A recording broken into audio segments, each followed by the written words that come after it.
And I'm live. Hello, hello, good morning, and welcome to Feedback Friday, Art Edition. I'm your host, Jacob Johnson. How are you all doing? Welcome. Welcome to the stream. It's an art day. Um, Hi. Hello. Yeah, we're going to do some drawing today. If you've read the description, which I believe should be posted, I'm working on Great Winter Hunt Mouse. So we're doing a new grand villain for the event, um, and we'll be working on that today. I did do a sketch for it already, kind of developed the concept a bit, so it's more of a rendering out, but there's still stuff to figure out with it, I think, today, so we'll do that together. Not sure how long the stream will go today. There's kind of like another task I want to get to off stream, but I think that'll be dependent on how fast this renders up. Um, Admittedly, when I was working on the sketch of this before, it was a little bit of a struggle, and I wasn't really liking the direction it was going in, so I tried a bunch of other ideas, and the latest one I had tried, the like pose and stuff, was really like feeling pretty dynamic. I changed the concept a little bit, so I was kind of trying to like make one idea work, and I couldn't quite get that right. So I decided to kind of like use the pose that I had working a lot more, and just kind of go with that. And so I'm much happier with that. So I feel like today might go relatively quickly in Jacob term. Who knows how long that will actually be?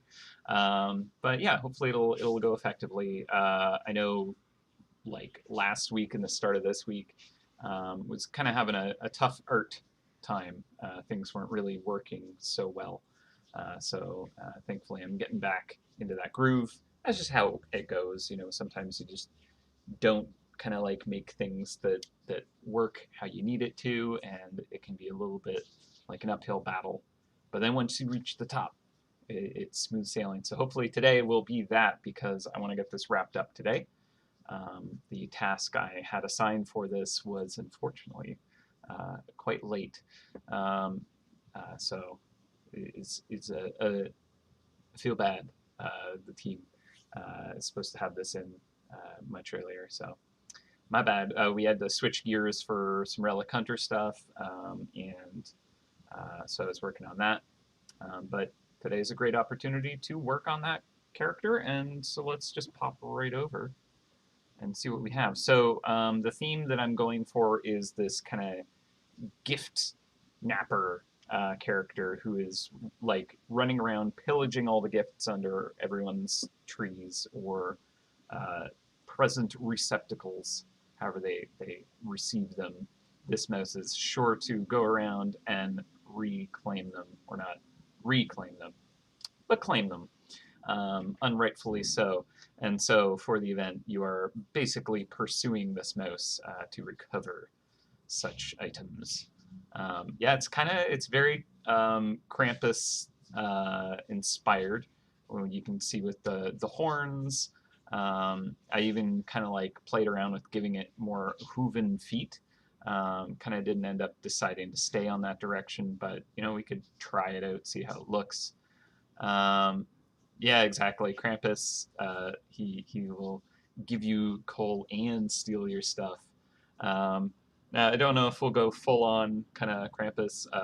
I sketched in the horns because I thought that could be interesting. Gave it kind of like a little more goat-like style stuff, but I never kind of went full on with that.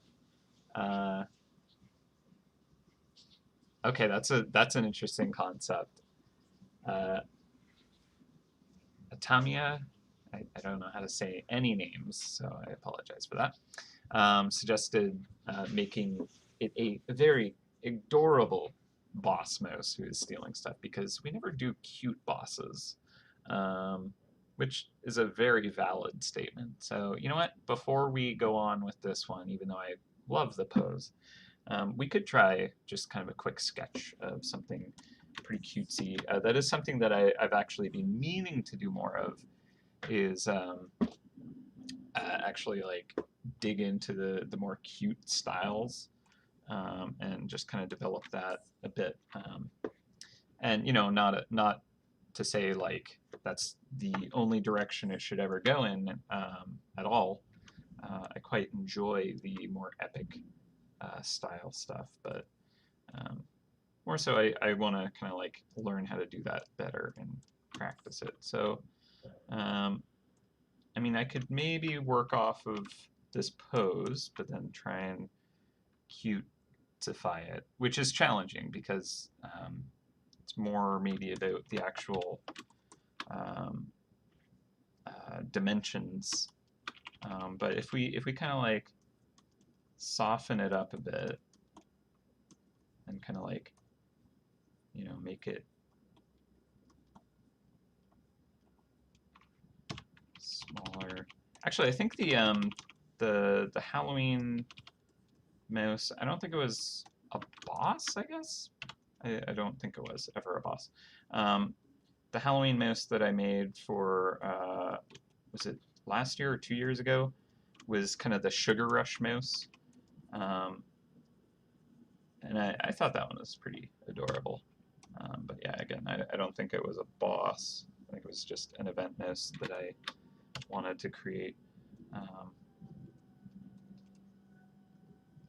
So I'm just going to quickly explore the potential of making this a much cuter variant, just because, you know, I want to work with the community, and that's actually honestly really good feedback. So I'm going to give it like really stubby fingers. Just pinky is way off.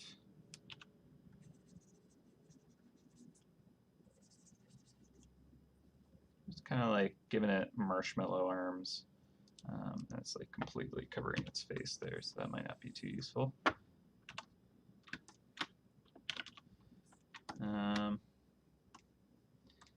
Turn the sketch down even more. I just need it as inspiration for the pose, really. And I think I'll kind of keep the same kind of idea of like it just kind of peeking out and over.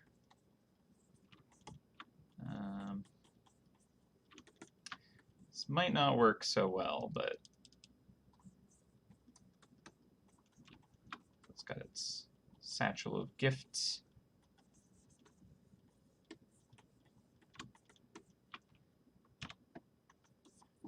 Yeah, one of the things to help with the cuteness is the shape language, and just kind of like really big, soft, smushable is kind of the name of the game, I think.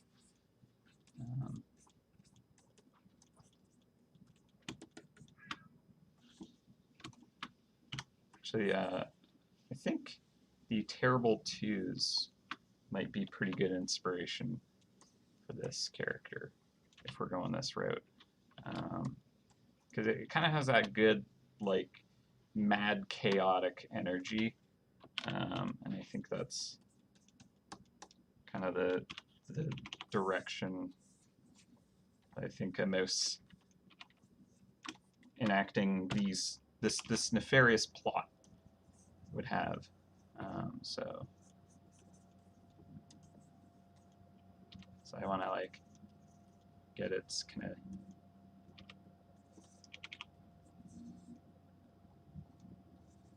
big cheesy grin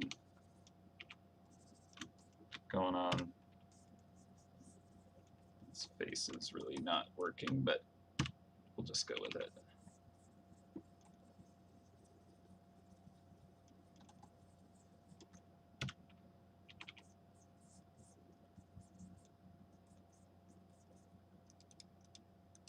I want it to be having a good time just stealing.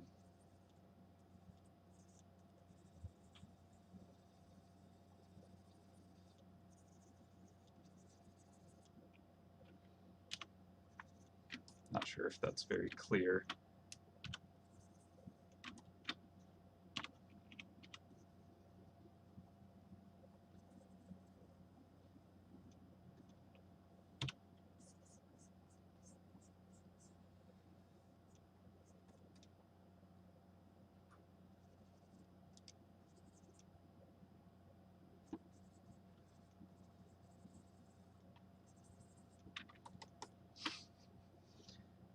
terrifying.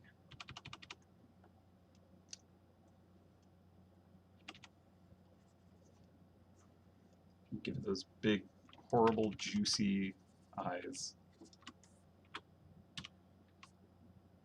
Get it, the like the underlid of the eye is like pushing up because the cheek is kind of, you know, in a big grin, so it's pushing up against it.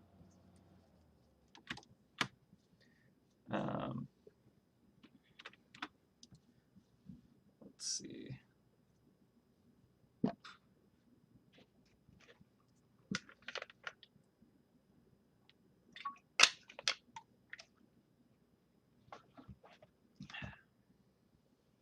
Was Sugar Rush 7 years ago?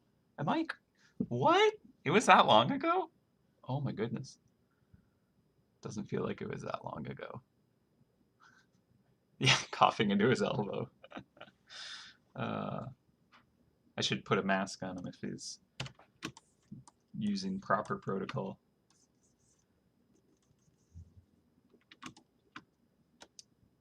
Yeah, that's correct. The paternal power type has never actually existed. That's just yeah, conspiracy. It has never existed.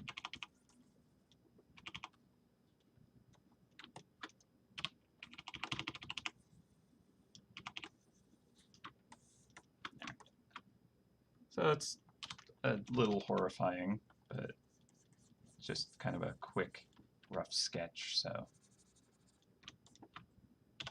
being that this kind of design element is not necessarily my forte, I suppose that that's to be expected. Yeah, it's pretty nightmarish, actually. Perfect.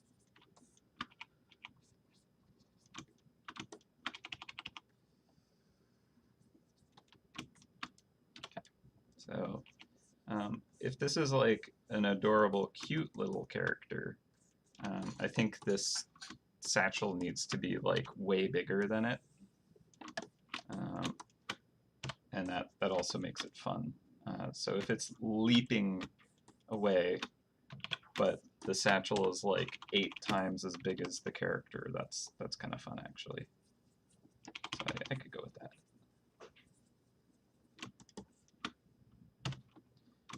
Okay. But I want to like lean into the kind of squash and stretch, because one of the things that I really felt was working with the original kind of sketch that I had done was I really tried to push my exaggeration a bit. By a bit, I mean quite a bit compared to what I normally do. So just kind of want to really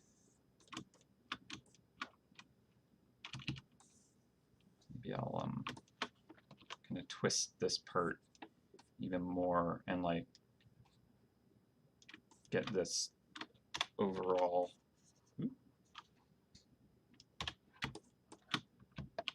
big kind of like energy in the actual kind of like motion of the gesture, because I'm trying to make it look, you know, like it's blasting off of the ground with a lot of kind of upward energy. So basically I want to kind of like have the top part of it kind of squish and everything else kind of like gets stretched away as it kind of leaps off, right? And is pulling this giant bundle from behind. So this stuff all needs to kind of like get elongated and stretched.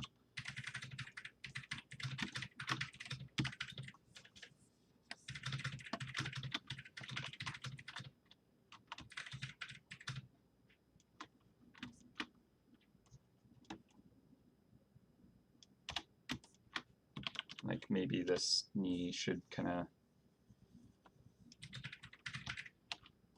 come out in front a bit.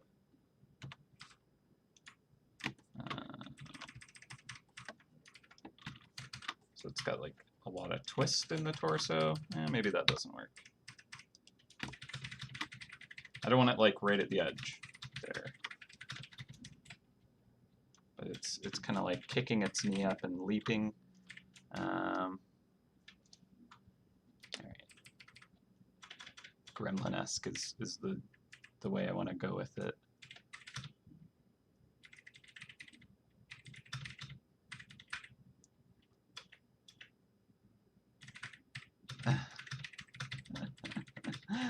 I like that. It's like Krampus's little kid teaching him how to steal, or they were on the naughty list last year and they did not take it very well. I like both of those a lot.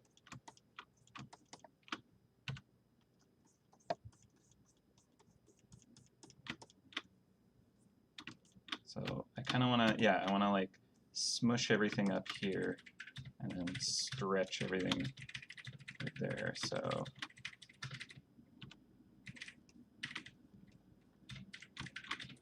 kind of going for the like the more noodly appendages. So there's kind of less direct kind of elbows and joints and more just kind of softer transitions of shapes.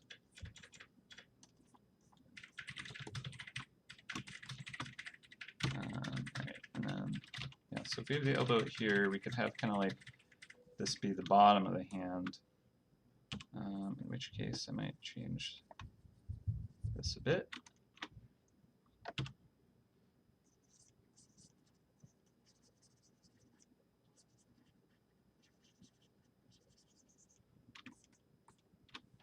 And I still want it to be like hucking this gift into the satchel here.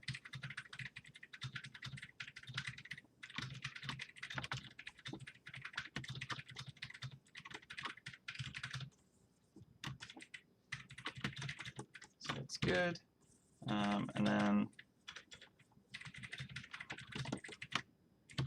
so the torso here.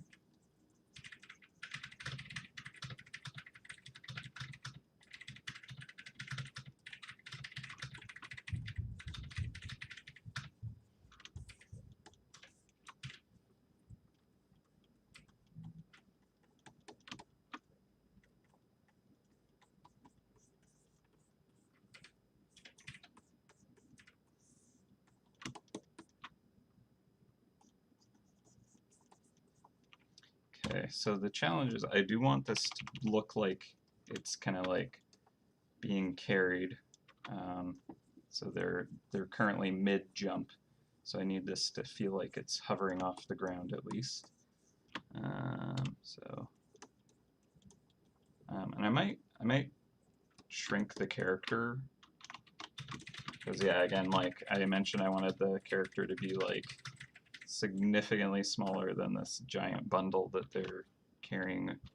So if we really bring them down in size, we could push that quite a bit, and that could be a lot of fun. So I'll put them over on kind of like the upper right side of this canvas. And this is working, I think. Yeah, I'm happy with this. And then we can also play around with the motion, the action of this kind of the satchel, which will help kind of like express what the mouse like action is. So I'll move the gift over here because I want it to just kind of be getting thrown just now. So something like that is okay. Maybe I'll make that smaller so that the silhouette will read better on it. Okay, but what I was trying to say is if I kind of like have this mouse kind of like leaping in this direction, but then I have the bag kind of like being pulled kind of along this trajectory, that'll kind of like make it feel like this mouse was kind of like just bouncing all over the place. So if I have the massive bundle kind of like having come from that direction and now it's being dragged to the right, that might kind of like make it look like they're just kind of like zipping all over the place.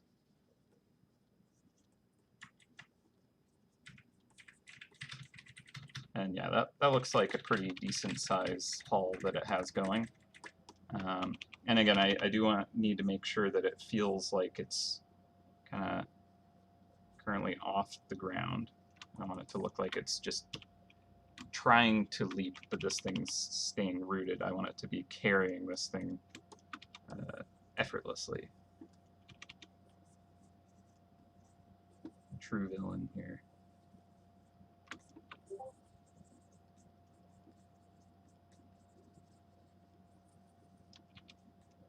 I can't believe the Sugar Rush mouse was 7 years ago? Seriously. My goodness. My goodness.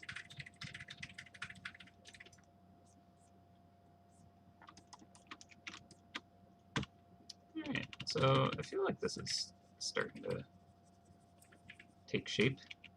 Hopefully this is kind of cute enough to appease the need for adorable, which I think is great. Hello, the Math Awakening. Yeah, cheeky Christmas mouse. Very good.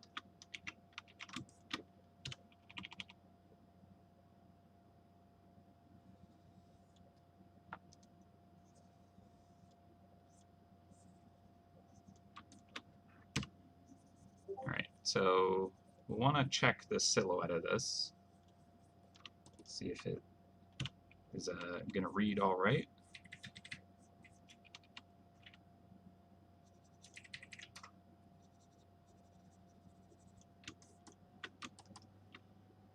How did my game jam go? That's a fantastic question. Horribly. I did exactly, if you know me well, I did exactly what would be predictable. I thought I knew what I was capable of, and unfortunately bit off more than I could chew. I had like this kind of concept that I had kind of developed because I was building a pretty neat inventory system before the jam, right? So I was like, oh, it'd be really cool if I could incorporate this tool that I made. However, the rules of the jam were that you have to write all of it and do everything from scratch, right? So I couldn't just kind of like drag and drop the thing that I had made. So I was like, that's okay though. I know how I made it, so I can just kind of like whip it up again. Basically remake it, but quickly. And so that was what I thought I was doing. But the thing is, when I made the system before, I was doing that while kind of learning the rules about clean coding. And it was taking a long time to clean it up, and for good reason, because it is a messy system that needs to be clean to be easily usable and modifiable. And so me and my hubris, thinking I understood things, told myself, oh, of course, I could do this clean enough to just kind of, remake it. So I tried. And it kept like working and so close. But of course, yeah, I wasn't being clean enough because I was like, well, I'm under time, so I gotta speed this up. I have this kind of deadline. So I don't need to make it that clean. It's not like it's going to be reused for anything. I'm just going to make it work. So, I made it work. I got it going. And then I had this inspiration for like a way better way to kind of like implement this thing. So I was like, yeah, this will be way better. It'll take, you know, a day here to do this, but then, you know, I'll save a ton of time and it'll make that so much cooler and better. And so I was like, yeah, I'll do that. And I was using versioning software. I was using GitHub to kind of like create snapshots of the thing. So if I screwed it up, I could roll back and kind of like go back to where I was. So that was the idea. It's like, oh yeah, I'll totally be able to kind of like try this really quick. If it doesn't work, I'll go back. It's fine. And oh, hang on, I have a message from. Oh, thank you, Michelle. Got me my Larry link. So I was like, yeah, this is gonna be great. If it doesn't work, I'll just roll back. And lo and behold, I worked on it for 2 days instead of 1 because I was like, oh, this is working. I'll keep going. I'll make it work. It's so close. It's not quite working, but I'll make it work. And then that kept happening, and it was constantly like this close to actually working how it needed to, but because I didn't do clean coding, it was just not doing it. You know, it was so close every time. And so eventually I was like, okay, I'm wasting way too much time trying to make this happen. I really don't even need to do this for the jam, and scoping wise for a game jam, if that is even an element, that's a sign that you really shouldn't go that route. And I would tell people this easily, but if I can take my own advice, hell might just freeze over. So yeah, basically, I eventually was like, okay, I'm gonna call it. This is not a great idea. Like it's a cool idea, but I just can't make it work right now. Apparently, I'll come back to this after the jam and then make that work, and I'll be happy then. So I go to my kind of versioning software stuff, of which I know very little about, and try to figure out how to do a proper rollback to an earlier state. And as I was doing that, I kind of like made a huge mess of everything because I didn't actually know how to kind of like, or I didn't realize that I should have been branching it properly. And yeah, so I nearly kind of like screwed up everything because I didn't know what I was doing. So eventually I managed to kind of like get it back to where it was without any kind of like huge catastrophic destruction of what I had worked on. And realized, well, I can't roll back because I don't know enough about how to do this. So I guess I'll just have to move on ahead and make this not broken. So I did that, and I got that working. But then I had no time left to actually, you know, put a game into it. So I have a cool like inventory tile building system that is still not actually like where I wanted it because I ended up wasting so much time. But yeah, so long story short, I entered a game jam that was supposed to be a week. The game jam itself, upon initiation, got extended by a full week, so I had twice as much time as I should have, which I should have ignored. But of course, I was like, oh, that means I can do the more complicated thing, so that was a really bad idea.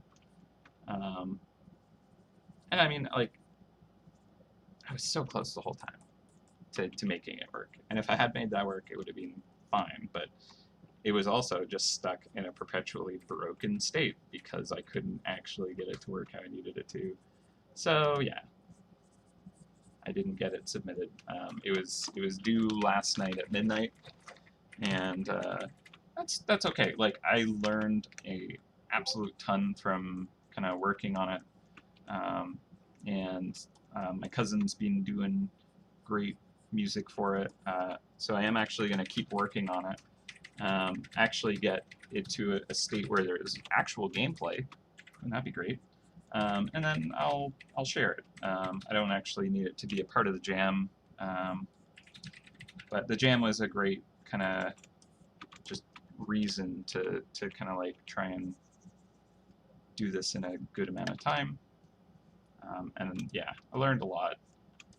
Also, that even though I think something is pretty low scope, unless I actually have done the thing and I can do it reliably, I'm going to assume it's going to take 10 times as long as I really should.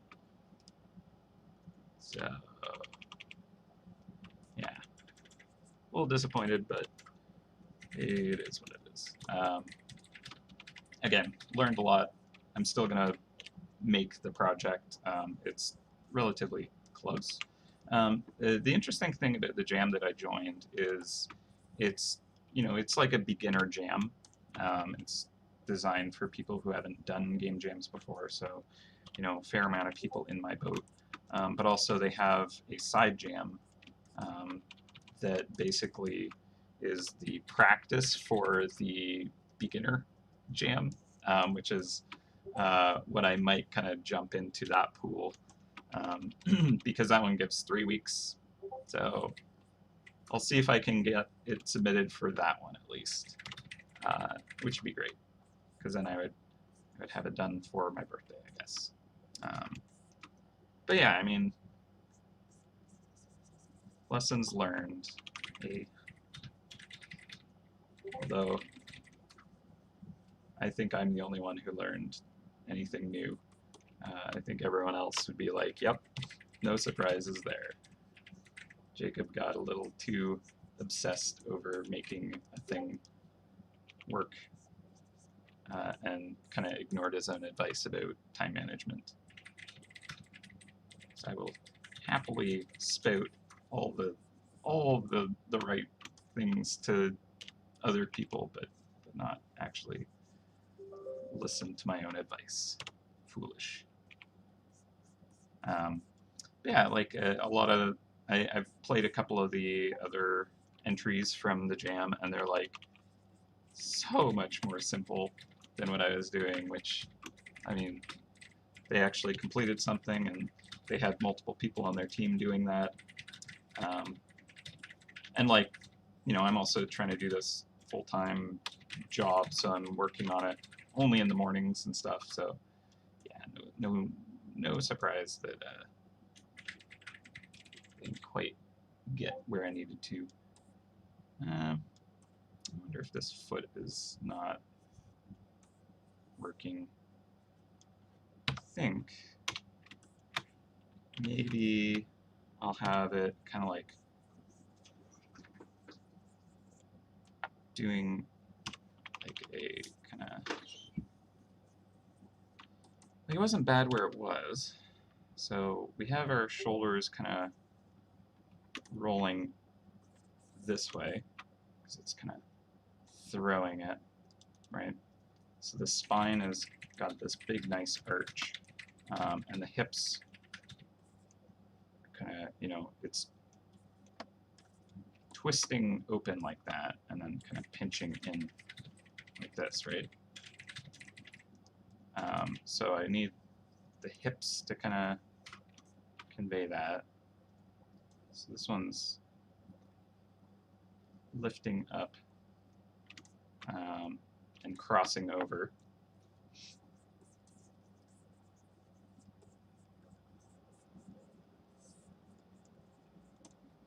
Yeah, I may be the senior oldest artist at HitGrab, but there's a reason why I'm not kind of like the person in charge of the art tasks, time management, and kind of organizing of tasks. I used to be. There's a reason why I'm not now. Yeah, for good reason. Not my forte. Okay. So yeah, I think if I make this foot kind of come forward, that might work. Yeah? Does that look too strange? I don't think so. I'll have this one back here, you know, pointed in the same direction. So like the hips just very kind of twisted, right? That's fine.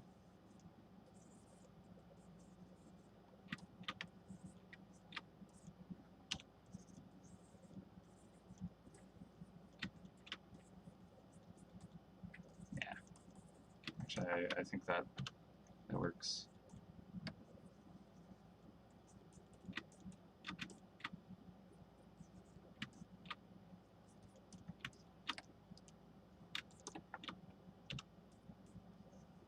Okay. Even though I think this works right now, I'm going to give this whole kind of image a twist. The hip is really popping, huh?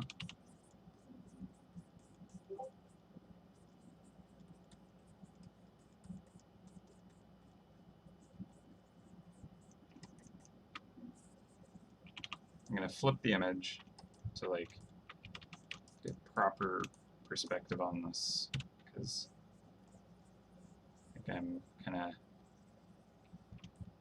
getting a little lost in the sketch, looking at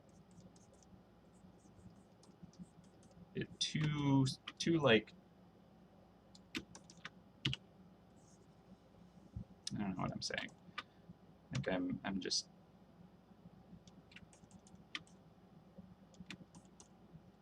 maybe that does need to kind of extend even further.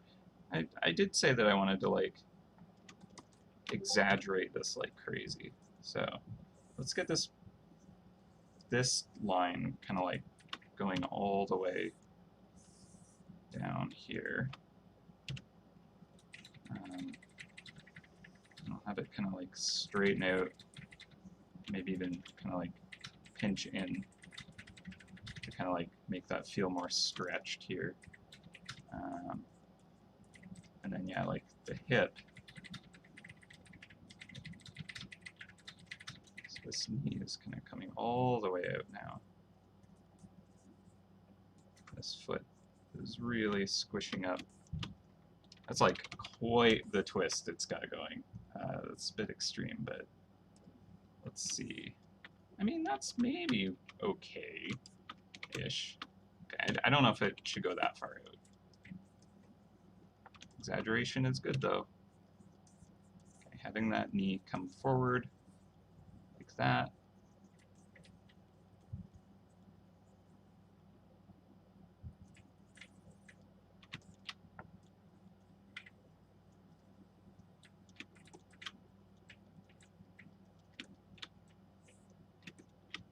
Okay, the tail doesn't need to come out from that side.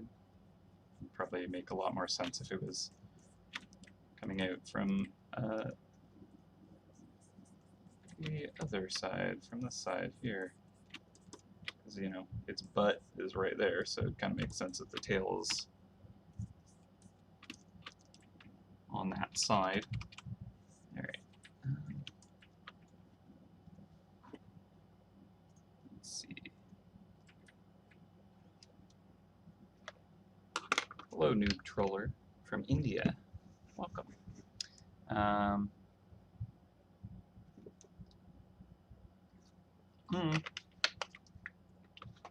Yeah, I agree. Tiny horns would certainly not go against the adorable factor.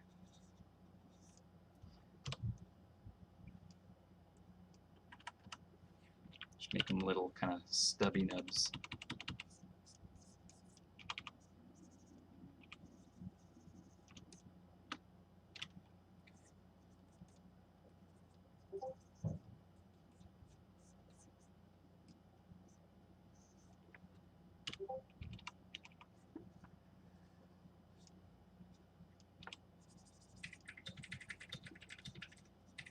Kind of a lot of kind of scribbling back and forth on this one, and often that's a sign of it being like really difficult and not kind of working, and requiring kind of like trying a bunch of things. But honestly, this one I think is actually working pretty well. So I'm happy about that. I'm just trying to basically get exactly the feeling that I'm thinking I can get out of it. Okay, so this isn't so bad. Okay, and then with the top of this knee, I'm gonna kind of flatten it out at the top here a little bit more.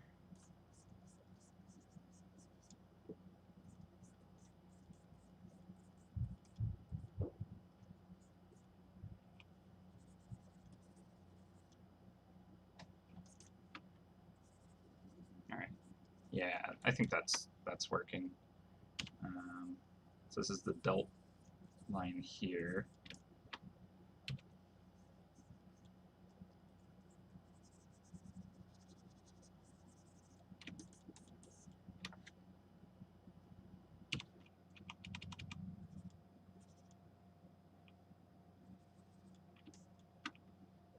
Little toe beans.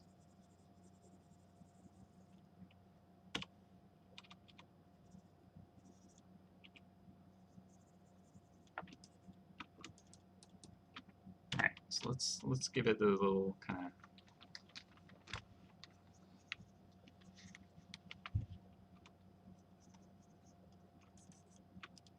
Krampus horns. I think I'll make this tuft a little smaller.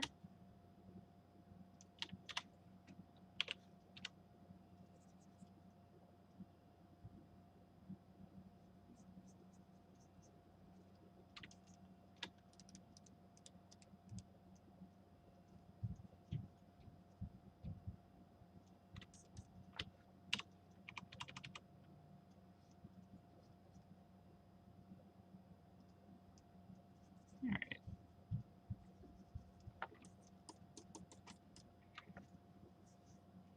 Toe beans.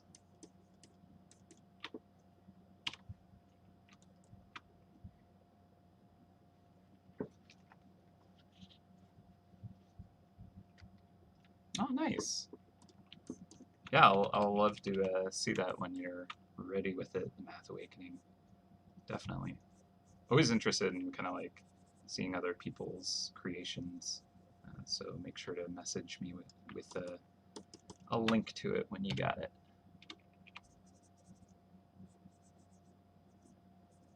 Hopefully I'll have the same to share with you. But yeah, I mean, because of what I wanted to get out of the jam, I wasn't even really expecting to like get a game so much as just kind of like a full completed kind of solo jaunt into such a kind of task to kind of like get that proper experience on it. I think, should the feet be kind of chunky and stubby as well?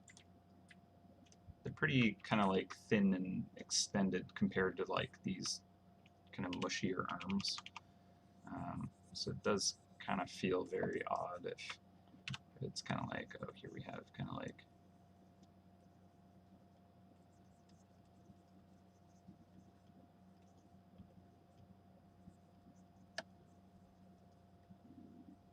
I suppose it's not too unlike MouseHunt, but it's a little less kind of cutesy if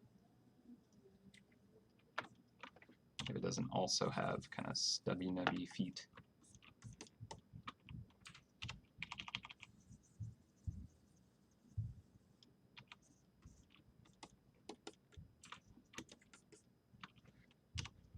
So if I were to do that,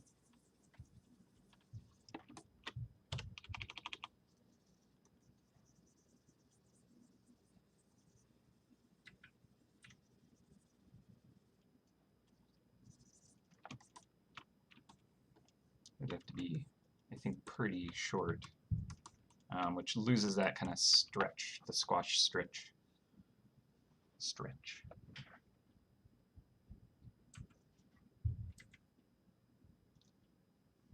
Yeah, tiny feet are not bad.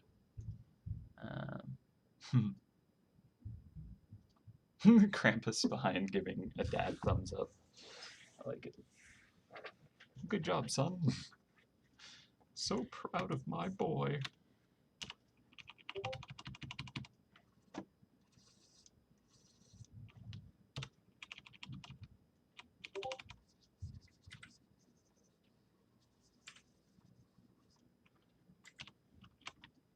They grow up so fast.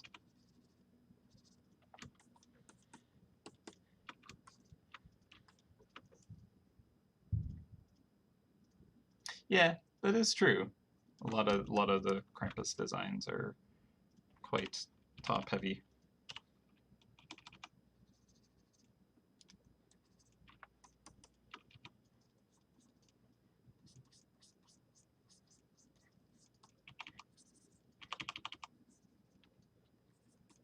Gotta have big shoulders to haul the satchel of coal and whip things.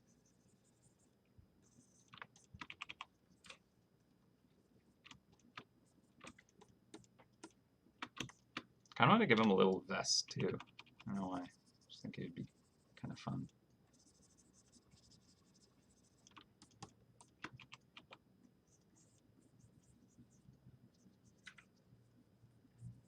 Just a tiny one.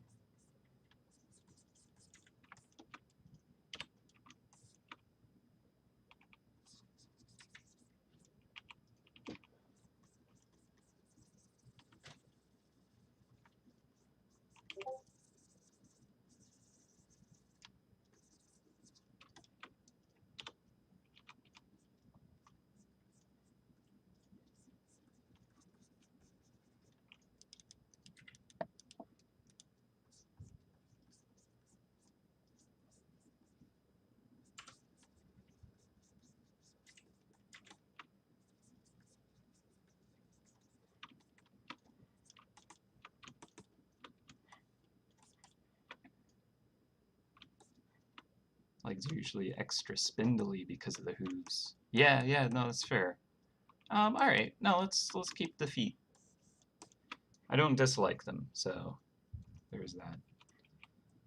I was just wondering if it kind of plays against the whole cutesy component of it, but I don't think that's a problem. Unless you do, and then I will agree and try and fix it.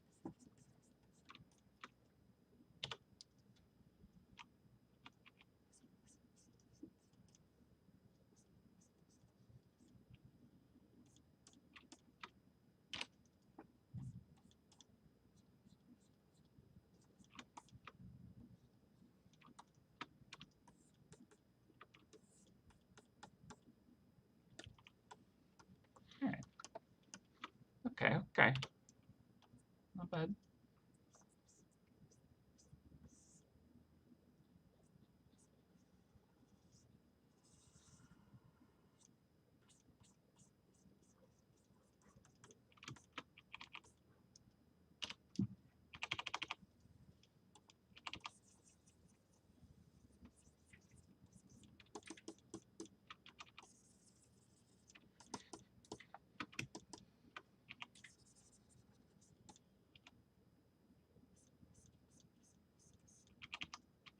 Okay, and then I like these kind of poofy pants for this character, so maybe that's why I was like, I gotta give it a vest, because I'm like, these are Aladdin pants. He needs an Aladdin vest.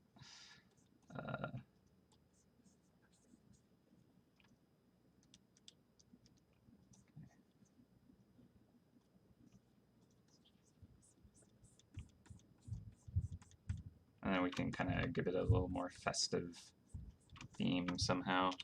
Maybe it has a fun little like pine tree pattern on it or something to kind of make it like it's just pillaging everyone in his pajamas.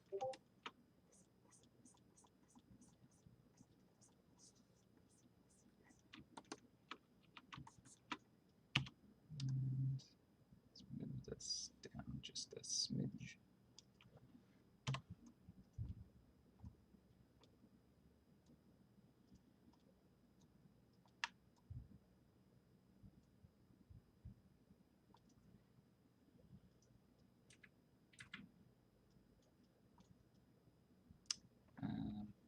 I'm worried about that silhouette, to be honest. Don't know if it's going to read properly. I suppose we'll have to try it out. I might need the foot to stay in here, move around, I don't know. Let's flip it again.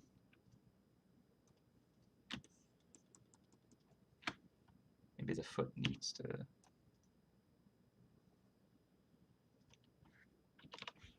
go more opposite to the other foot.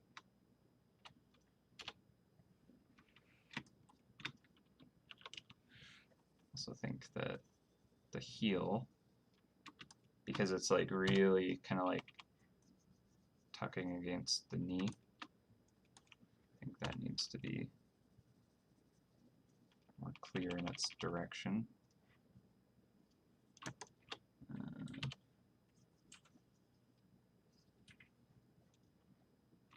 I'm getting tangents all over the place.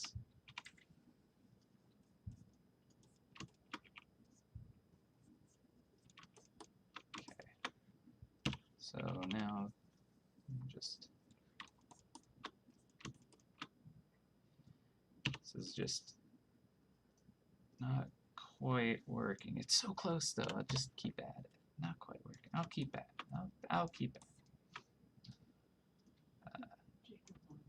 Yep, that is my mantra. But it's so close. I could just, it's just right there though. I could just, if only.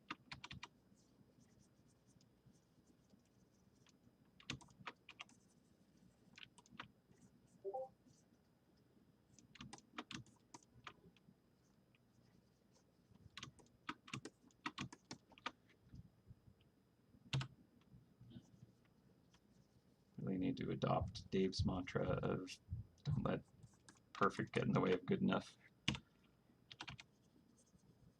Because I did have the system working at a point, and I should have stuck with my original intention of just using that because it was good enough. It really was. But yeah.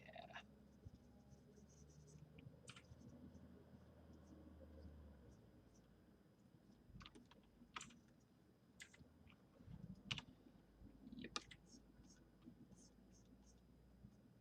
Okay. Let's make the tail.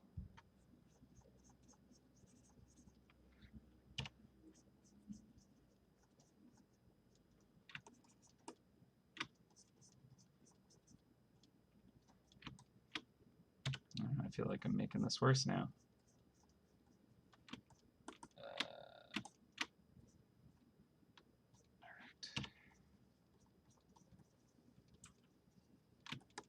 This is also one of the reasons why I have so many sketches here. Because it's like, this is where this version started, and I was like, oh, maybe I could make it more dynamic. Make it leap. Okay, cool. And basically,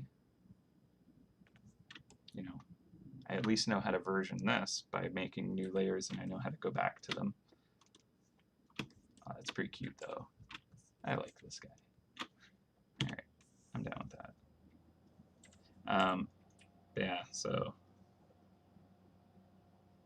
but I'm experienced enough with Photoshop to know what will work and what won't. So that's a thing.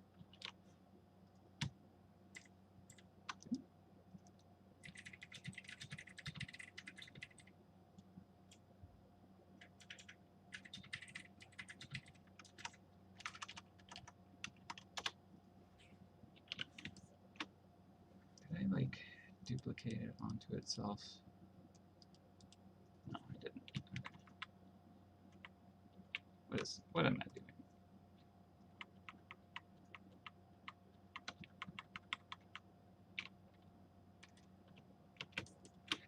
Okay, let me just twist that again.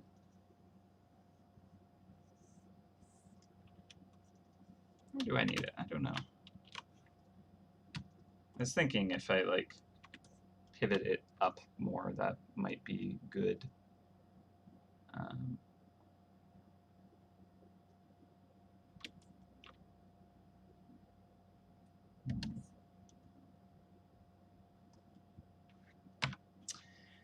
Let's see. Don't like the vest.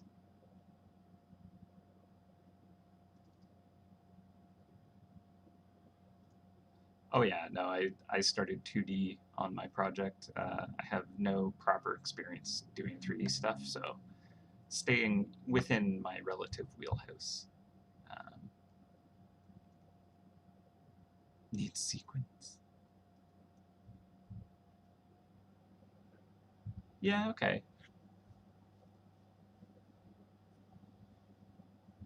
Cute thief mouse would look hilarious with unnecessarily muscled arms and then tiny stature. I mean, that's kind of what we got going now. Alright, what if the whole hip area should just cut out the satchel from the mouse? If this was moved over to the right, rotated. Just trying to see. My anatomy is not really. Just doing a backflip now, okay? I mean, this almost actually, like, reads more appropriately. It looks like it's trying to leap over a thing now. Yeah, this might actually be the direction I want to go.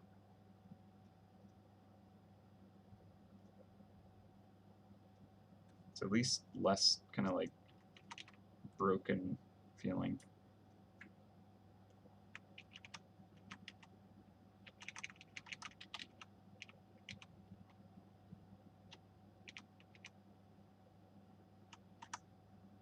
Maybe. I think it is.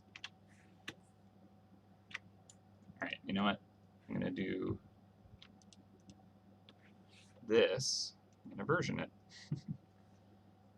Also, I'm just going to make the satchel on a different layer so I don't need to constantly select around it.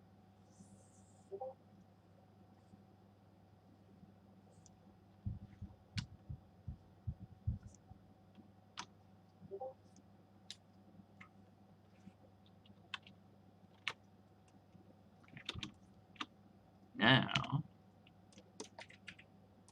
just grab these hips a little easier.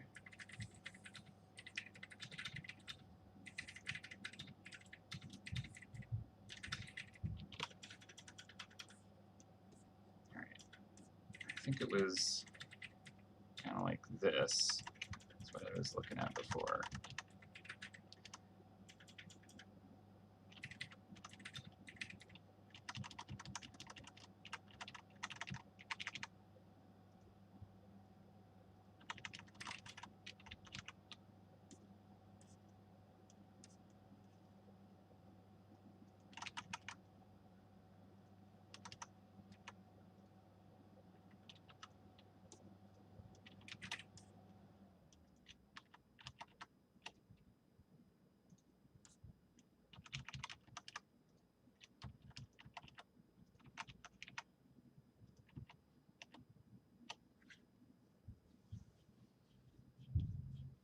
Yeah, I think that this angle is much better. It's still like extremely exaggerated,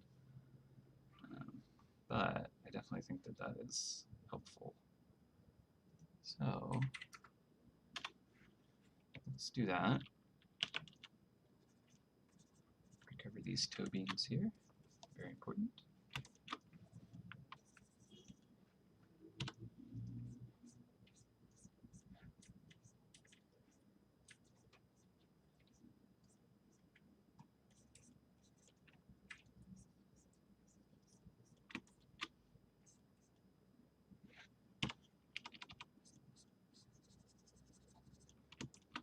Okay, but now if I want, I can rotate the mouse.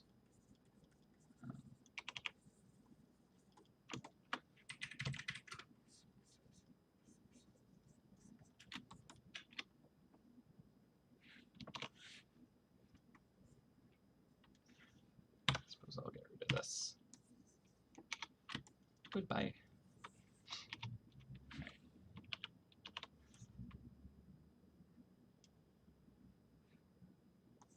I want, I could have it leaping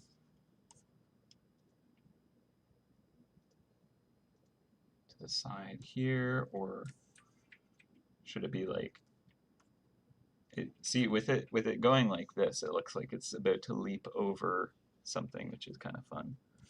And I could have it like going way to the left, or leave it relatively close to where it was. I'll just change the satchel around a bit. I kind of like it like this. Yeah. This is a Great Winter Hunt character. It's going to be the new villain for the event. It's just running around stealing all the gifts. All right, so I think I'm going to move the satchel a bit. No, I think this is working. So, yeah.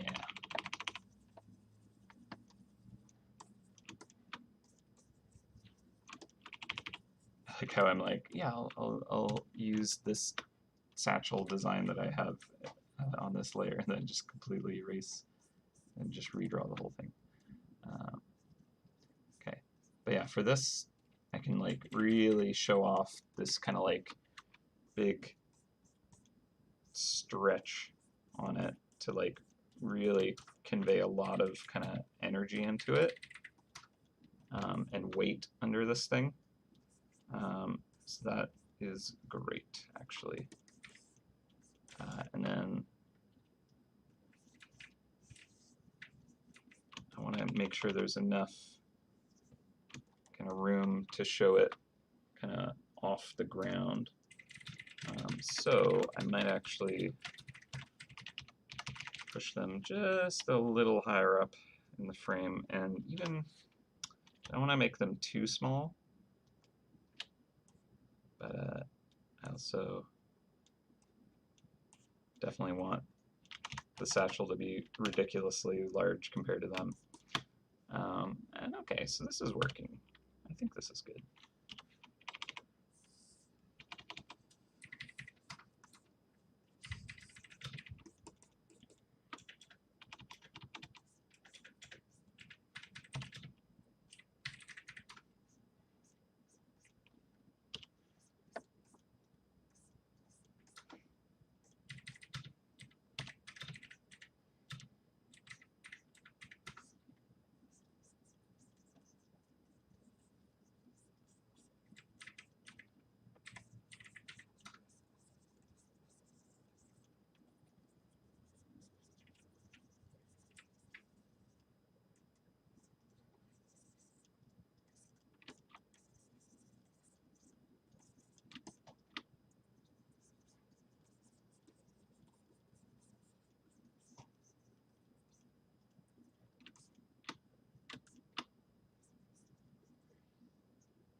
All right.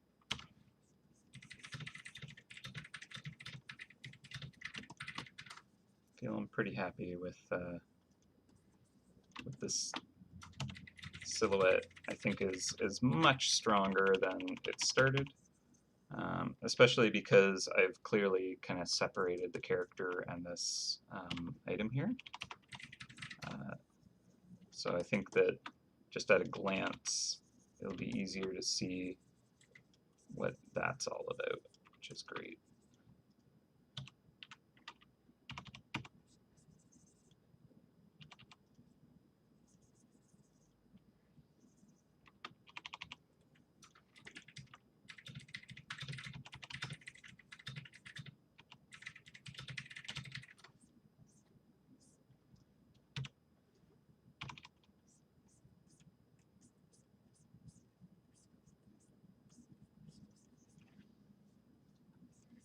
Okay, now to get more kind of like movement in the satchel, that's what I want.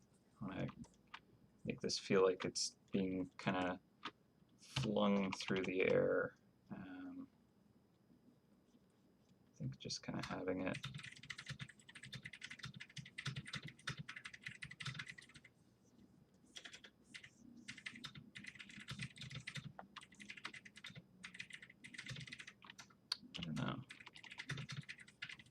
going to work.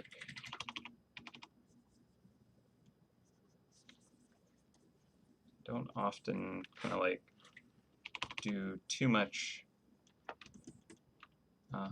in terms of kind of this really trying to show this motion and action. It's obviously something I'm a little less experienced at, but definitely a good thing to be able to convey properly. And pretty important. So I'm going to try it to try and get better at it. It's a big part of illustrating and storytelling and stuff, so animating. But without an actual animation, it can be a little bit more difficult to try and show. But basically, what I'm trying to give the feeling of is that it was being kind of like hauled in a direction.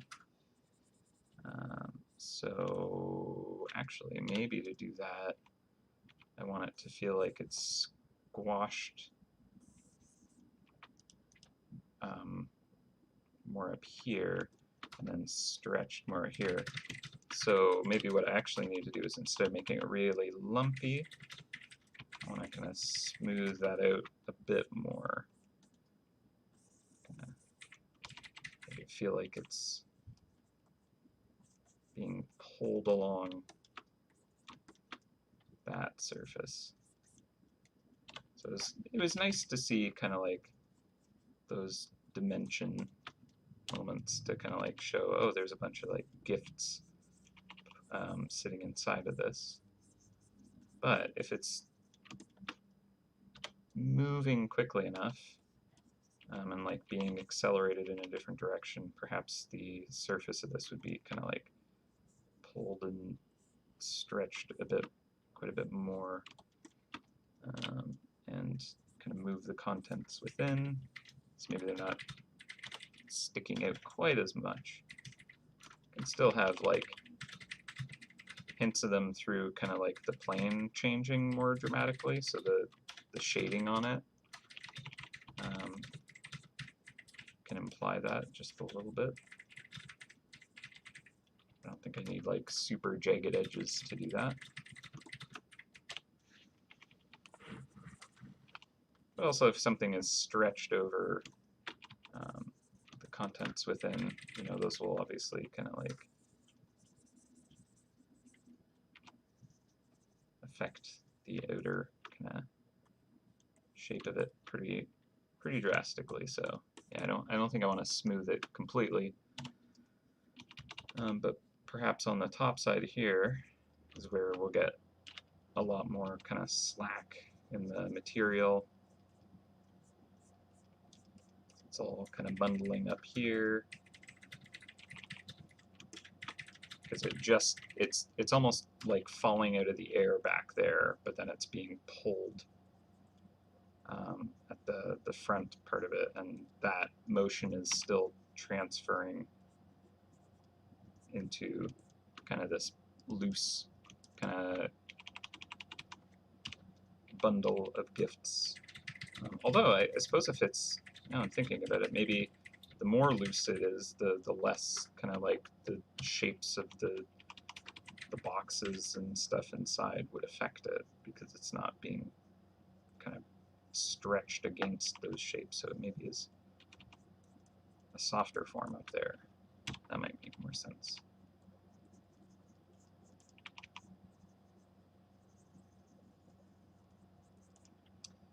Alright, well, I think a big part is also just kind of like getting these stretches really kind of like conveyed.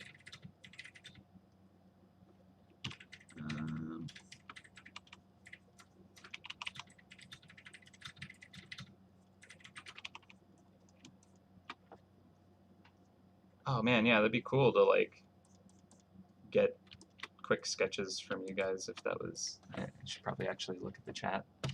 Um,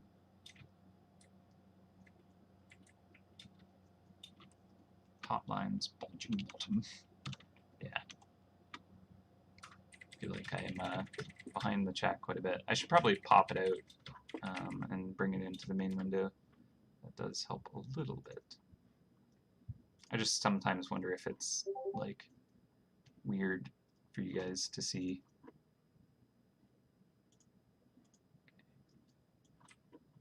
So let's move it down here.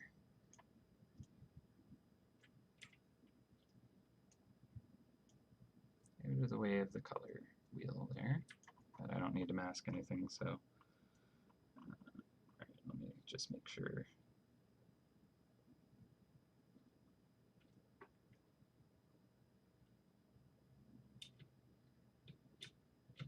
Yeah, it's true. There could be like kind of flapping and stuff where it's a little looser. The poor fitting Santa suit. Yeah, it could be fun to like give it that kind of vibe. Yeah, rips and tears in it. I agree. All right. Yeah, actually, if you want to send sketches to me, I'd love to see them. Can kind of message my art page with them, and I'll take a look at lunch. So that could be a fun thing to do with you guys. I would greatly love to see that. Always down. That's one of the things that we do on the art team sometimes, to kind of like really express a concept or some kind of feedback, is we'll actually like draw over each other's work at times.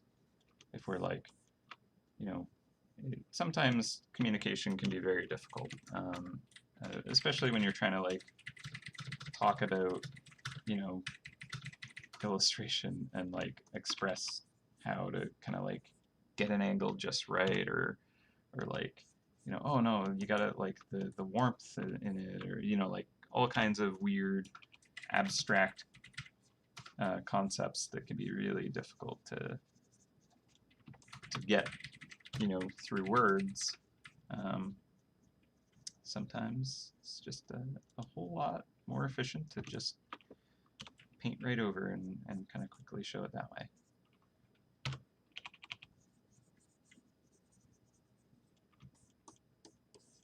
Or just kind of like, you know, a quick sketch to show it or something like that. But yeah, always down with seeing that stuff. So yeah, feel free to message me and I'll take a look on my my lunch break. Just make sure you let me know if you sent me something, because I don't always kind of look for new messages.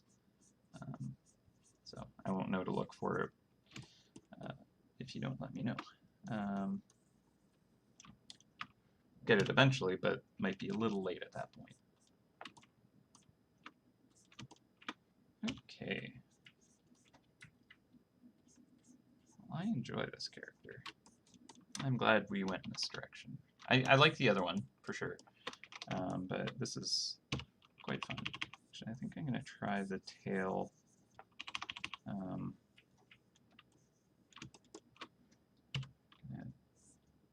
Because before it was coming out that direction. Because I changed the angle so much, I'm thinking maybe it's coming out as opposed to going down. That might work.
happy with this.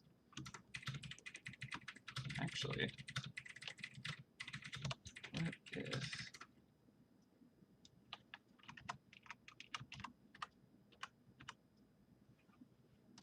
So if I move it over here, I feel like I can extend this even more.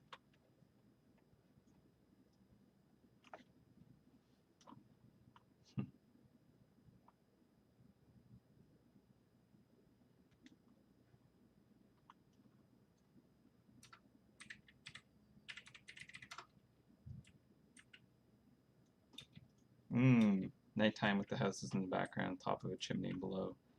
That could be interesting.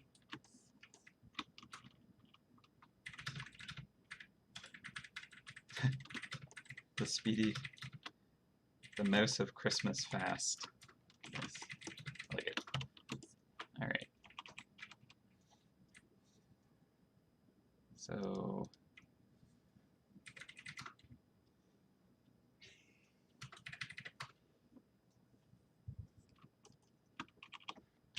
would this work?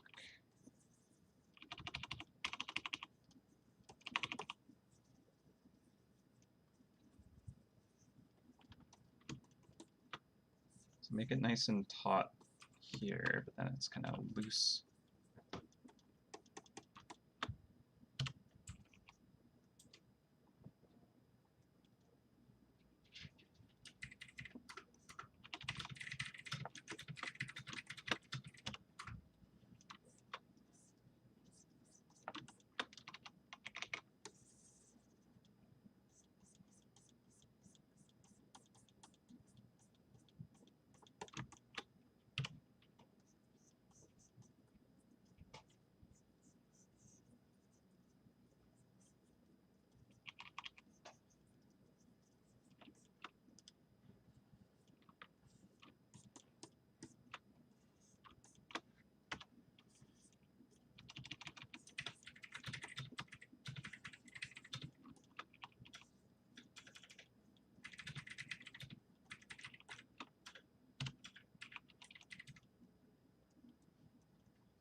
Adding the kind of like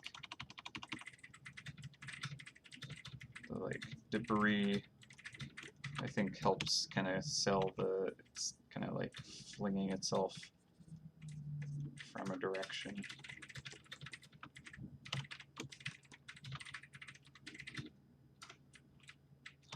Milk and cookies.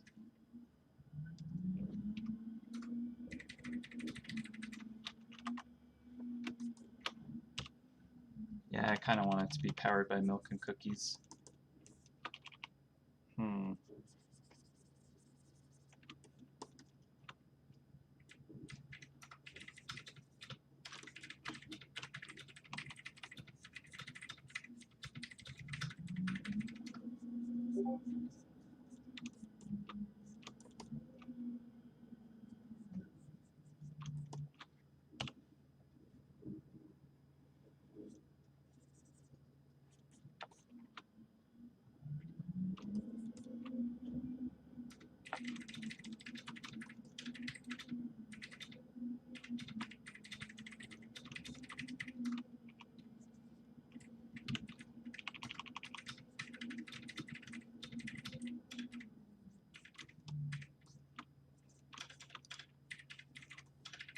Kind of like the idea of that being snow below.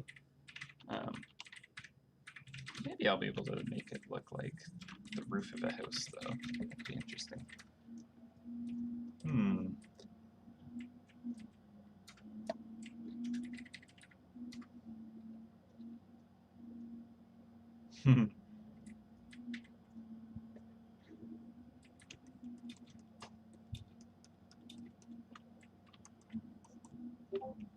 So yeah, I'm trying to give it this feeling of either it's kind of like, you know, I mean, technically it would be this, right? Where it's like maybe it was falling out of the sky and then the mouse hit the ground and is leaping up as it's still falling. So the front of it's being pulled up while the back of it's falling down still. So that's kind of the energy that I'm trying to give this. So let me know if that's the feeling that it's conveying.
Now I want to give it milk and cookies somehow.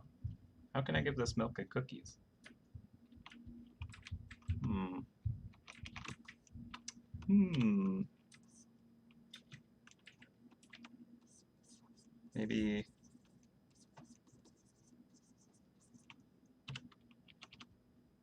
Maybe.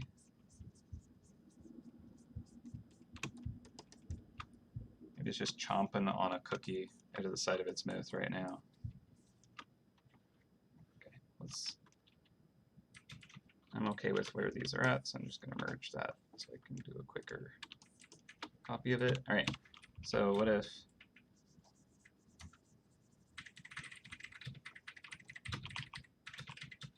this?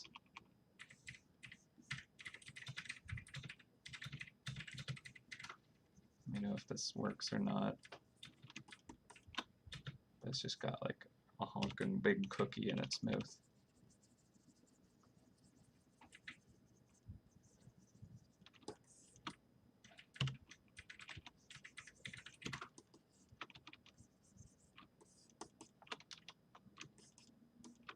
This might be trying to do too much in the image, to be honest.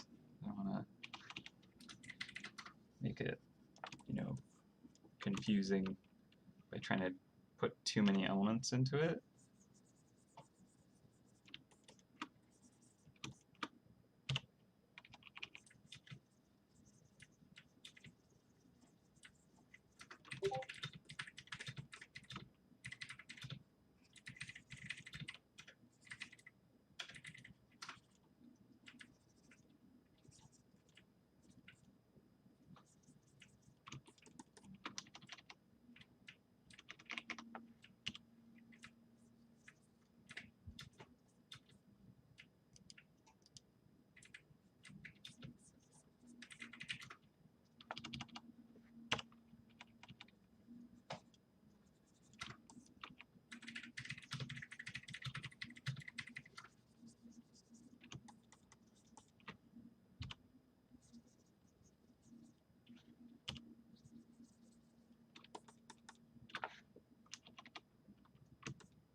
Eating a UFO.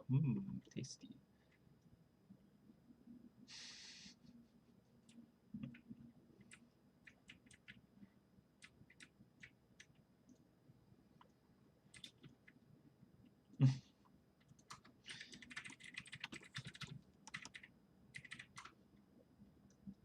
Got to drink a lot of milk for those big arms.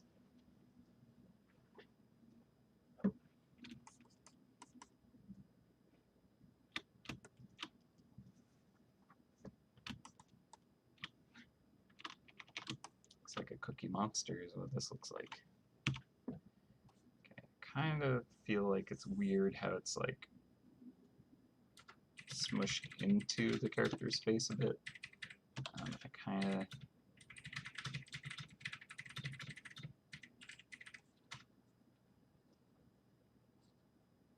I don't know where I could move that to make it read properly.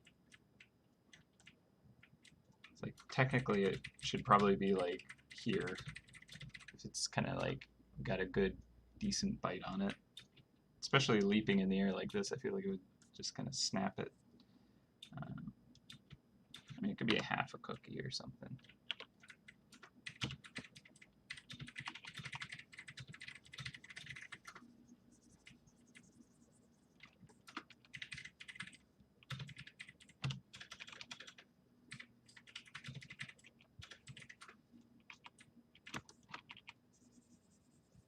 That face is kind of, I don't know, weird.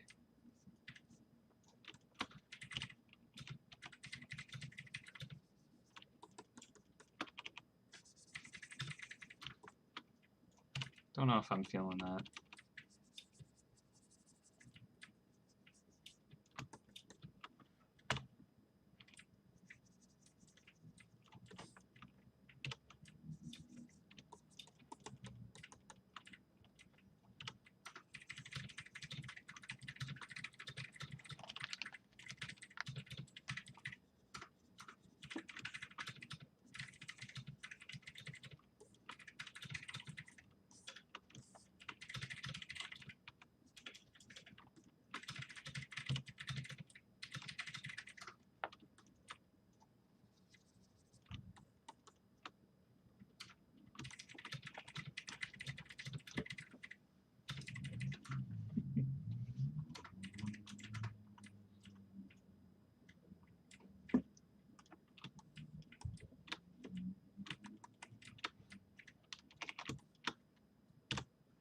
Kind of like feel like I need to make this eye kind of like squinting closed because of the way he's bit down on this cookie.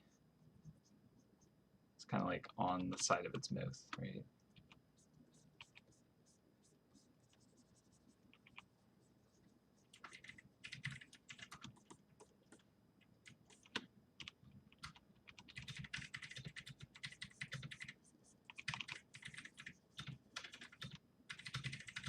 Its mouth just can't get enough.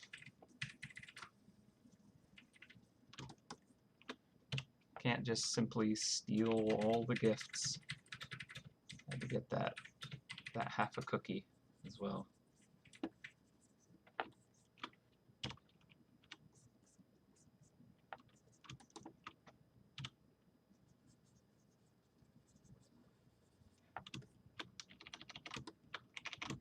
Face is looking a little strange.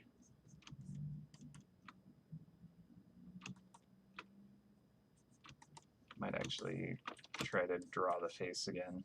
I'm not sure if I like it.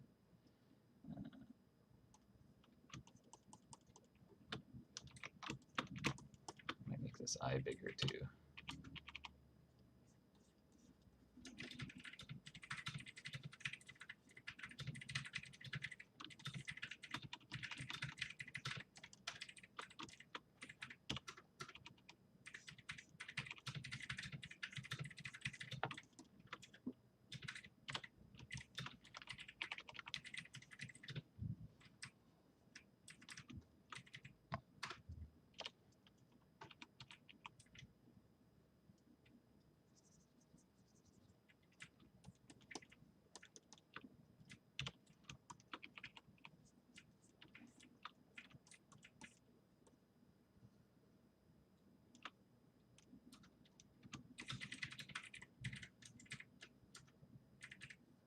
Does look a little meaner.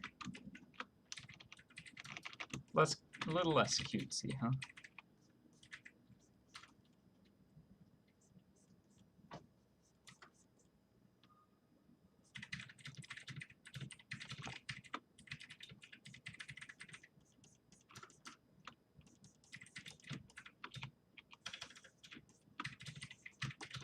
kind of has like almost like, yeah, a bit of fear in its eyes. It's like leaping away from something suddenly, like, ah! So, yeah, I might...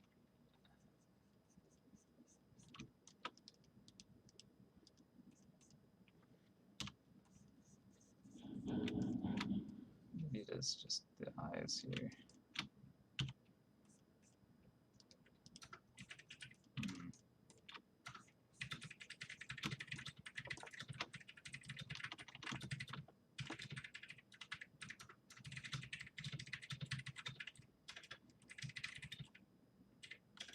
Yeah, that face is much more kind of like just having a fun, silly time.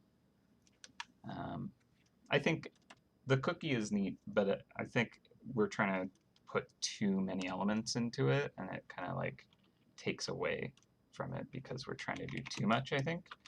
So I'd say let's lose the cookie. I liked it, but I think it was not as good for the design overall. Fun idea though. And again, the milk element would be the same thing, right? Need to make the horn. Move that over there. Right here.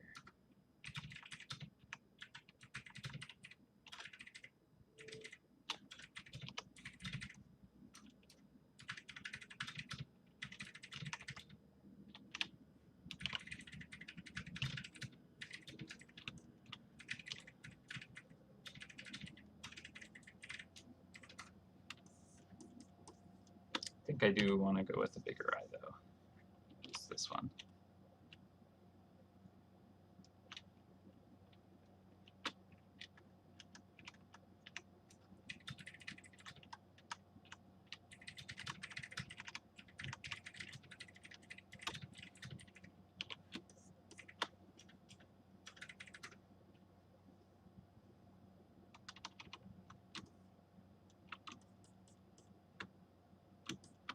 Yeah, this face, like the mouth, that kind of like boisterous grin. I think that's important for this.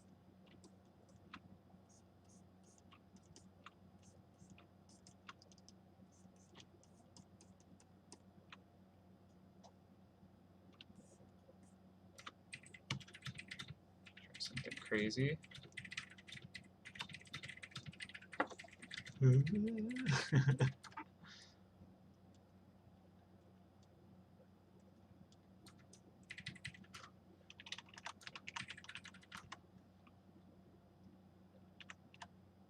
Just curious if the mouth in a slightly different position is interesting or not. I kind of wanted to move it way up and like have the top of the face be smushed feeling so that I had that kind of like more top heavy element again. Oh, Alex just has a very loud keyboard.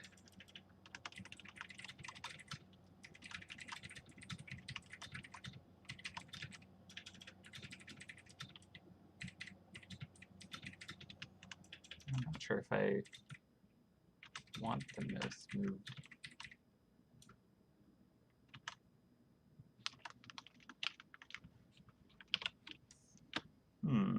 Maybe more like that. But one of the things is I think the angle of the teeth could be a bit different. Actually, before I do this, just to be safe,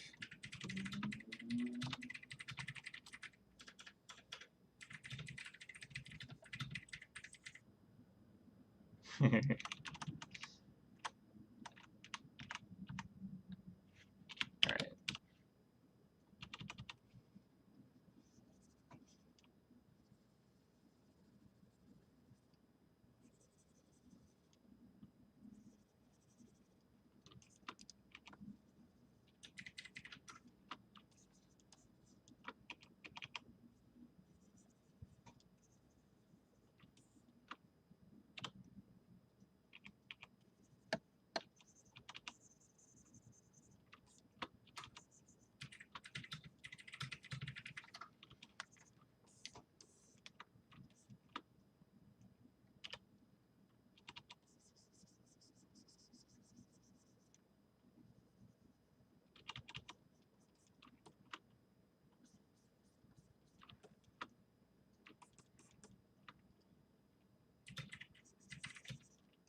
Oh yeah, one of the things that I had in the original design of the kind of more epic Krampus is he had like kind of tuft of elbow hair.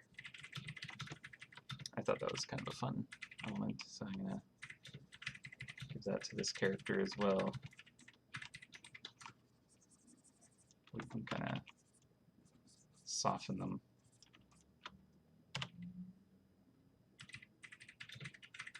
Make it more kind of cartoony.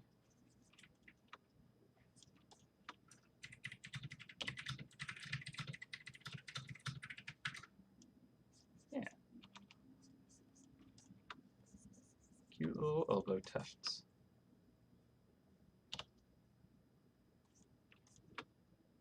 Don't need to make it too pronounced either.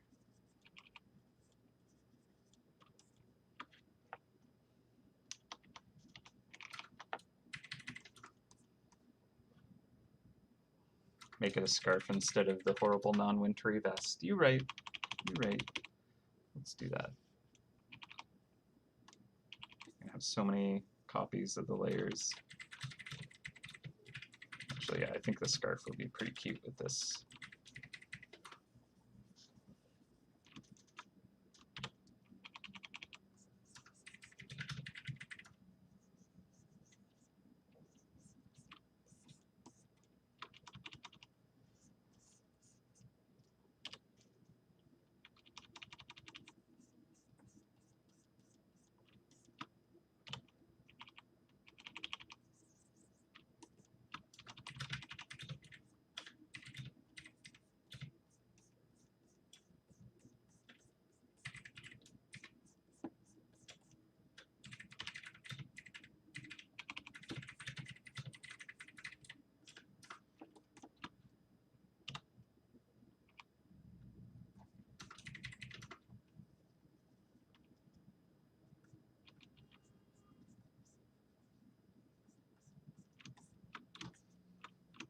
Just looking at this anatomy, it's like, how do you twist that hard?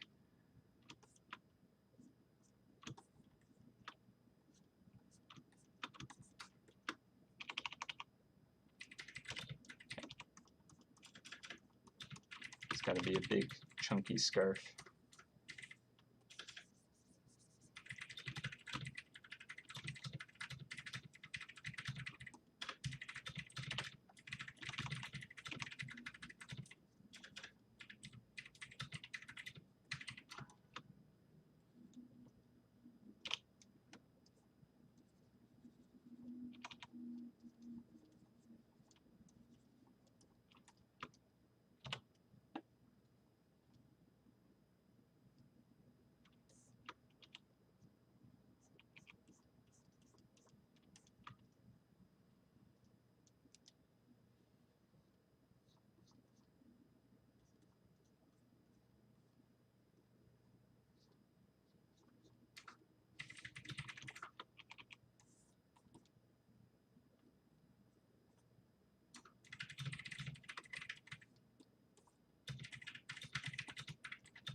Seeing a lot of Bruce Lee in the set. I mean, that's probably pretty good sign for the crazy anatomy and pose, if that's the feeling this gives. It's probably good.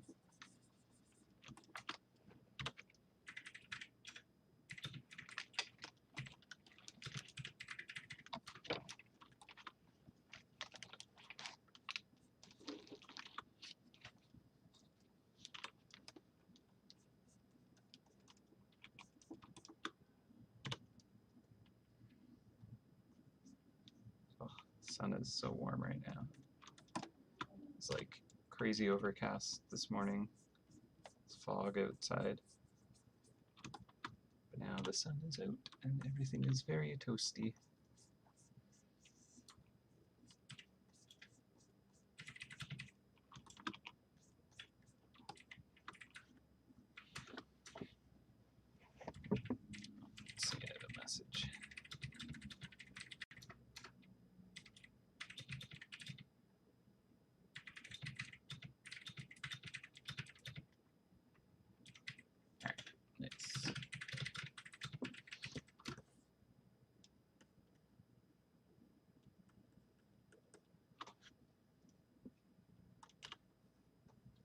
I kind of quite like this thick, chunky scarf on the top of this character. Again, it plays into that kind of like the weighting that I want to give it.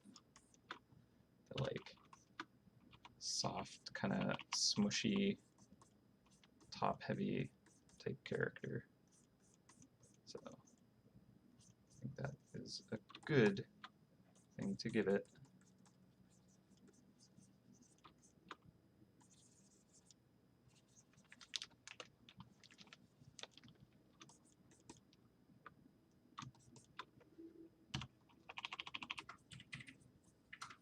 Kind of want to give it ridiculous pom-poms on it.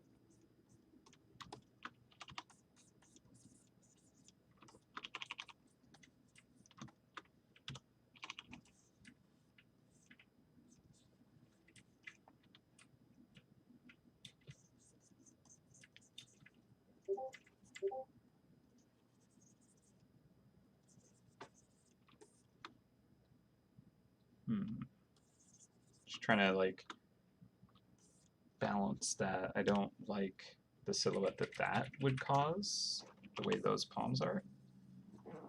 So I think I need to make it flow out even further. So you jump down, left up.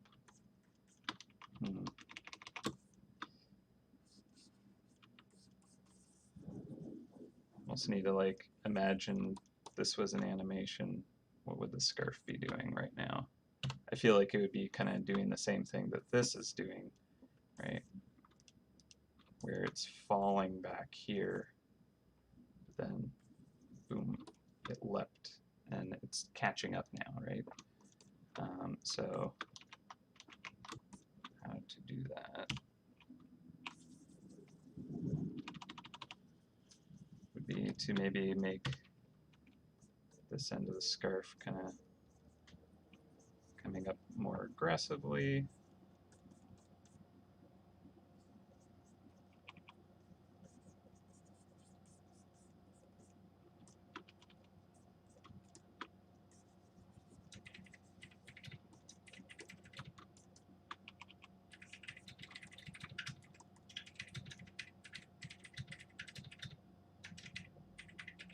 Pom-pom attached to the end of a string. Yeah, that might work.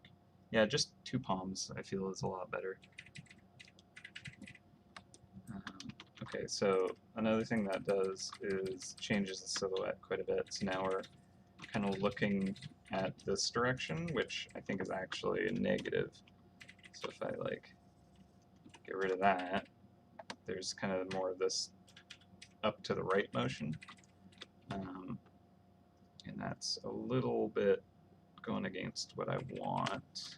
So maybe if I just shorten this significantly and then just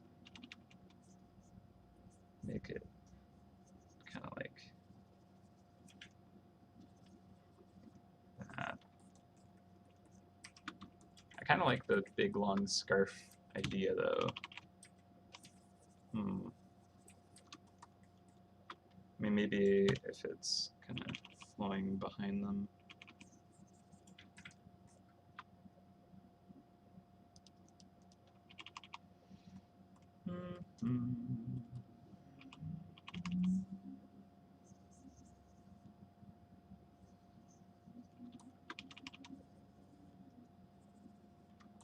It's like an evil cape, but it's a cute scarf.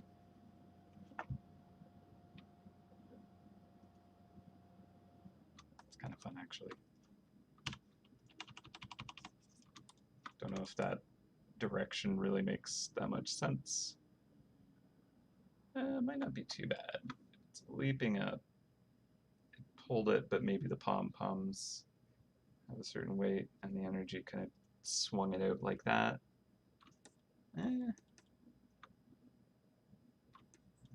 Maybe. It's cute, it's fun, it's dynamic, that's interesting. If I make this kind of like pulling at it.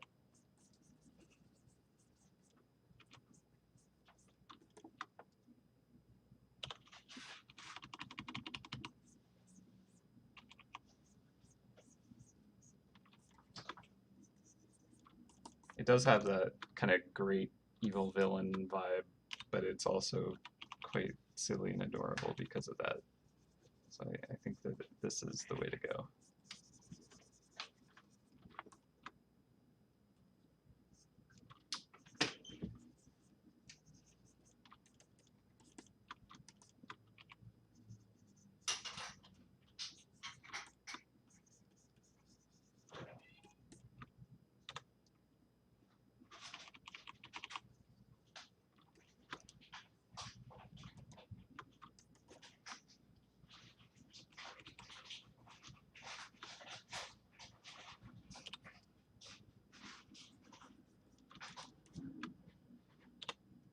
Yeah, it's adorably sinister.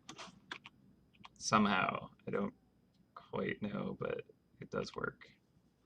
I guess it's, yeah, that it kind of looks like it's doing that evil kind of throwing the cape over the shoulder trick. Um, so that's just fun. Silly villain vibe.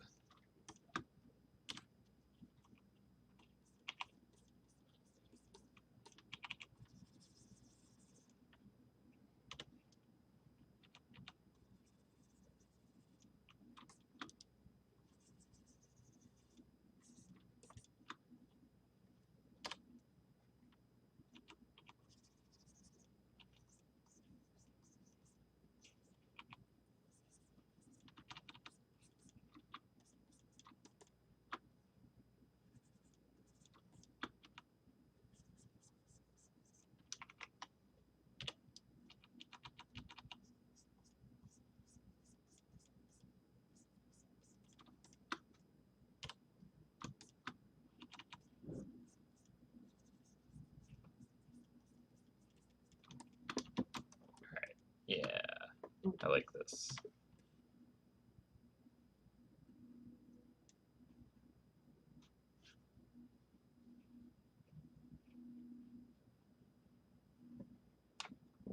Yeah.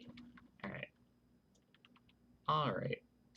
I'm pretty happy with the sketch. So I'm gonna start to do the flat. Gonna block it in so that when we come back from lunch, we can just jump right into rendering and have a good time.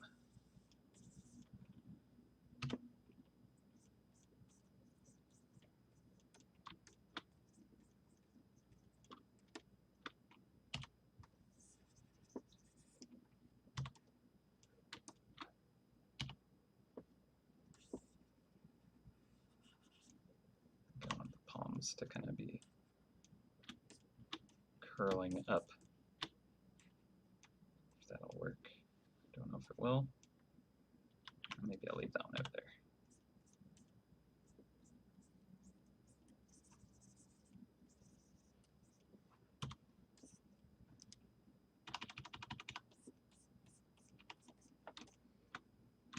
All right.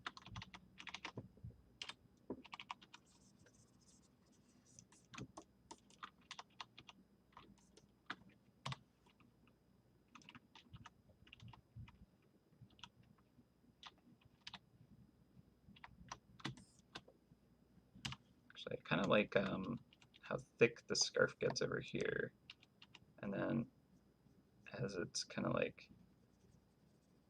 being pulled,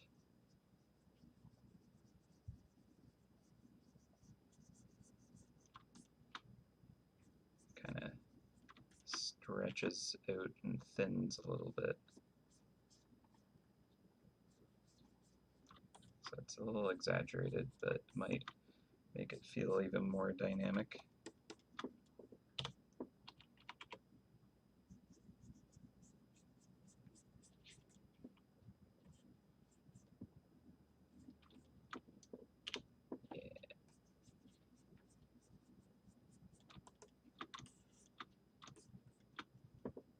Yeah, I like it being kind of like stretched and squished.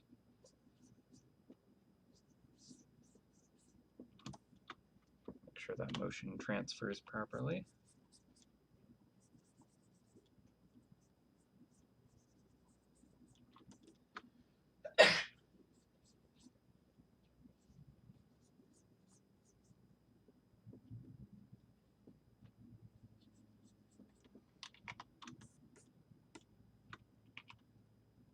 Okay, now one element that I intended from the get-go and I forgot to kind of re-add when we started going in this direction is it's kind of hucking a gift into the satchel. So to do that, I want it to overlap the bag so that it's clear that it's going in there, but also be clear that it's kind of like coming out of the hand just now. So I think I could do that with a pretty small package here. I don't want it to like obscure anything too much, just enough to kind of show what's going on. And I think it doesn't even need to be that close to the hand with the way this is drawn to like show that. I just need to have it be mid, kind of fall into the bag. So maybe it's down here even, so you can see the top of the scarf. I appreciate its floofy goodness.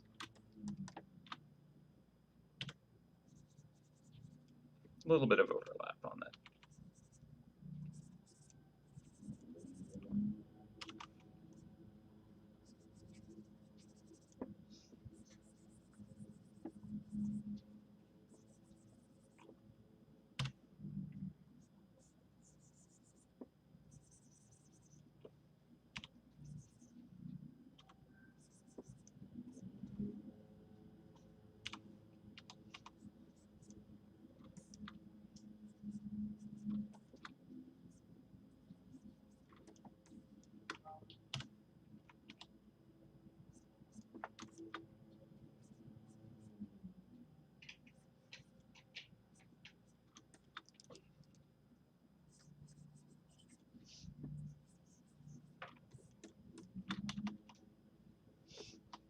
Now I'll get rid of the ribbons. It's maybe too small to have ribbons that will not be too distracting.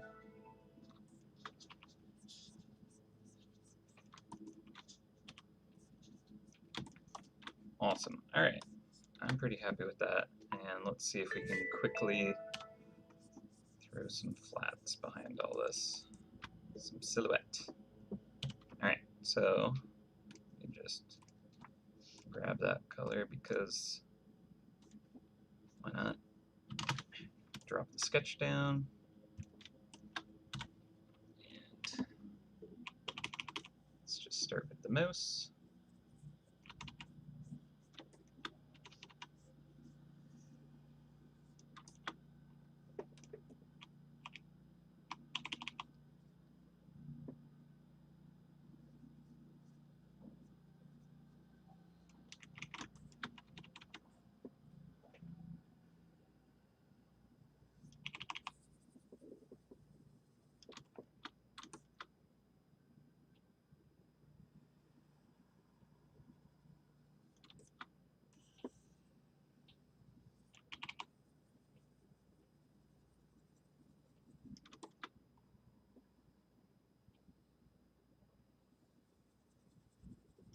Yeah, give it a shave.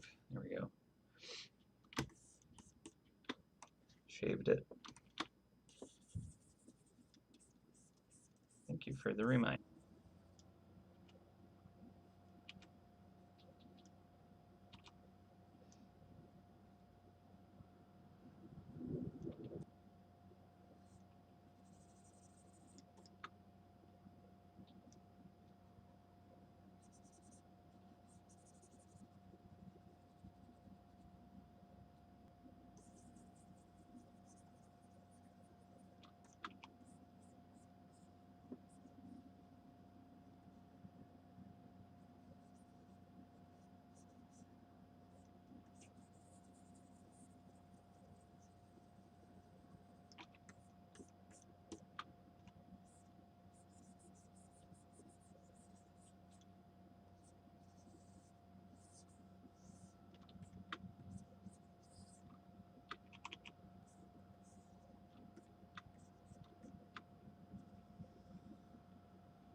satchel.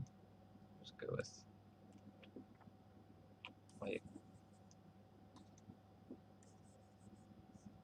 canvas kind of color real quick. Actually, I will probably give it a fun color. Let's go with just kind of like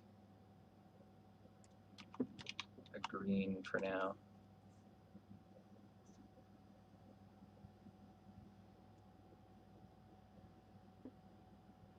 Okay. It's now 1 o'clock, so we're about to go on lunch. I just want to lock in these elements real quick. Won't be long.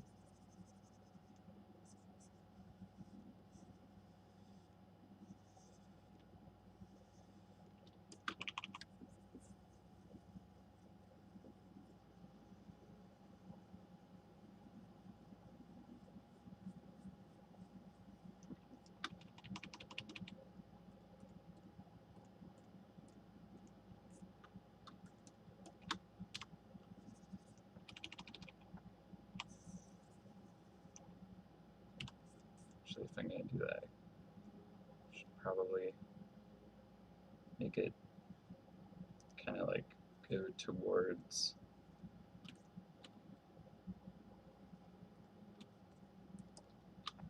that. Feels a little more kind of directed upwards like that.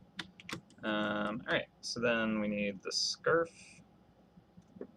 Let's go with kind of like a light red. In other words, pink.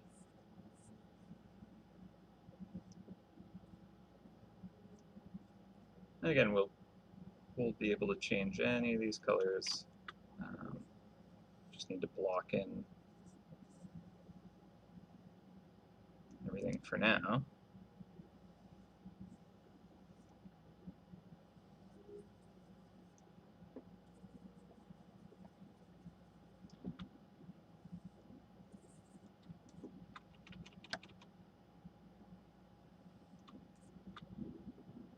Candy cane scarf. What a neat idea. That could be fun.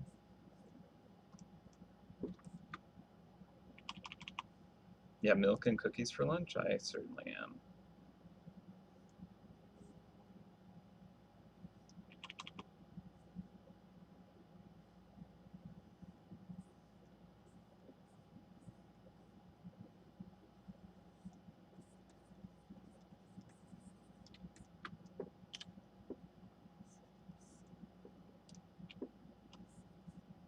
Okay, I'm going to have to do the pants on a layer above this.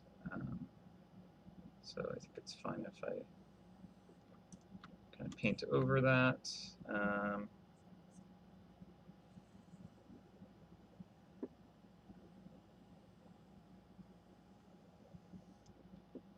We can deal with this in all kinds of different ways. I'll probably split it into 2 different layers because it comes above the mouse here, but then everywhere else it's behind. So it makes sense if it's completely different layers for that. So I could split it like right along this fold here.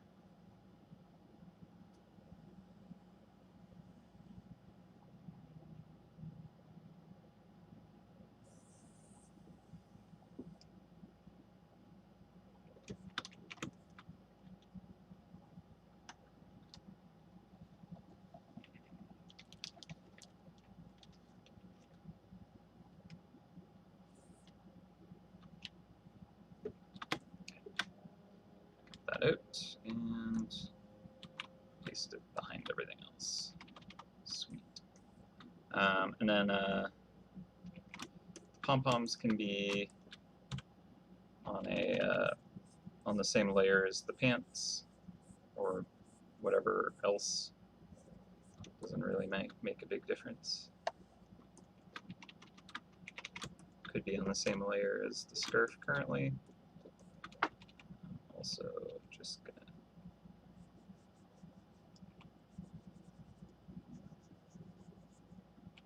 clean up this silhouette a bit.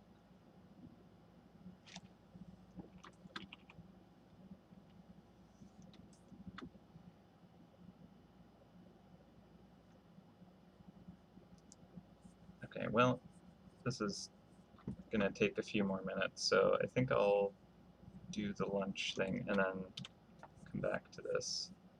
It won't be too much longer, but yeah, there's a little bit of cleanup for it.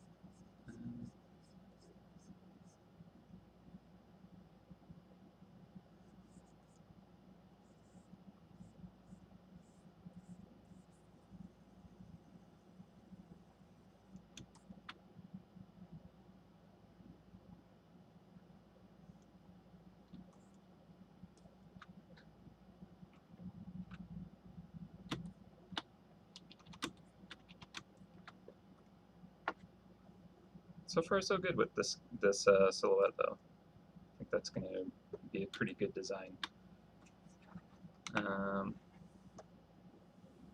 Yeah. I did thin it out like quite a bit, a little on purpose, but yeah, where it leaves the body, maybe it needs to be a bit thicker. One of the reasons why it's so thin there is because it's kind of like twisted, so it's kind of at an angle where it's kind of less visible. But I think if I have it kind of a bit thicker behind the body, that could work as well. But we'll see. This is what we're going with here, though. So let's just group that and toss all the old stuff low so we can hide that.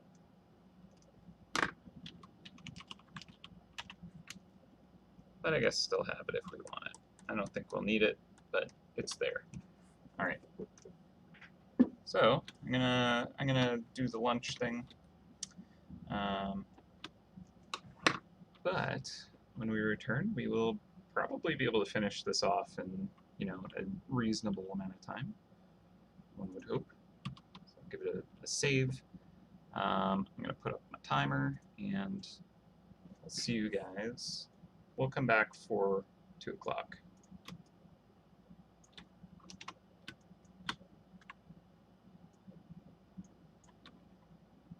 All right, awesome.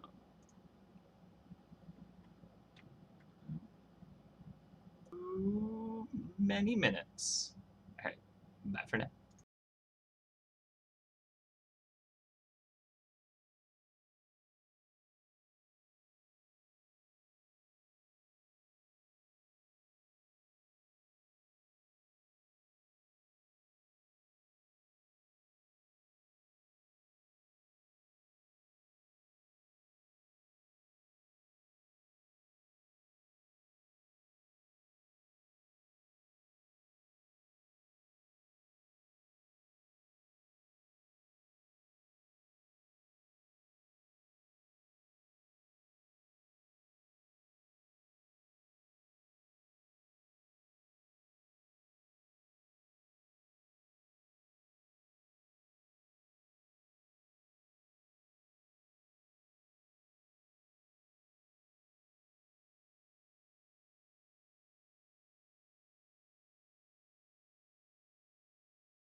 And we are back.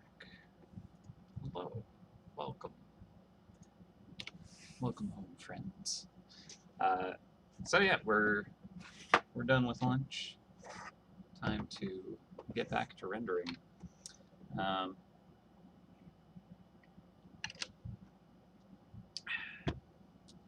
Still pretty happy with it. It's good.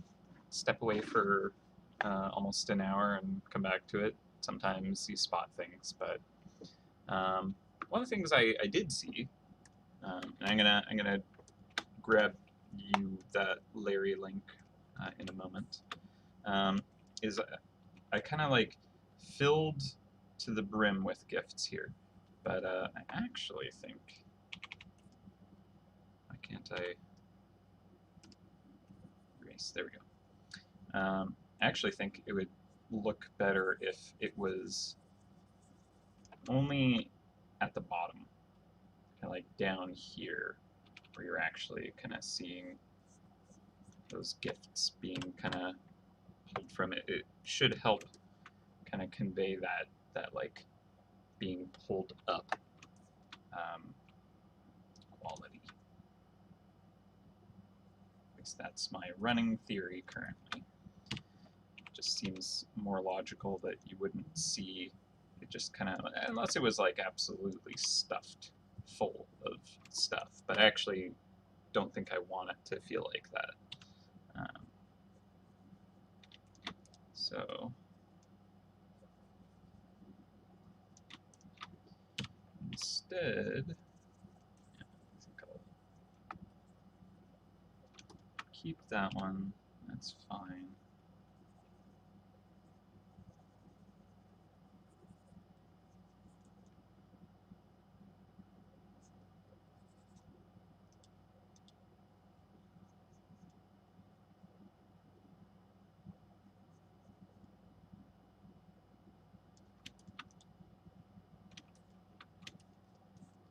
Yeah, because if this is being kind of yoinked, I imagine all the contents would be kind of like shoved back and down, right? As this gets kind of pulled up. So, yeah, I think that actually helps it for sure. Might even make this one smaller.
There we go.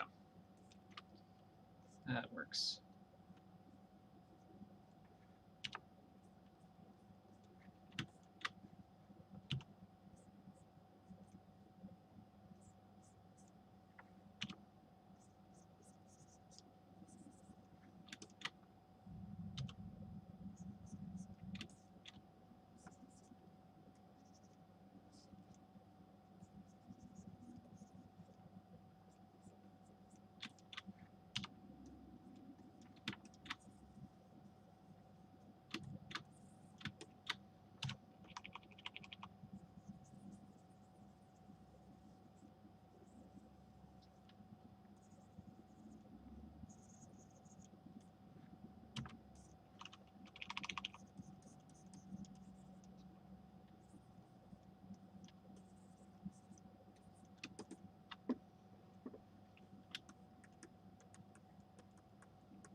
Um, Actually, yeah. So the game jam went bad. I didn't get done in time. Um, I did talk about this at the start, but I imagine a number of people have not been around that whole time. So I didn't manage to get it done in time. I got caught up on a self-made bug, uh, and I was trying to use version control, and I did it incorrectly, so I wasn't able to revert properly. So I had to just kind of keep forging ahead. Even though I had like a working state of it, I was like, oh, I'm just going to quickly try a thing. Um, and then I tried the thing and it went very badly. And ate up several days because I couldn't figure out how to kind of revert safely without nearly ruining all my work. Um, so learning about a lot of things, how to do better version control properly. Um, and some fun tricks that I was learning is what is it called? Uh, kind of a low on sleep, but what is that? It's shader graphs. So setting up kind of like materials with kind of like special effect quality to it. Um, so I made like this kind of cool scanning looking thing on a planet. So like you have the planet there, and then when you like click to like scan the planet, it has these kind of grid lines that kind of like swirl around it, and it looks okay. It's pretty bad because I just kind of like hacked it together, um, and I haven't gotten to any kind of polish state with anything because I still need to get the gameplay working. So I'm not there. But I was learning about shaders and how to do fun, cool stuff because I wanted to kind of like try some of that. Learning about how to put in audio and stuff like that. My cousin Emily has been supplying me with some sick beats for the project. So that's all the more reason I need to actually like create something because she put in all that effort to like make me a soundtrack and sound effects, and she's amazing at it. So, you know, now I definitely need to make something using that, which is good. I need that. Um, what else? I mean, just kind of like learning more about my limitations and what low scoping truly is, because even though I know what it's supposed to be and I can tell people what it should be, I'm very bad at kind of like actually listening to myself on that, uh, following my own advice. Like my older brother, uh, we've always like chatted about video games and wanted to make video games ever since we were kids. And he's also kind of been uh, learning how to make them and code them and stuff. And I'll always kind of like talk to him about like, oh, you gotta simplify it and go lower scope, and it's correct, it's right, but when it comes to it, I'm not any better at kind of like using that advice. So uh, I think, and I will definitely do a game jam again because honestly, like, fantastic experience. Got to kind of like meet a community of people that do this, and it's very cool. They're all really nice, and made just some friends in that. Um, but also, I want to actually do it right. So the next one I join, I'm definitely going to like make something that I've made before, in a sense that like, okay, I know that I'm not reinventing, or I'm not like trying to kind of make something completely unique that I don't actually know how to make, um, which I half did with this. I kind of like did make a thing beforehand. I made this kind of like inventory system that I was pretty proud of, um, and I wanted to kind of like use that but the way I wanted to use it, I was like, I had to remake it for it to kind of like work with the rules of the jam because it had to be made for that jam. All the code and assets had to be made, fresh. So I kind of like rebuilt the whole thing, but I like didn't do it very effectively. And honestly, I spent literal days of the time I had just trying to bug fix things that really should have worked, but because I am not very experienced with clean coding, I was having difficulty finding those issues that, to another experienced person, the whole thing that ate up several days for me would have been mere minutes for them. So, part of it's just lack of experience and kind of doing this more. But also, yeah, just kind of like, um, looking at it after it's over. It's kind of one of those scenarios where it's like I can look at it and be like, oh, if I just did it this much simpler way, it would have been so much easier. But of course, I didn't go that way. So that's just how it is. But I'm learning, and that's how you get better. But yeah, certainly next one I'm going to reduce my scope even further because I honestly was like, I'm good. I've made an inventory system before. I can do this. Apparently, I was wrong.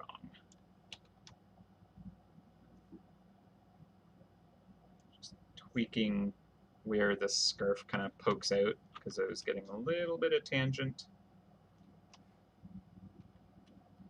But it's been fun, and I've honestly learned so much that even though I failed to deliver on the deadline, um, absolutely worth the time I put in.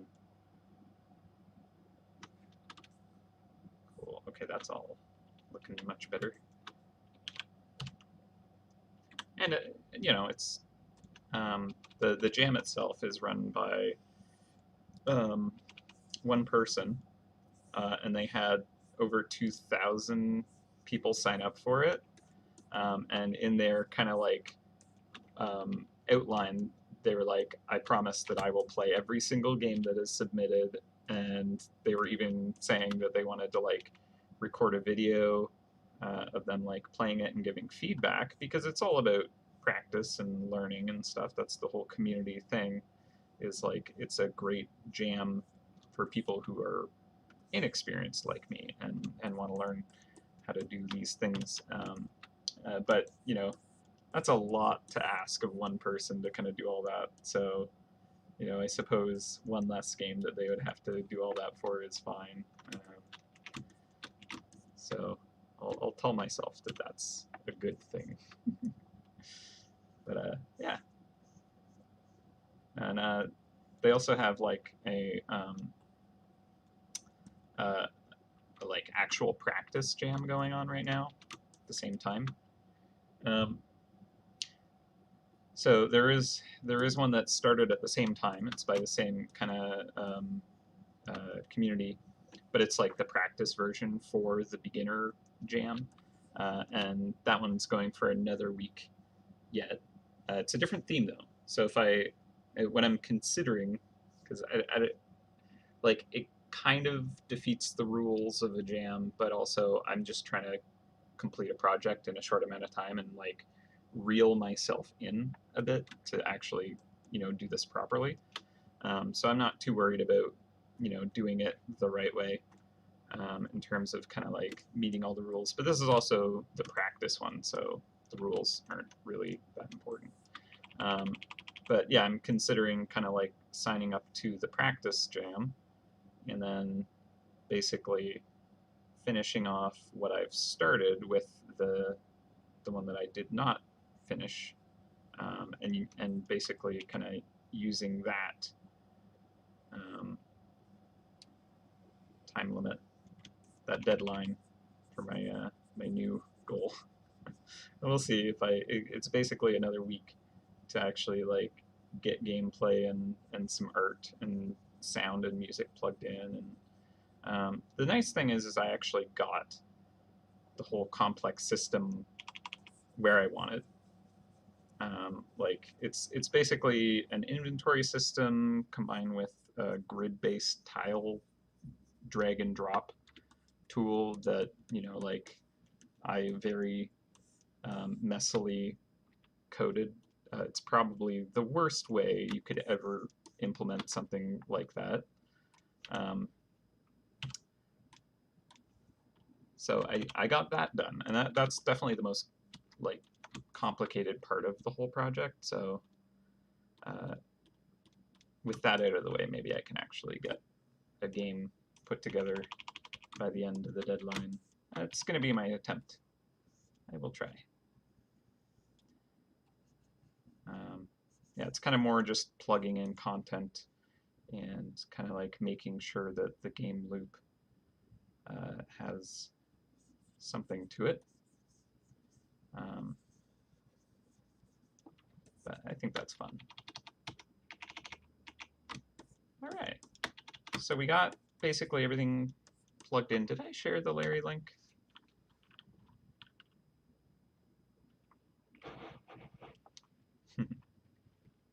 Yeah, I did share the Larry link. Okay, cool. Did I find any tricks for illustrating, assuming I was putting shaders on top?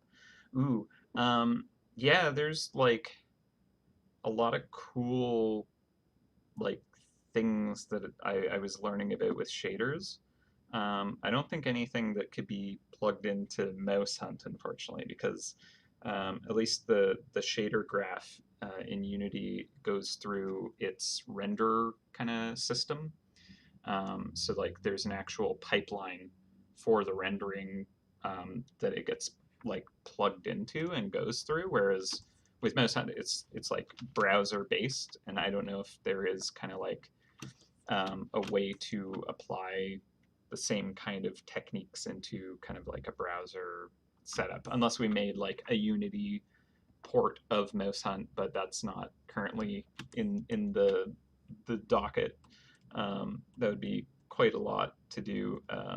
It could be an interesting kind of potential for the future, but at the same time, because of the system that it is, it's a wonderfully cross-platform. And I think doing some kind of Unity build of that would actually go against kind of the ease of access. I wouldn't want people to have to kind of like load up a Unity window and like have that running just to kind of sound their horn. But yeah, basically that the only reason to do something like that would be to kind of like bring in animation, sounds, that kind of interactive element, which would be cool, but like also isn't what MouseHunt is really. It's who knows? Maybe in the future we'll consider kind of like if we can kind of like make it more modernly interactive. I don't know how to say that. But yeah, I mean, MouseHunt is it is a relic. It certainly is a relic. But it's a lovable relic is the thing. And I think that the way we game design around it is pretty unique and actually really kind of like it wouldn't work in a different kind of environment. So, it's pretty special is what it is. Yeah.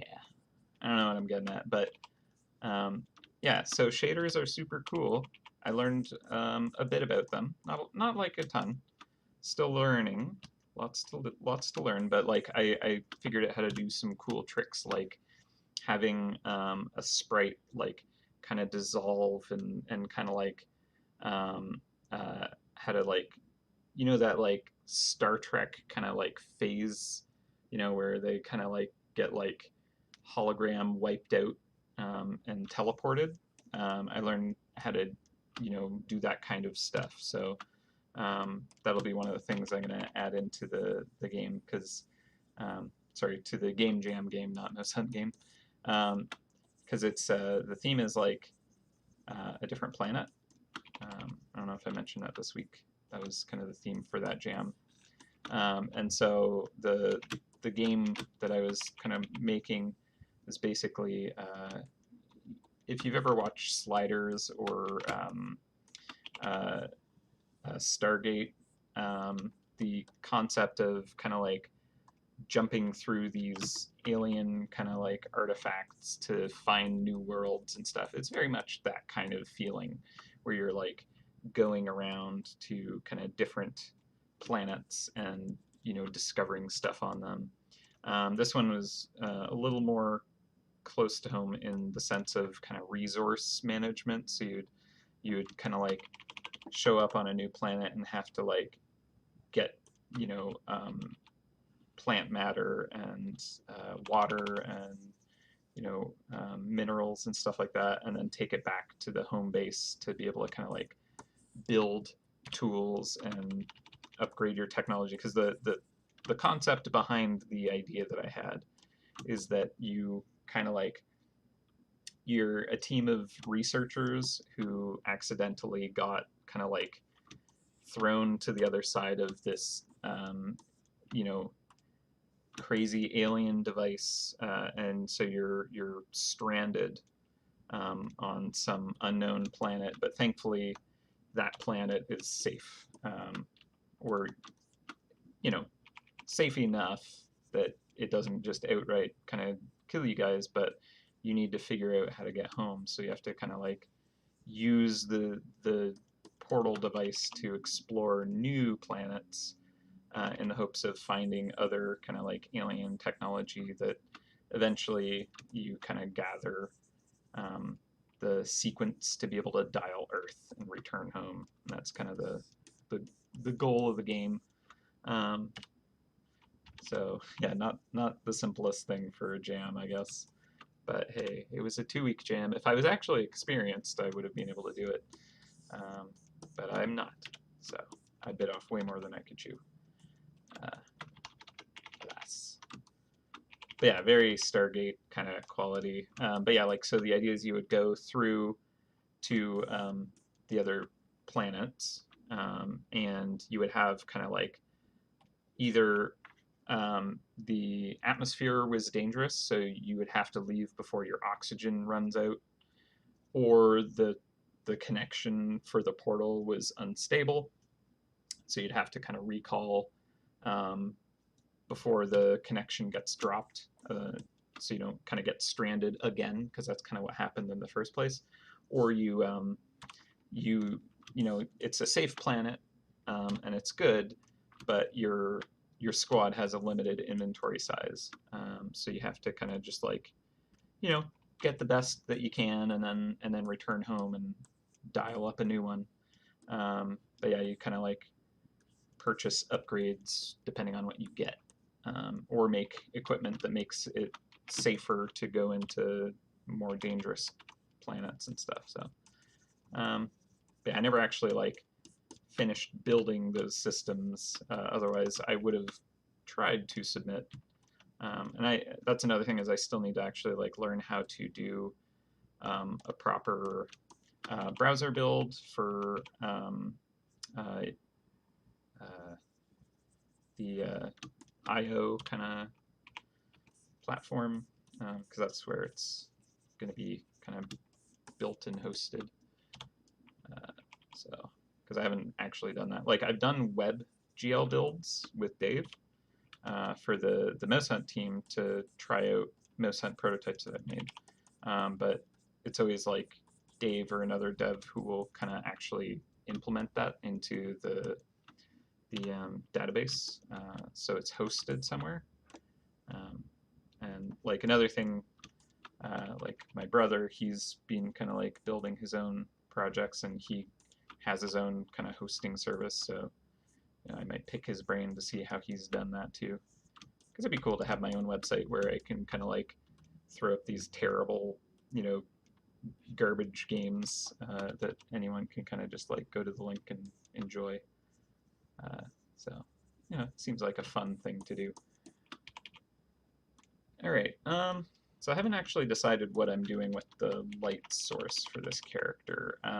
Someone suggested it being kind of like more of a night scene, and I like that. So what I'm thinking is, I don't know if I want to do like a background. I do want to try and wrap this up today, and I think that would eat into that time. But I'm wondering if I might be able to give that kind of like uh, atmospheric quality, but I'm worried I couldn't without having the backdrop be dark and more nighttime scene because, you know, like uh, colors require context. And if I kind of like threw this into kind of like a nighttime scene and rendered it for that, it would, you know, I would make it look really nice for that, and it would work pretty well. You know, maybe a nice moon rim light on it and stuff like that. But the moment I turn off that backdrop, suddenly it won't work nearly as well. Um, so it can be challenging to give that quality without actually having the rest of the environment to like make that make sense. Um, but because I like to do things on stream that are probably, you know, foolhardy, um, I'm gonna try that. I'm gonna see what happens. I know it's a bad idea. That's all I got. I know it's a bad idea, but we're gonna do it. So I'm gonna like just make this a night scene, try and light it effectively, but then turn off the backdrop, and we'll see what that does. Because now I'm just kind of curious to see what happens. Yeah, exactly. No background for Great Winter Hunt mice. You know, I want there to be that consistency. The thing is if it's like a boss for a permanent area, it's like cool. Yeah, throw a background behind the character, make that impressive and imposing, and make them special. But because this is an event-based mouse, that means that in future events, it's no longer going to be the boss. So um, I kind of designed them with that in mind, where it's like eventually they're just going to become one of the main fodder mice. You know, we can always kind of figure out how to make those work in different ways, but that's kind of like an element of event mice is eventually they're dethroned and, you know, they're, you know, replaced by a different villain that year, the flavor of the year villain, if it even gets a new one.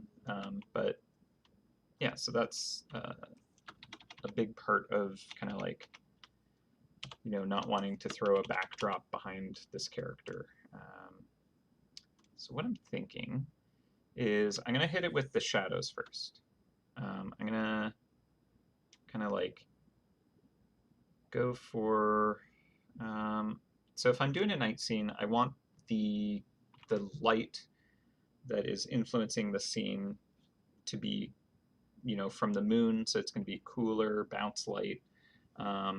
It's going to be pretty bright moonlight, but so I want my shadows to be warmer because I'm going to have kind of a cooler source light essentially, but it's going to be a little more scattered. Um, so yeah, I'm gonna try out doing kind of like a let's see, maybe like an orange multiply layer just to try it. So I'm gonna pick a very bright orange because I only want to multiply a little bit of it.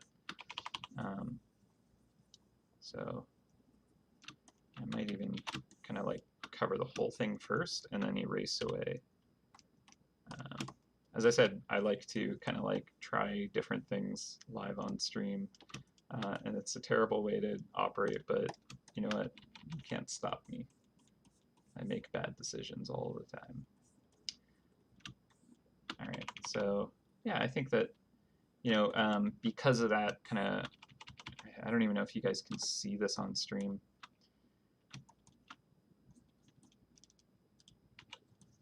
It's pretty dark on my kind of main monitor, but I also have like fairly, it's not as bright as earlier in the day, but there's quite a bit of sunlight, so it's a little harder to see darker stuff on my monitor. So kind of makes the fur color kind of nasty. So I don't think that's too great. I think I'm gonna try adjusting the hue a little bit. Saturation I'll take down as well, and then just kind of darken it a bit more. So I do need it to have pretty dark shadows. All right. Yeah, me experimenting on stream is probably kind of enjoyable. So that's one of the reasons why I like to do that. Is I know you guys accept the failing process, and you know, often spur it on even. So that's great. I appreciate it because I like to learn, and honestly, best way to learn is to fail and, you know, actually learn from your failures. Another piece of advice I will happily dole out to others, in the hopes that maybe I'll listen to it. Maybe.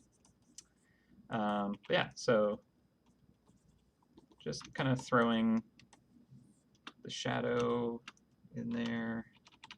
We'll get quite. Why did that paint in a weird way? It's not multiplying? What's going on? I don't know why it made it brighter. Don't think it should make it brighter if it's a multiply.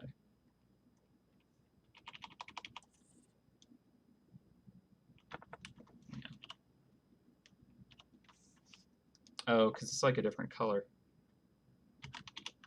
Oh yeah, that's why. That makes sense. Now I get it.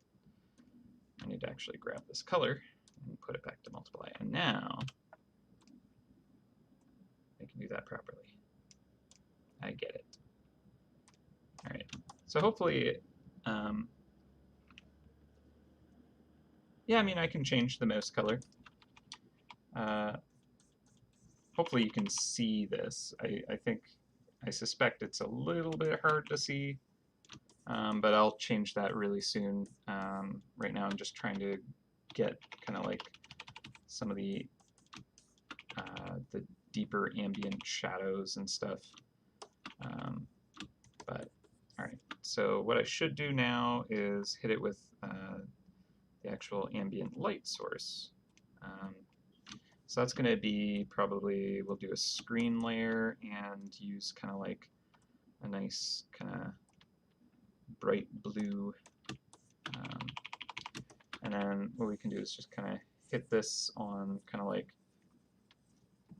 the tops of things that I want to kind of like, well actually I can hit this everywhere because it's ambient light, so it's kind of going to get into almost everything.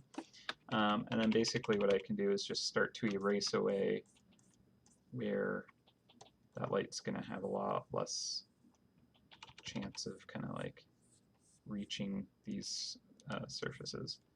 I'm also going to pull this down quite a bit because that's very strong. Really just need it to be kind of like a little bit of influence, even at its kind of most brightest areas. And I'm using kind of like a soft edge brush because for the ambient light you're not going to get like very hard edge shadows or anything. So okay, so planes facing towards the ground, I'm gonna kind of lose some light there. Although given the atmosphere, if it's like a snowy kind of field that he's, you know, prancing through with this satchel of goodies, ill-gotten gains, there would be a lot of bounce light from the snow. So that would be something to kind of factor in as well. Okay, so the inside of the ear would be facing away from the sky. The scarf might have some bounce light, but don't need to go crazy with that. All right.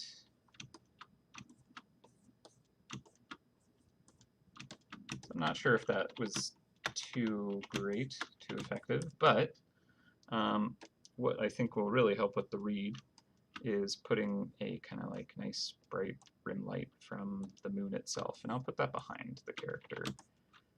And I think this is going to really assist everything to kind of read much, much better.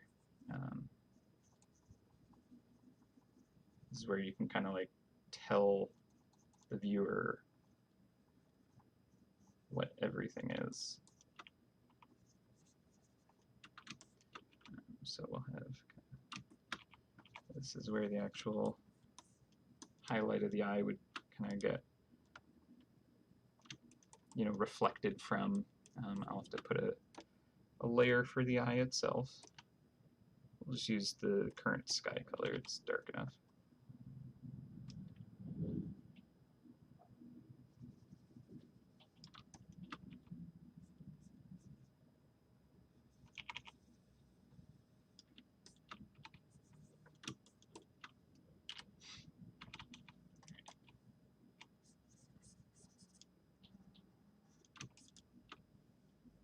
I'll probably have to make the face work better, but I'll come back to that later.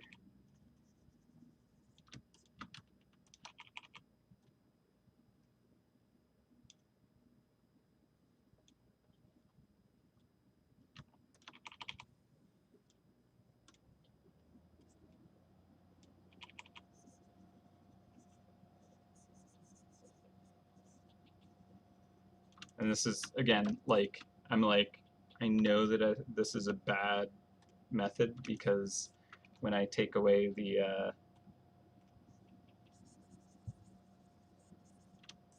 dark backdrop, it's going to look crazy. But again, I want to learn what exactly this will do. So that's why I'm doing it. Alright, I'll just do this on a different layer so I can see what's going on.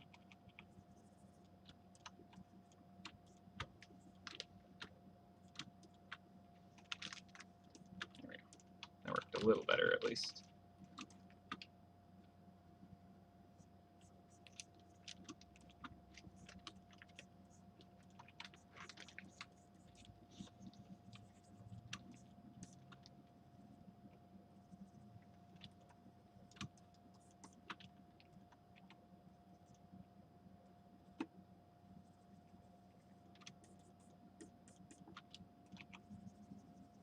I don't like the highlight being on the tooth that powerfully.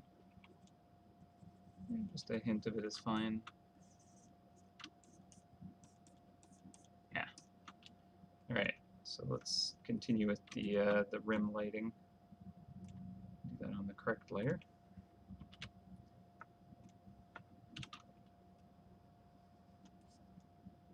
So basically I'll outline everything that's kind of relatively facing towards where the moon would be, just because it'll, you know, help it to read a lot better. It may not even be super realistic to have it kind of like over all of this quite so much, but if it makes it look better, I'd say it's worth it. Okay, so just getting a little, oh, that's not the horn, that's a hair tuft. That's the horn over there. So I'm just getting a little more texture onto that.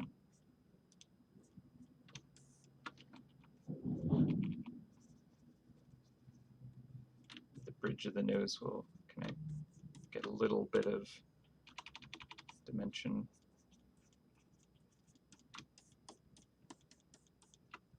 Like under the tear duct here might be another nice place to kind of like get a little highlight going. It just kind of helps show the planes of the face a little bit.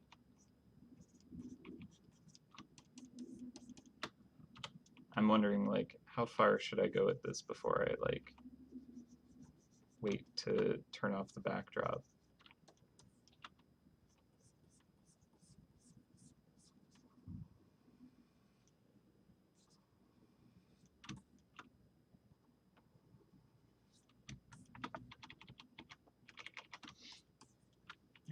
All right.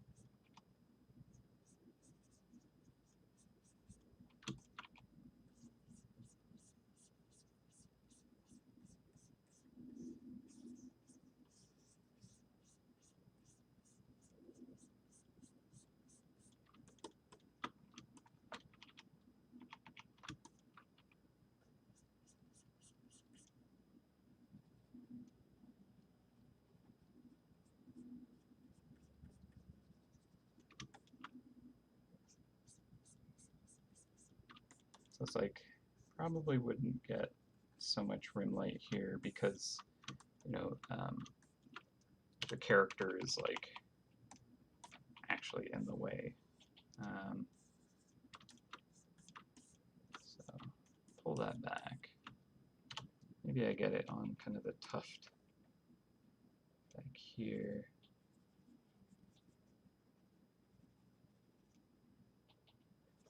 Probably not really, but I do want to kind of like make that more readable.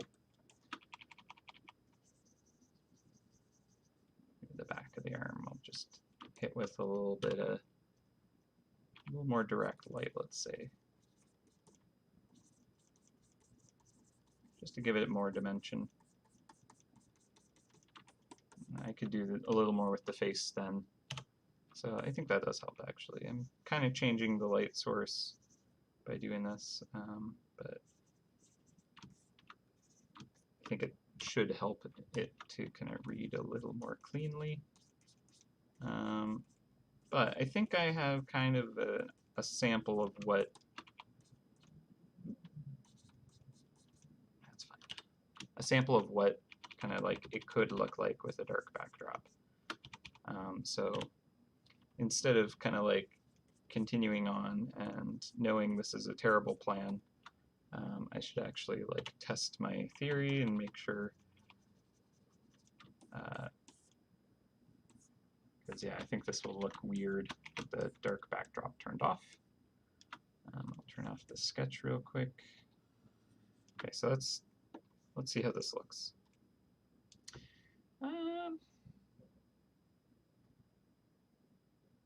It's definitely like quite dark on it, but if everything in the scene kind of has that quality, maybe it won't actually be so bad. So I'm gonna knock everything down appropriately. So let's set that to normal, back to multiply, and just hit that with the pink, hit that with the pink, and multiply, but put that down to like 30%.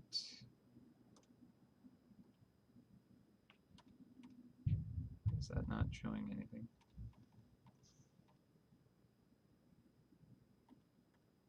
That's weird. Oh, did I have a selection going? There we go.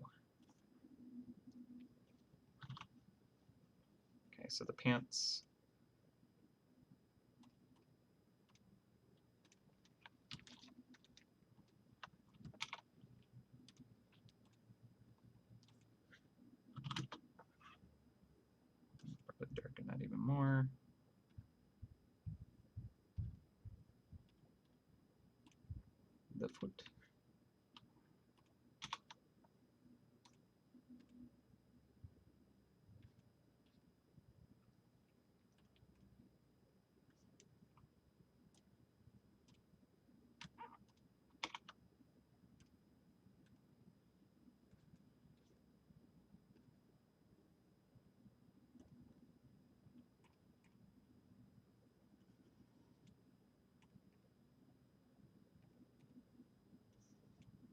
There, that scarf is. Oop.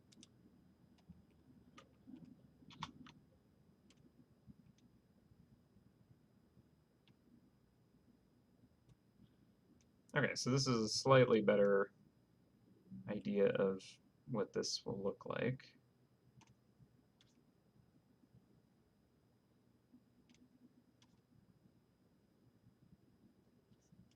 And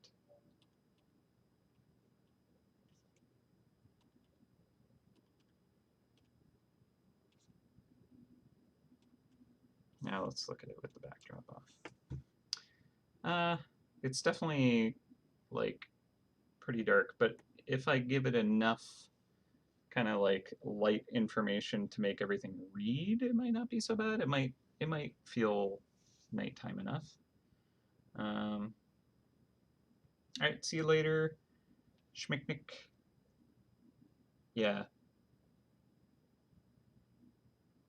So I think we can still give it kind of like that night quality, but I think because it's going to be on a white backdrop, we need to just accept that, you know, that's kind of what it will be compared to.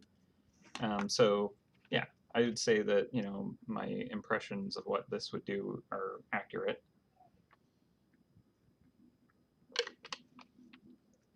It really does need the context of the scene for that kind of lighting quality to work. So I think we can still make it feel more nighttime, but we need to lighten it up. Otherwise, yeah, it'll be quite difficult to read, I think. So we'll knock that. Well,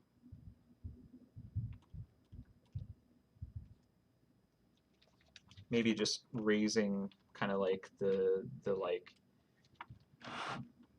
moonlight, overcast kind of soft lighting, soft ambient blues enough will make that happen. And then yeah, like the white point could be much more gray, meaning like if the pom poms were supposed to be white, kind of making them much kind of lower might be a good way to do that. So, all right, I think that yeah, we'll try and get that night feeling, but not kind of like go too crazy worrying about getting that perfect, because it can be a hard thing to convey with a pure white backdrop. All right, so let's just keep at it.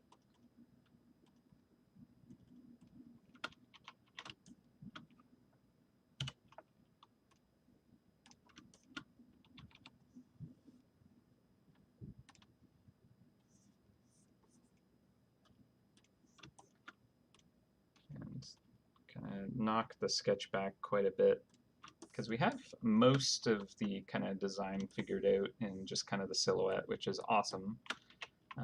I don't always manage to kind of like get that to work. So it's quite nice that I've actually kind of like made a relatively strong silhouette. I don't often actually accomplish that. So I think having these kind of like nice strong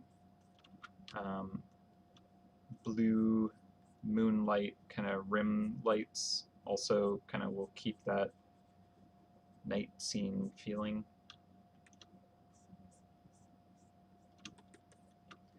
Okay, gotta get our toe beams in here.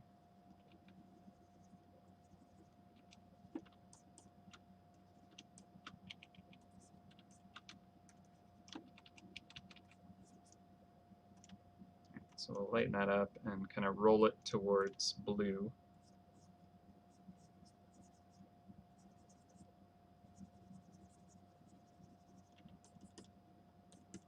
Yeah, see, like that reads pretty strong, which is good. And I'm just kind of like giving deep and dark enough shadows to everything that like the main lighting on the scene is really dim. So by hitting select things with kind of like a nice poppy light is gonna, you know, make that more noticed and pronounced, which might help make it feel like it's low light, even though it's surrounded by pure white, which is the brightest thing on the screen. So, you know, just kind of gotta be aware that's an element. But at the same time, because the backdrop is the absolute brightest thing in the picture, that means everything else is darker, and so that's also kind of, you know, a way to kind of like make that work. All right, I have too many layers. I'm just going to work on this one layer.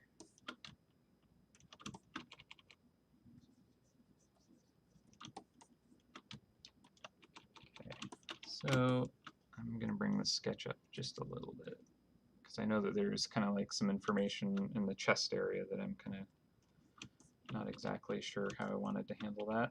So there's this scarf that's kind of coming over the shoulder here, and down onto the chest area.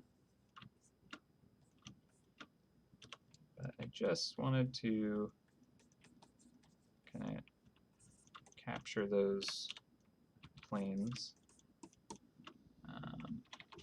Then the scarf will block any extra light right at the edge of it.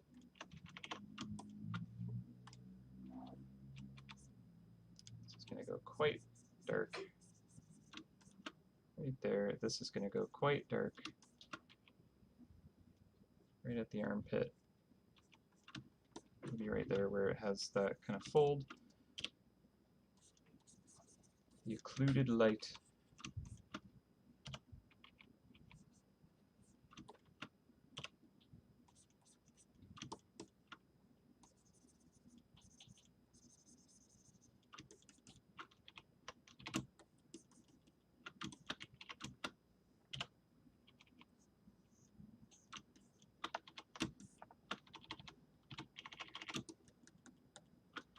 All right, yeah, I'm going to knock that sketch back.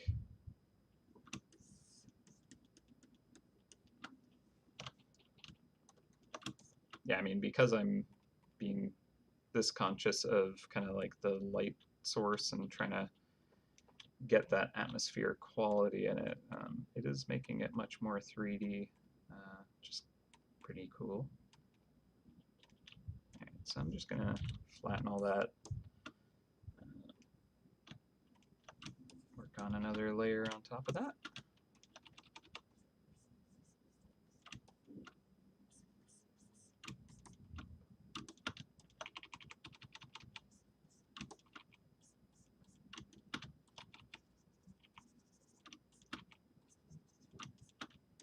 I don't know why, but I'm just more comfortable kind of like having fewer layers.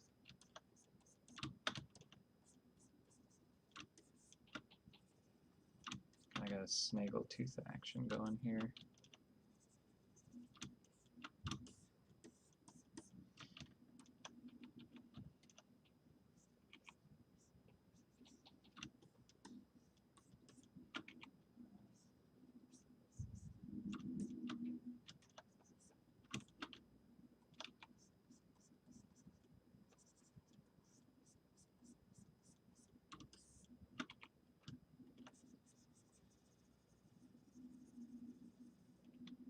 Oh, one thing we haven't done, and it's extremely important, is looking at the kind of value structure of this. And that's something I'm trying to, you know, be aware of more often, to try and kind of plan it a bit more.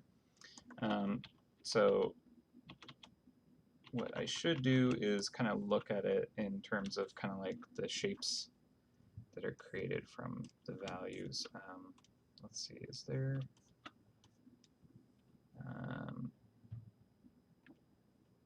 what is it called? Threshold?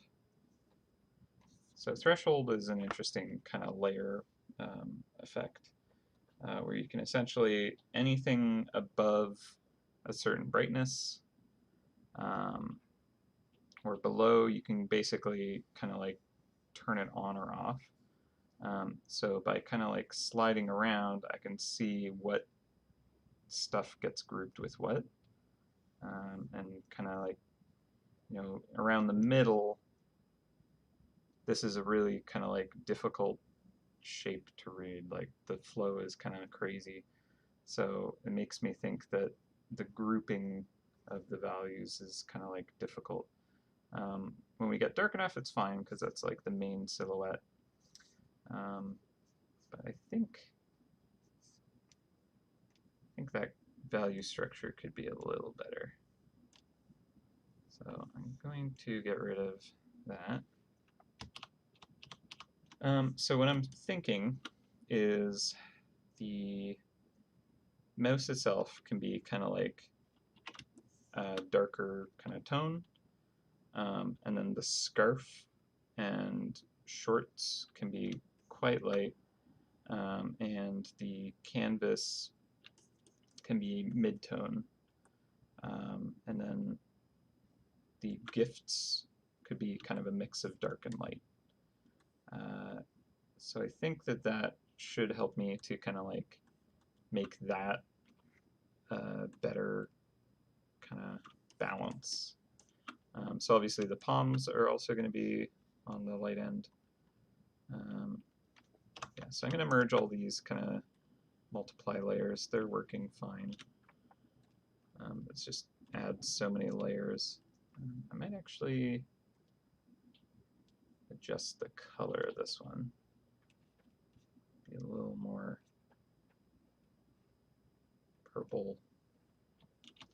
Same with the gifts are fine. Canvas is fine. The scarf. I think I will do the candy cane design on it if I can. So I'll go nice kind of purple there. Why not? All right. And then this top one, I'm gonna lighten up. Cool. All right. So now I've kind of like merged all those multiply elements just to get those layers out of the way.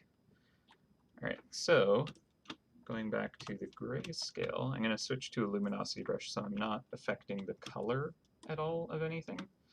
I'm just going to be affecting how bright or dark an element is. So I'm going to start with the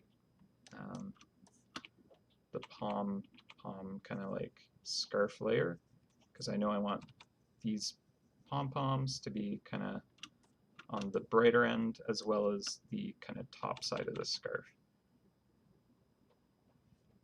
And I want to try and kind of like group these shapes a little better than I have them. So that's quite bright. I don't think I want to go that bright for the scarf. So I'll pull that back. I'm fine with going quite bright for the pom-poms, but that's probably too bright to be honest, because I do still want to give it that kind of nighttime quality. So maybe I'll kind of pull it back a bit. And so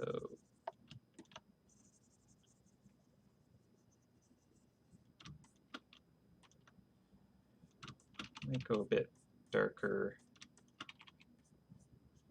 where it's kind of turning away from the moonlight. But again, I want to try and come at this as if I'm worried really only about the kind of the grouping of the shapes as opposed to the kind of rendering of the light as much. So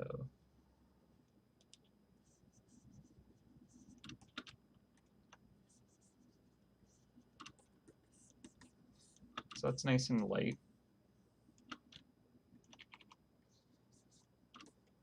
Now, I think if I do the back scarf area next, that might also help get this right.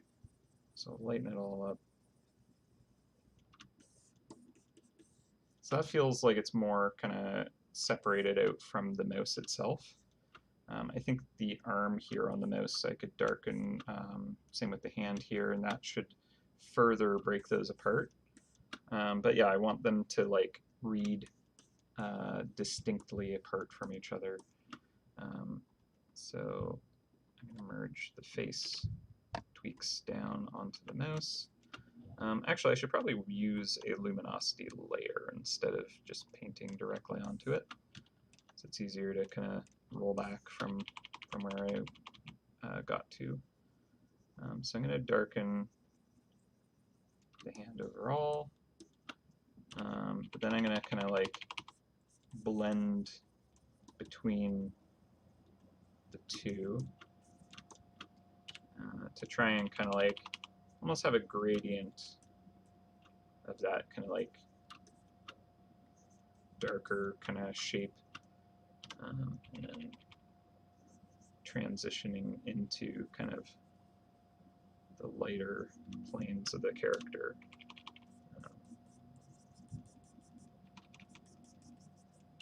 Don't know if I make any sense at all. But now you can see that there is a pretty strong distinction between the scarf and the mouse. I might just lighten this up overall a little bit. I don't want to go so dark that we lose read. And then same with the face here. Overall, I can just kind of knock that back.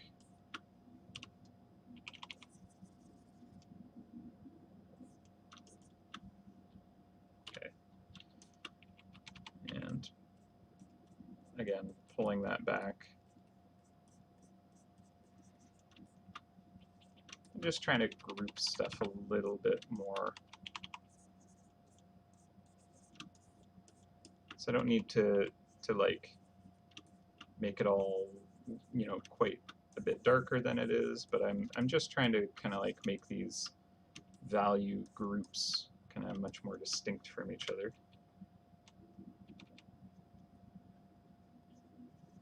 It's like the inside of the mouth, let's say we go real dark there.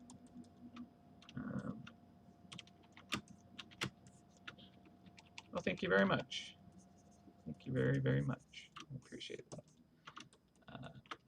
But yeah, I mean, I'm looking on my other monitor, which has kind of a different color profile. It also is looking at the colored version of it.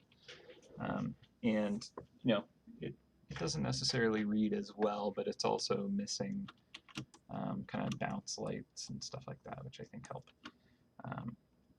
So I think another main thing to get reading well is the bag. I think that if I go a bit darker, well, actually, let's turn the sketch on so I can see where I need to. The inside of the bag is going to be quite a bit darker than the outside of it. Oh, not lighten. Luminosity. Where are you? All the way at the bottom. There we go.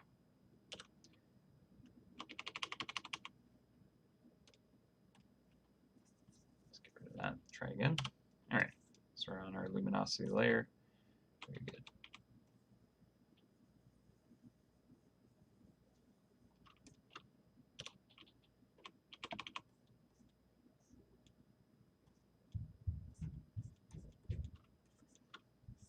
Okay, so having a gradient of it going dark to light kind of like makes it feel like there's,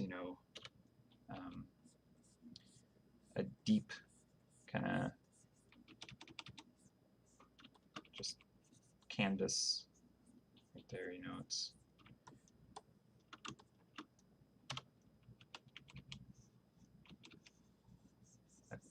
cavernous kind of, you know, place to toss gifts. Nice and kind of like, you know, nice and big container. All right, I'll just do the bottom side of this. It'll be nice to get some bounce light on the bottom of this as well. Can help with that kind of like winter snow kind of environment. So kind of get some nice bounce light up on the bottom of this. But for now, I'll just kind of give it some dimension. I might change the color. It's kind of like not a very festive green currently.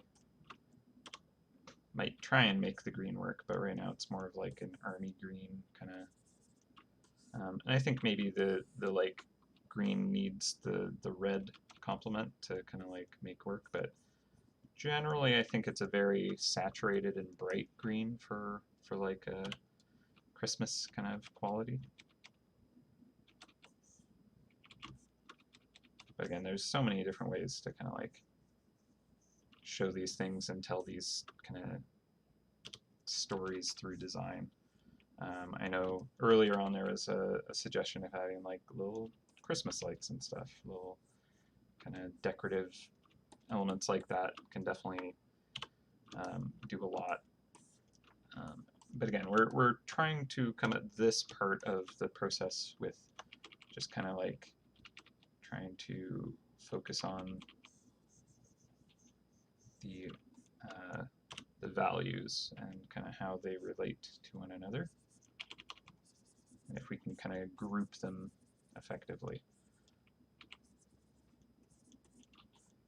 So there's this kind of flow between the mouse and the opening of the canvas. I think I'll make the feet quite a bit darker. Oh, that's interesting, the linear light. All right, let me just check how that looks. It's fine, I'll merge that. All right, let's do a luminosity.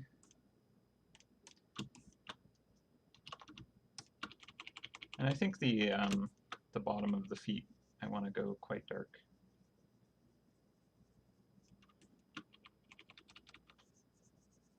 All right, that's on another layer altogether.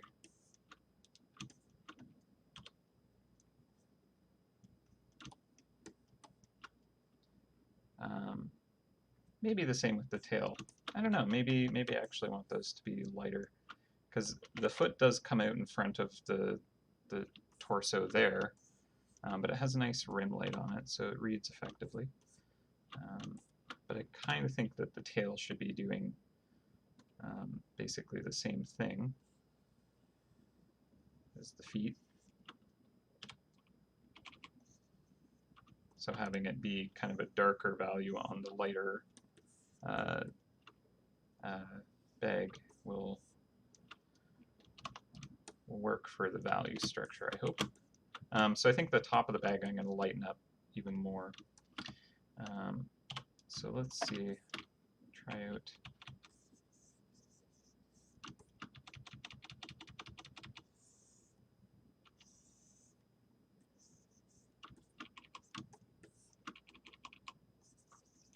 And right now it's really like desaturating the colors because I'm basically just adding black and white without affecting the hue. So it's when I like come out of this view, it's going to be like really muted looking.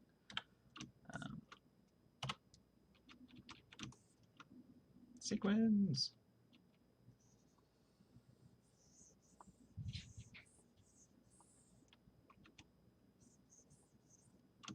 Where would you put sequins on this character?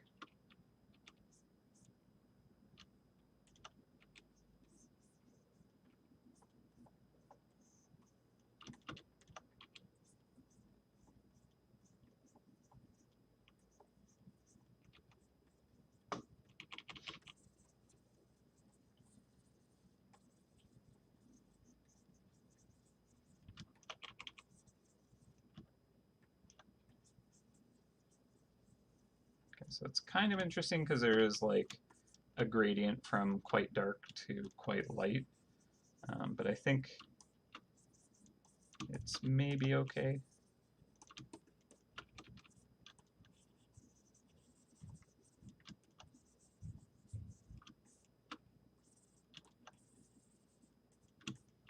By the way, thanks for everyone who was asking about the Game Jam stuff.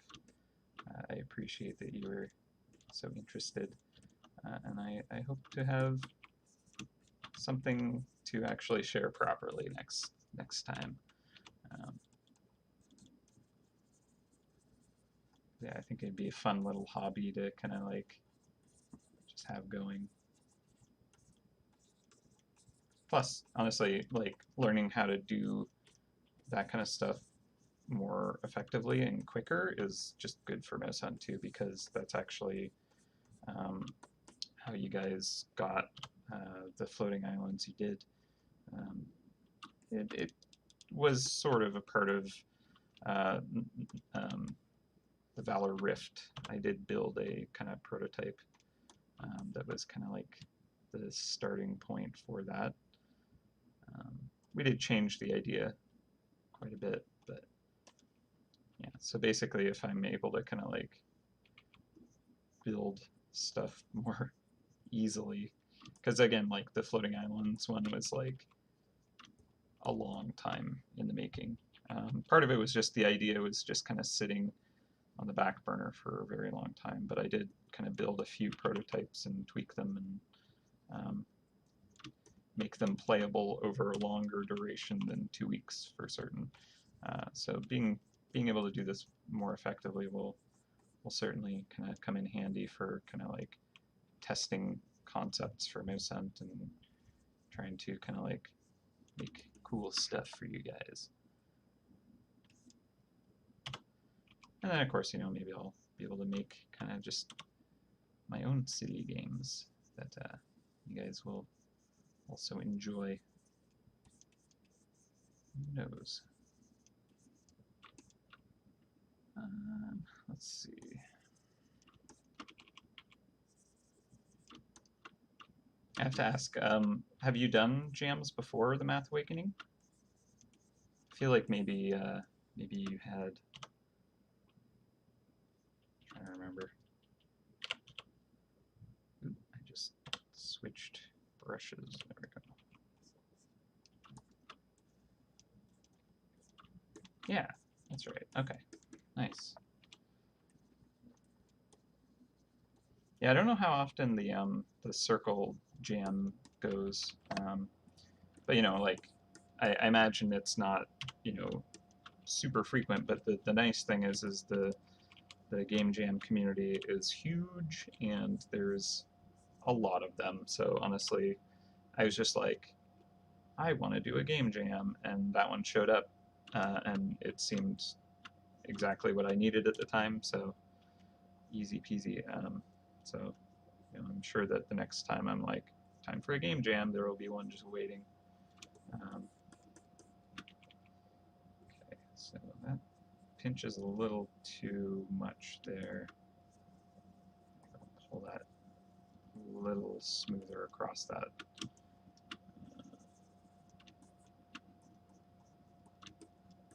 Yeah, quite a few game jams. That's awesome. Yeah, honestly, I'm surprised that I never actually did one before. Because it's certainly something that I enjoy.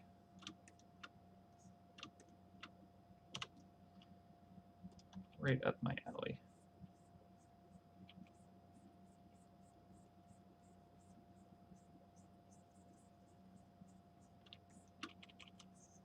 Also have to try doing a jam with, you know, other people. It's probably the best way to do it, to be honest. But yeah, as I was mentioning last time, I really wanted to kind of like figure out all the little kind of like elements involved in kind of like doing an upload, other than composing. Actually, I do actually want to try that as well. But thankfully, my cousin was quite interested in kind of being a part of it. She's done game jams before, actually, so she kind of knew the ropes, which is quite handy. All right, so I'm kind of like, I zoom out and I kind of just blur my eyes to kind of get a quick look at this. One of the things is, okay, so like the torso and the inside of the bag are kind of like flowing together. And then the kind of scarf is nicely cut out from that. This foot on the pants as well. There's kind of like a nice smooth transition between the different forms on the bag here. And I'm thinking that maybe I actually want to kind of lighten up the back side of this to kind of like help transition into the outside a bit more. So even though there's this kind of dark edge that kind of like cuts off the inside from the outside, because it kind of goes up in value, it kind of makes it transition into the rest of the bag. I don't know if that makes any sense, but it's kind of how I'm seeing that. So I'm lightening that up quite a bit, which makes the gift dropping into it need to be either quite bright or maybe quite dark.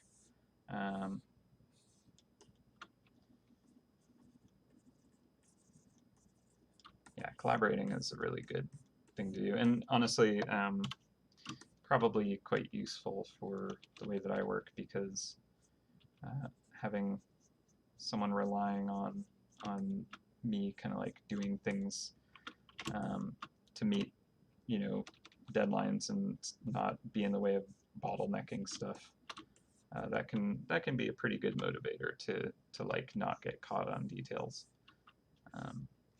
You know, it's stuff that I deal with at work, so not always effectively, but you know, it's important and I try. All right.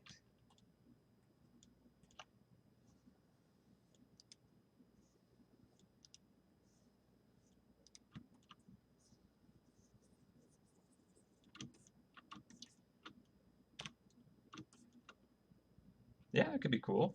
What what kind of stuff do you do? Based on your name, I feel like you'd be good for, you know, figuring out balance and probably coding stuff, but I'm not gonna make too many assumptions. I think it's clear that I make artwork. That's one of the things I do.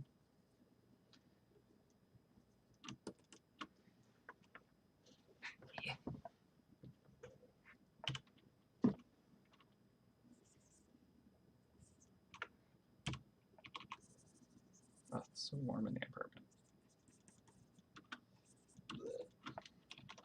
All right, so value-wise, I'm feeling this is a little stronger now.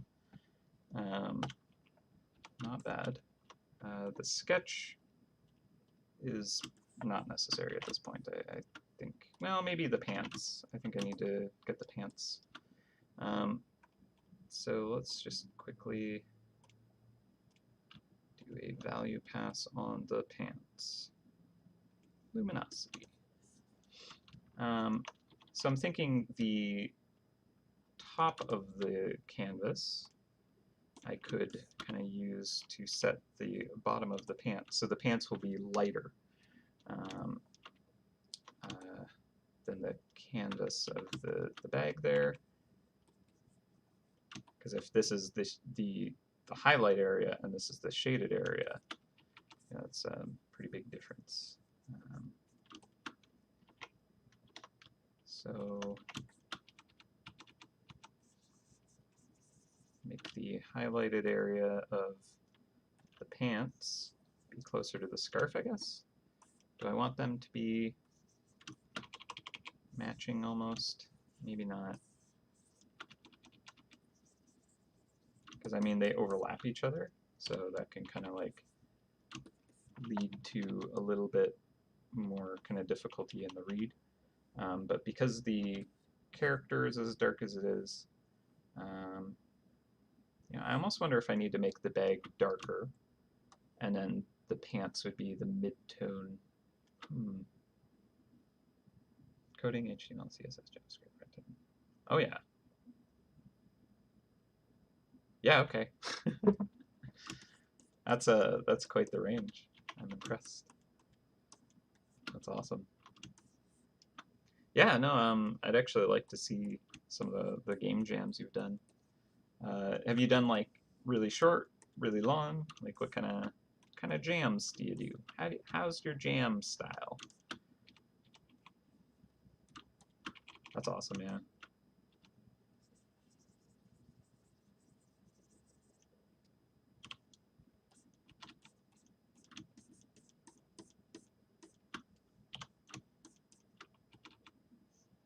The fact that you like join my streams and aren't completely enraged anytime I talk about physics is probably, hopefully, a good sign for me that I'm not completely insane. Maybe. Am I off base all the time? You can tell me. I'd like to know. Are my concepts completely incorrect? I talk about light a lot. I'm fascinated by it, but I think I pretend to know what's going on, really.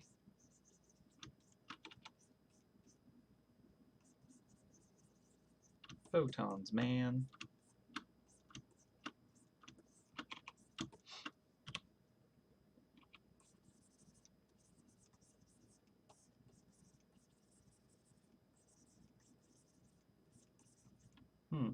Yeah, I don't know if these pants are the value I want. Let's give a save. Let's give a flip. Do a flip. Okay. Flip helped actually. The way I'm a bit darker. Yes, maybe. I kind of want the end of it to be dark, and then the middle to be a bit much like the pom-poms. So I like where the scarf could go darker, and then if maybe, yeah.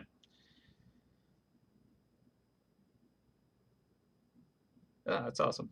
All right. That is a wonderful list of genres and styles, speeds. That's awesome. Yeah, I'm some of the examples. If you have any, I don't require it or anything. I'm just kind of interested to see what stuff you've done with people. I'm always I've been interested to see what they've done. So I unfortunately had to disappoint many of them with like, it's not ready yet. Just like you guys, nothing to see here yet. Get something. It's part of the reason why I announced what I'm doing to you guys, so I can rely on you guys to try and hold me accountable as much as anyone can, really. All right. So, scarf. Scarf. It's all the way at the back. Let's do luminosity on that, and we'll do maybe this. That's too dark. That's also a bit too dark.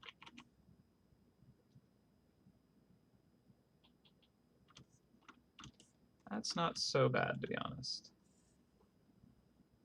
So what's interesting is I'm kind of doing gradients with my value structure. I don't think that that's normally what people should do. But as long as things are like reading distinctly, I think that it's still in the right kind of direction of importance.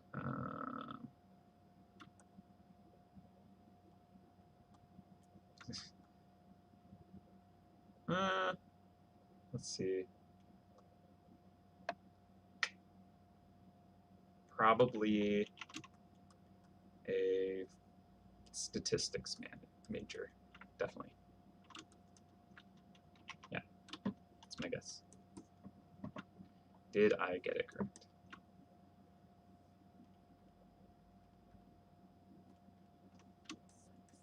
Definitely the statistics manager, or major.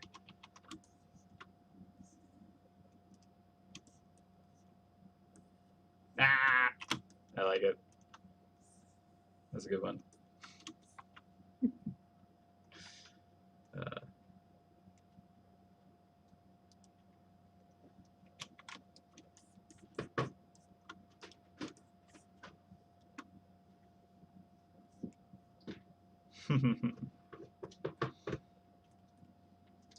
I feel like, is MouseHunt like a game that like math people really like? I feel like it is. Maybe I'm crazy, but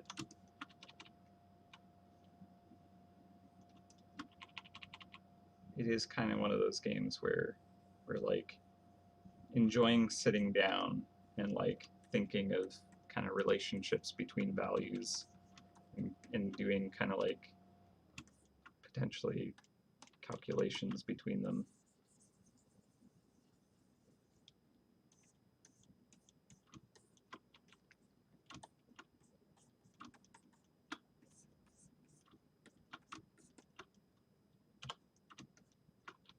I mean, I certainly don't expect everyone in the stream to be a math major.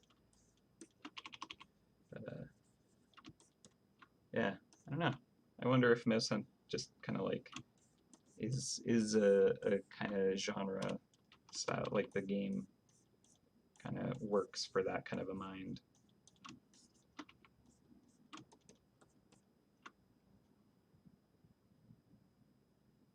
Mm-hmm. Yeah, exactly.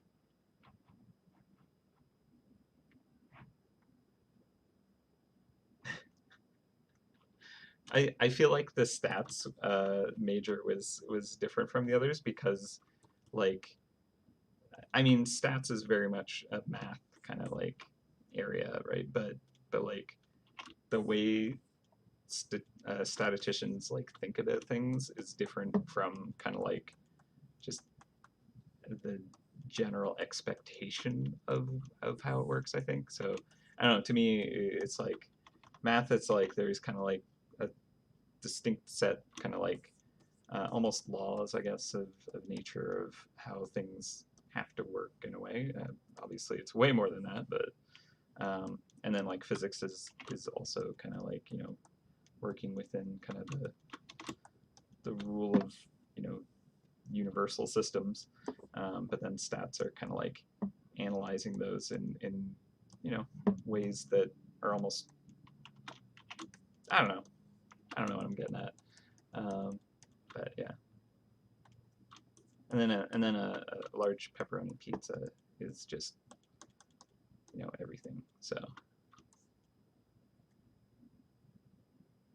critical thinking, applied version of math. Yeah, yeah, very procedural and template based. Um, and it's like it kind of like has to almost. I guess it depends on the stats is the problem. Like what it's analyzing. It can be very kind of like sociologically kind of based, perhaps. So I don't know. It certainly is very kind of like uh, heavy and high tier kind of logic. So very impressive stuff in there. But yeah, I am none of those things. I talk like I am, so I shouldn't. Because yeah, again, a little more of that wonderful Jacob hubris. So I apologize to everyone. That's it. That's what I got.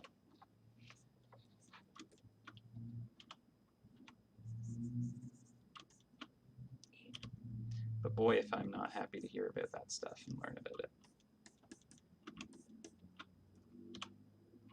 If I didn't go into art, I would probably like be an engineer or something like that, to be honest. It's kind of, my brain likes to do that.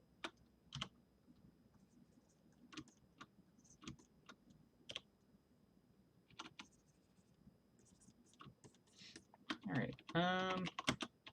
Okay, so things are looking nicely distinct. Too self-conscious. It's just because I watch so many science YouTube videos that I get that like fallacy of like I actually learned this because I've heard it before. You know, that's a dangerous thing.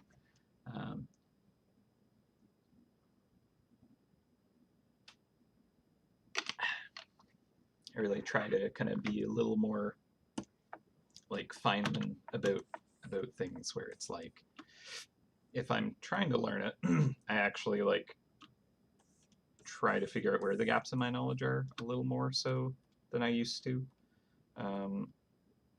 There's that whole kind of like concept of basically to actually learn something, you need to be able to kind of like teach it in a way, like not necessarily teach it, but like explain it in your own words. And the simpler you can do that, the better. So Richard Feynman kind of like did that and taught how to do that, where basically you kind of like to learn a subject, write down everything you know about it, and then basically just do as much of that as you can, and it'll reveal what gaps of knowledge you have, and then you can kind of go back to the subject and learn about those specific things, and then try that again, and then eventually, you might be able to write out the whole statement of what the heck you were thinking you knew, to the point where you actually kind of know enough to express it, and then basically being able to take that and then teach that to like a 5-year-old and make them make sense of it. If you can do that, then you've learned it. At least that's how I understand that whole thing to work. I think it's a great way to do it. I actually have kind of like an app on my phone, which is basically a little notebook. And when I'm walking wash, I'll pull that up and I'll write about a thing that I think I know something about. And what do I call this file? I think it's like concepts I think I know stuff about, but I'm very horribly wrong. And so I'll just kind of like write in that and then kind of like figure out what I don't actually know as I'm just kind of like walking with wash. And it's an interesting exercise. I like to do that. Yeah, lately I've been doing a lot of that with kind of like my game design and just kind of like figuring out what I need to figure out.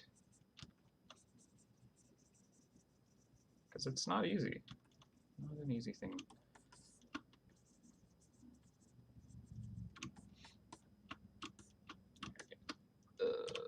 Let's see. We're at 3:36. So I'm kind of like smoothing out some elements, just kind of like trying to keep it grouped. Yeah, exactly. Being able to explain a concept in layman's terms is like so difficult, but like so important.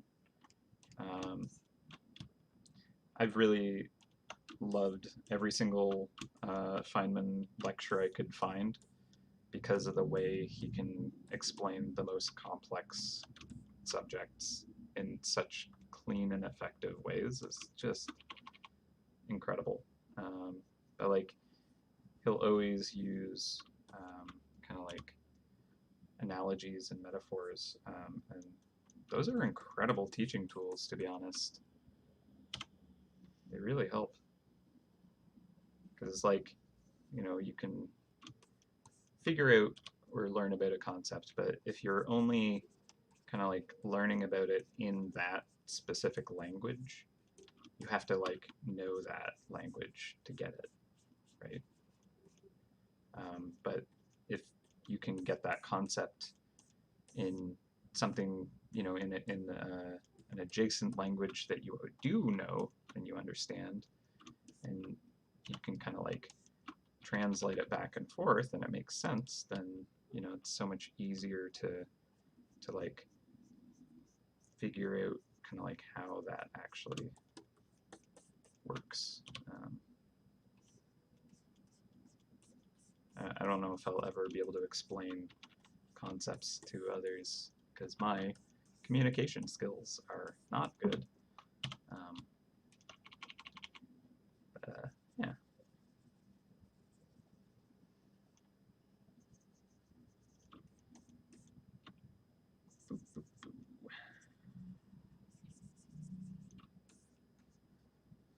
It's also one of those things that I'm trying to learn how to do better. Communication is difficult. That one's a bit challenging to kind of figure out how to improve it, though.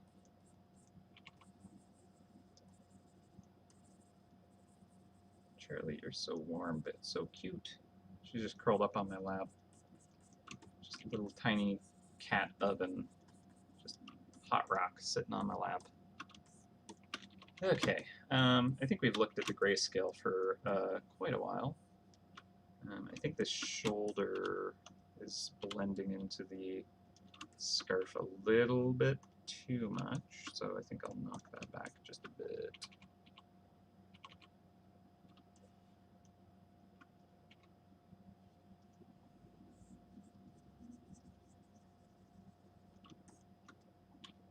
And fade that back.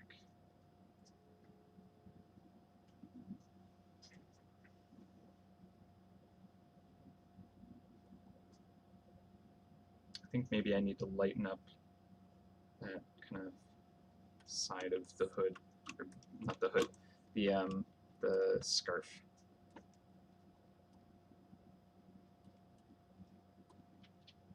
It's up at the top. Here it is. Yeah? That's interesting. Your cats don't sit on laps and just beside you. Our previous cat, Luna, was kind of like that. She wouldn't really get onto people's laps, but she loved getting pets and would kind of like, you know, be right beside you, always available for pets, and like tummy smacks and stuff. Like she was an oddball. But yeah, not one that would like just climb into your lap. Whereas Charlie and Pika like will like fight their way onto your lap, and they are big fans of just absolutely overheating.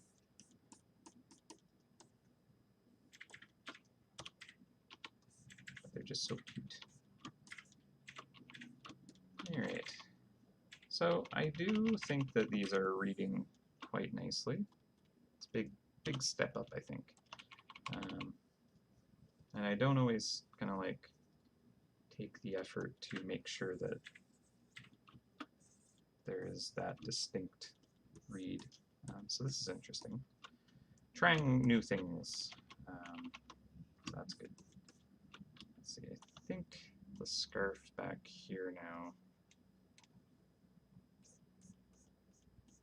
I want to get a fold right there.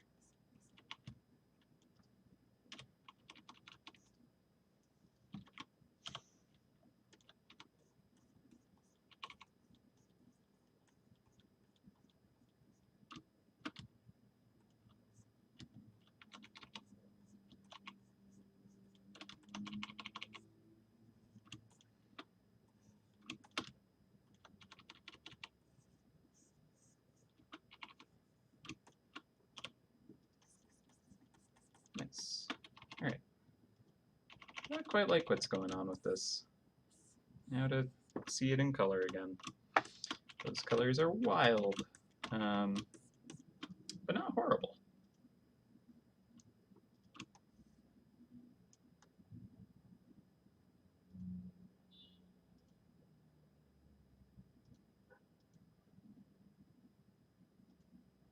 Yeah, I mean, absolutely. That's, I mean, like, everyone kind of has their own levels of everything, you know, like being able to kind of like learn skills or kind of, you know, communicate or do an activity or, you know, whatever. Some people pick certain things up instantly as if they were born with it. No one's born with any of that stuff, but you know, some people just are really naturally good at kind of figuring out certain things, and not others.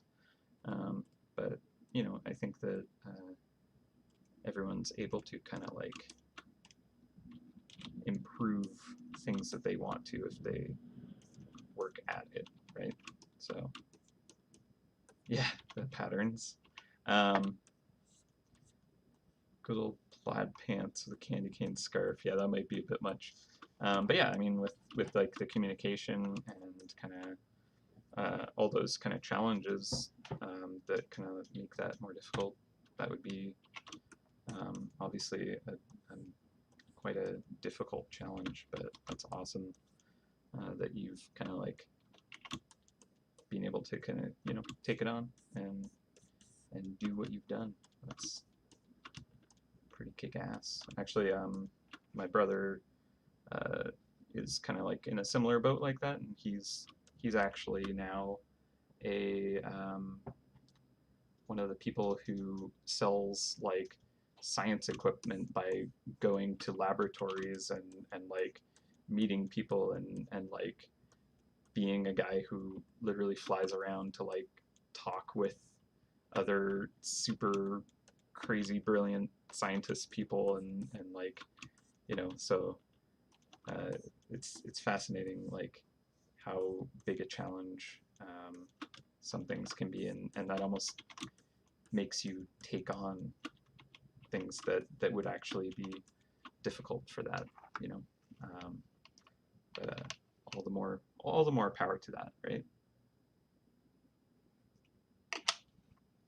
And honestly, I would imagine I have quite a few of those kind of traits that make hyper focusing, obsessive elements. I think you get to see a bit of that on the stream every week, to be honest. So that's kind of one of those things that I need to kind of keep at, figure out.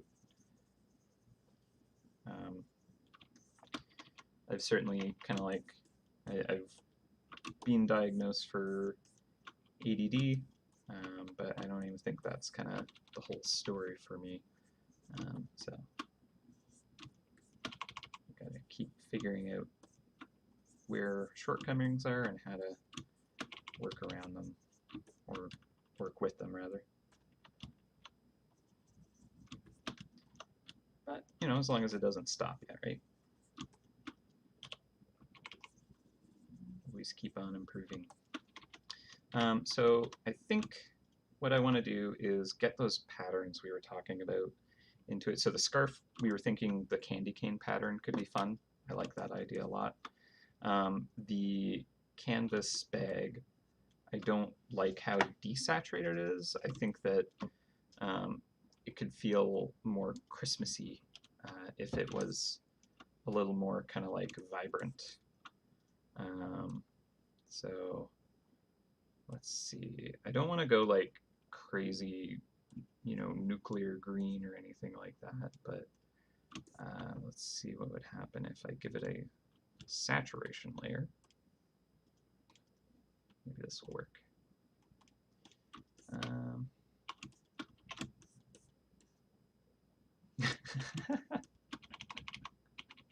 I like that. The plaid sack. Maybe? I don't know how like festive that is either. So this is a very Grinch color, which is actually maybe perfect. Um, it's very kind of grossly puke green, I guess. Um, but maybe that works. What would happen if I switch this to color? Yeah, I mean that is fair. We have a lot of kind of plaid winter wear as well, so you're not wrong. Yeah, maybe color works. Yeah, Grinch green is the official color for this. Yeah, actually, I kind of want to go with the Grinch green. So I'm going to merge that down, and then let's try playing with the. I don't know, we'll try color again. But let's go into kind of like a bluey gray for the underside of it, to kind of like imagine there's. Actually, you know what? Maybe we'll do just a normal layer for this, but I'm gonna imagine there's kind of like the moonlight's hitting the snow and the snow's bouncing light up onto the bottom of the bag here. So we're gonna go a bit lighter, a bit bluer. It's still gonna be in the green area because it's the local color is green, so it's gonna be taking the blue range of that and kind of lighting up its shadows with that. So now I can just kind of use my eraser, just kind of pull it back, and depending on the material texture, you maybe get like more of this kind of reflection happening at the outsides from like Fresnel kind of reflecting effect. Basically, just the steeper angle makes the light bounce off more easily, which can, I think, help with giving the shape, like the texture quality of this being full of boxes of goodies.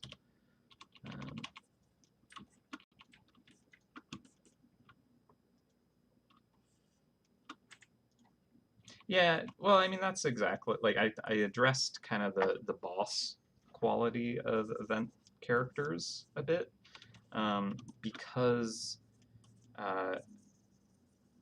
with a permanent area, it makes a lot of sense to kind of go full on, kind of make them, really boss-like. But I think that, with events, because they get replaced, it's a little more kind of in the realm of, well, I'm okay making it more of just a special, regular, event mouse. They don't need to be kind of the gourd Borg always. Although, going all out on a boss character is also fun and good. It just might be a little weird if, every character that showed up for an event was some kind of crazy, villainous, like super evil, you know, character that looks like they're the king of Halloween or something like that, every single time. Um, so kind of making them feel a little bit, special and fun and whimsical and, you know, somewhere in between makes it so that it's easier for us to kind of just make them, a generic event mouse. Yeah, I don't know. The Glazy mouse is pretty epic to me. Was the Glazy mouse ever a boss? Am I feel like all of the events have blended together in my brain. The Glazy mouse was like 2 years ago. It wasn't 7 years ago. I'm not gonna do that one again. I don't think. But yeah, we're big fans of the Glazy mouse. This is a fun character. All right, so I feel like the the like bounce light on this is pretty nice. I feel like maybe I can get a little bit of a sense of there being kind of this, you know, snow below kind of bouncing its light up onto the surface. And it's a pretty kind of like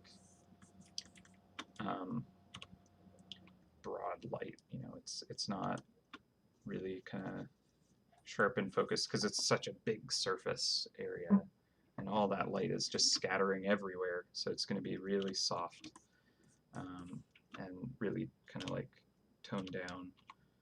But because we're going for this kind of like night scene where there's this decent light source from the moon, or at least this is kind of the quality we're going for. I don't know if it's actually going to be effective or not.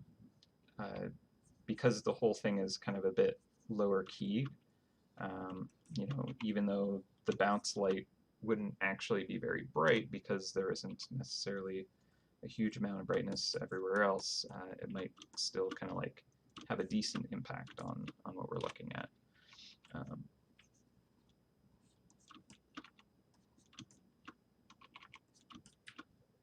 little dark there.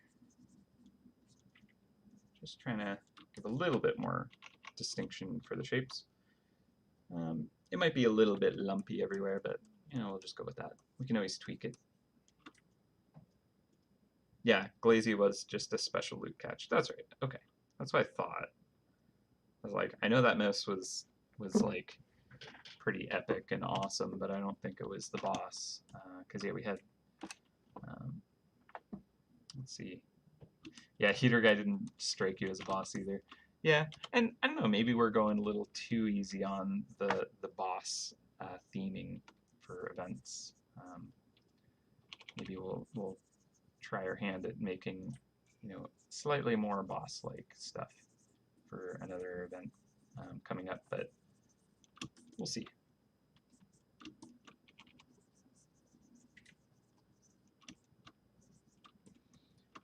Oh, Charlie, you're cooking me. I gotta move you. I'm sorry, Carl. It's very cute, but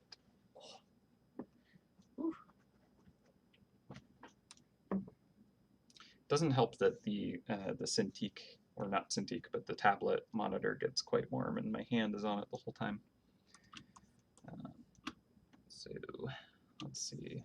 We're at 4 o'clock. So the pants. Okay, so the bag is pretty decent. I might actually knock that bounce light down. It's pretty good, but maybe a little too strong.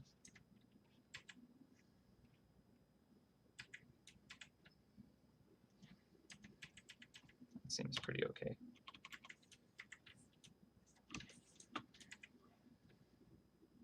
All right. So I'll go with that, and then I'm wondering if my saturation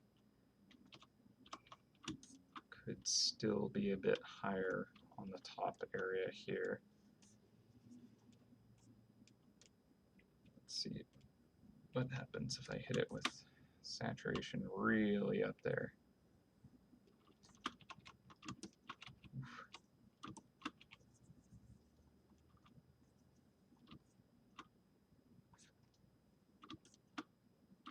That's pretty intense.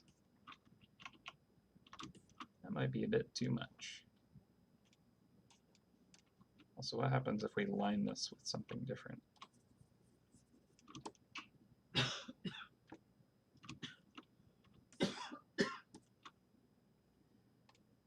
Wrong tube.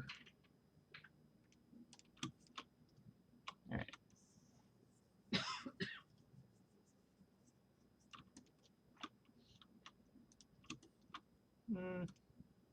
I kind of want to line it with something different, but I don't know quite what color to use just yet. Maybe I'll figure it out. What if red?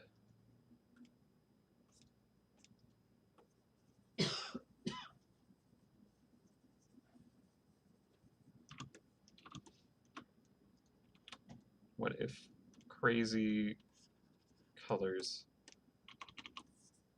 oh, that's an eraser.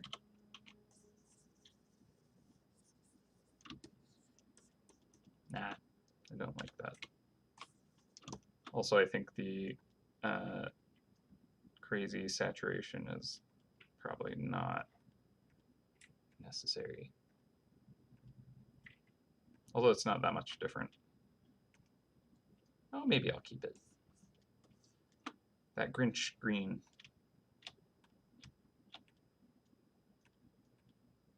Okay, I'll leave it out for now, but it's there as an option in case we need it.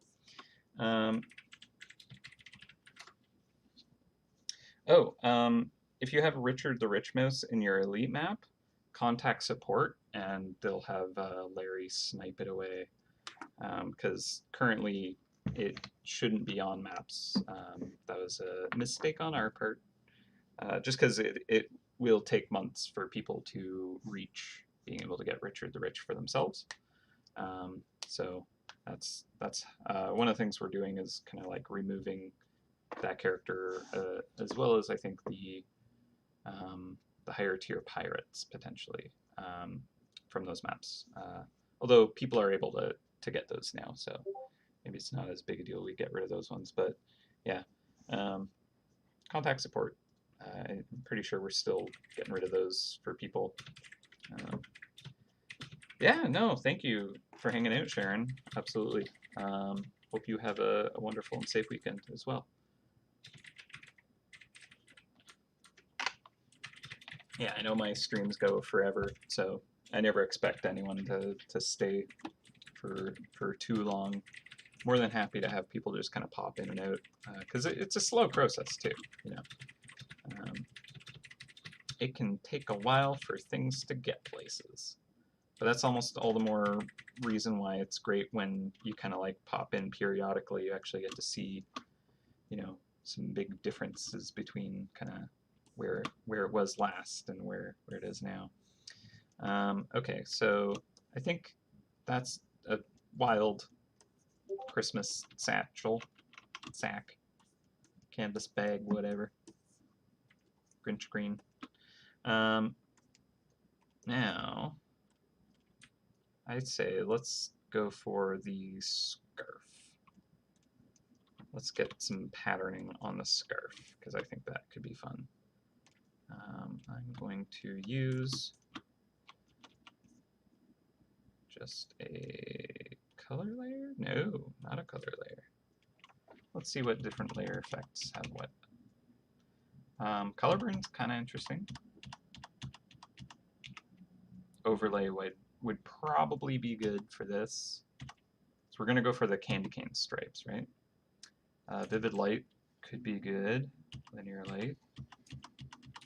I think overlay is going to give us the best range, though, because it'll affect kind of darks and lights for us. So let's go with overlay. And then, of course, we can kind of like come back and do more at it. All right, so yeah, overlay works. So I'm going to use a hard edge brush and hard edge eraser to get some nice clean stripes on things. And I'm going to try and follow the forms as best I can. Because the nice thing about putting lines on surfaces is you can use those to help express the actual dimensions of it. So if I kind of like lean it, but then curl it right at the end, it gives the impression that it's more round and kind of like thicker and plumper. And you know, if I like put a little divot here and carry that across to here, suddenly it looks like there's kind of a dent or a fold running along it, or at least that's kind of what it should convey if it was done better. But I think I'll just have it as a nice smooth surface. It kind of it makes it feel soft and plump. Okay, so I think I'll do thick line, thin line, candy cane style.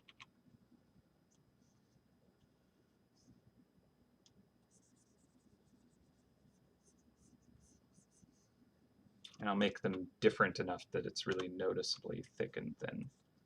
Because that's also a nice thing to do with design, is to really make sure that it's obvious when you do something. Like if I made them kind of like thick line and then slightly less thick line, it won't come across as easily. And by making it really obvious, it actually just makes it more interesting.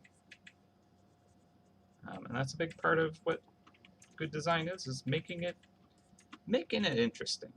That's a thing. Designing for the human brain. The human brain loves to find patterns in things, so giving them an interesting pattern with noticeable elements is pleasing. We like to see such things and compare things and find things to compare. And that's a big part of what composition is. And giving the brain stuff to figure out like that.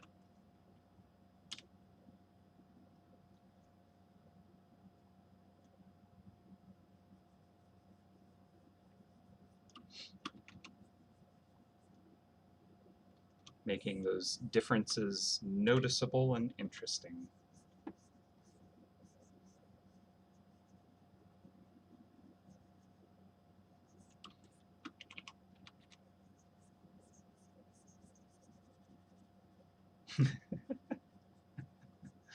Yeah, welcome to my TED Talk, everyone.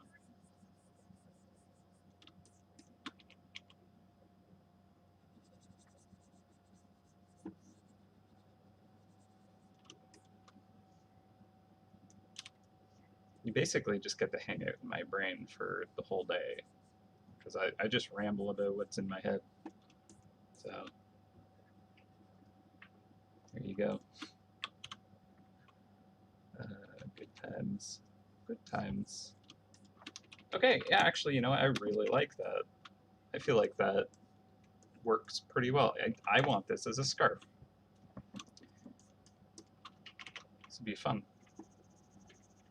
Big old fluffy candy cane. Keeping you nice and warm. Cool. Okay. I'm going to actually do the same thing on a different layer. So I can easily kind of overpaint and erase without worrying about without worrying about messing up that line. Oh, another cat on my lap. Goody. All right.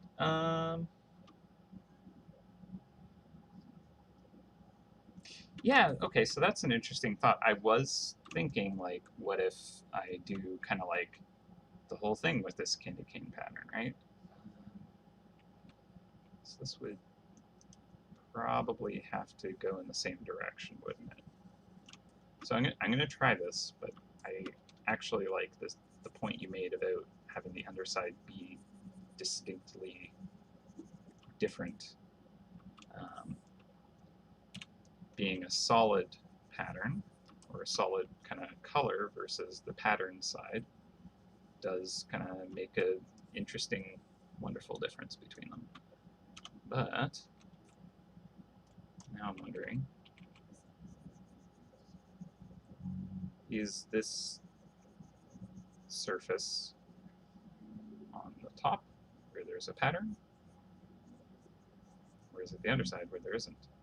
And is that the way to go?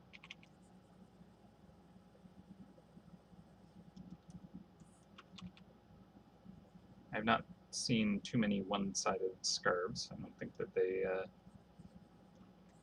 are not a thing, because, you know, honestly, people make all kinds of everything. It's actually pretty interesting. But I'm wondering if this will kind of like work best. Okay, so I think the pattern would be on this side, even if it was one-sided. And I actually do agree that it's kind of interesting that the inside doesn't have the pattern. Yeah, totally exist. Why wouldn't they? Of course. So, I'm wondering, this part here, I'm going to jump down to that layer. I feel like just here, it would have a little pattern. And then if we do this, it'll really help kind of tell that it is this kind of special one-sided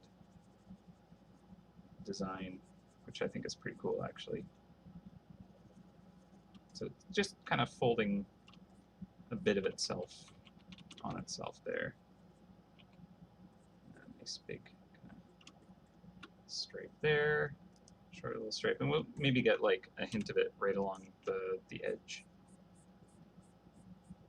Yeah, I don't know if I've ever seen one. I think that's a neat idea. It's pretty cool.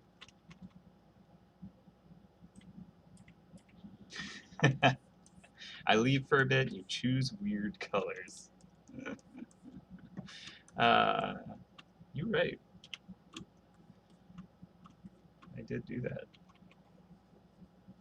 Admittedly, a little part of it is because I was working in grayscale, and I just had whatever base colors I started with, and then I was just affecting the luminosity, and that can really make some weird saturation things happen. But that is just a bit of an excuse too, because I could have fixed that. And to be fair, I did choose this. I chose to make it a Grinch. It just seemed thematically appropriate.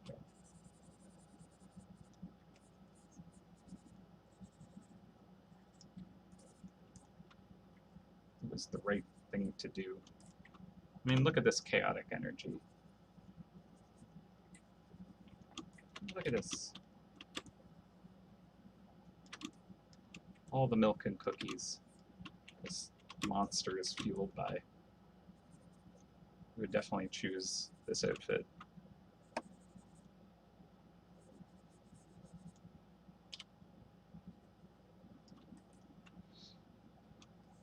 Does not go with that pink. Yeah.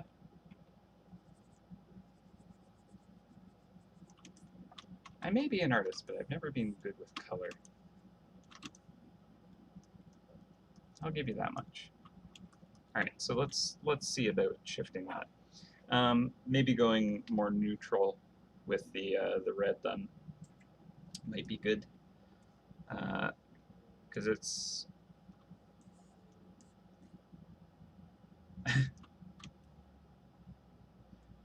you want to give him a pirate earring, but a Christmas one. Sails away on its pirate ship pulled by dolphins, and the one at the front has a glowing red nose. Okay.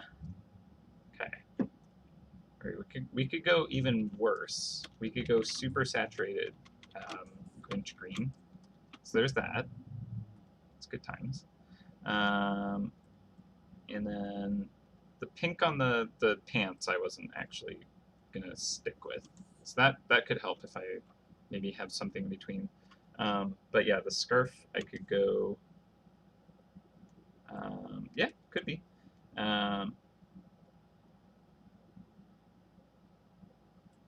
Maybe yeah, just going more neutral would be good.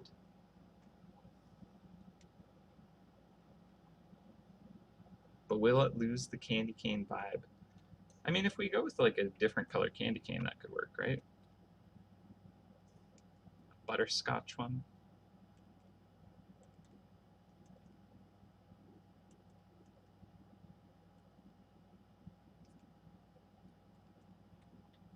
How do we do this?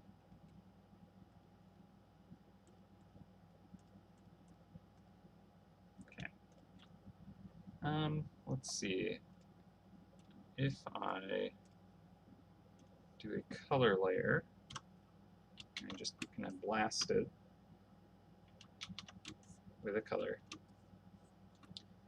then I could potentially just slide it around to see what it does, right? So like, that would be a more neutral kind of color, right? And right now it's quite saturated. So we could desaturate it a bit.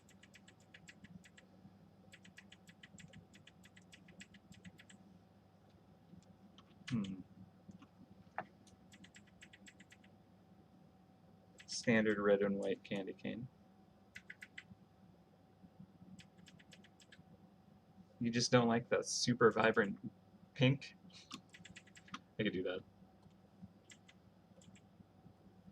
I guess it is way more pink than it needed to be. Because, alright Pika, sorry, I'm way too toasty for you to be on my lap. And you're warmer than Charlie is. Oh. Alright. Alright. So, if I make it just less pink overall, in the kind of like the base color of it, that could assist. So, let's see. If I do a color, and I go gray,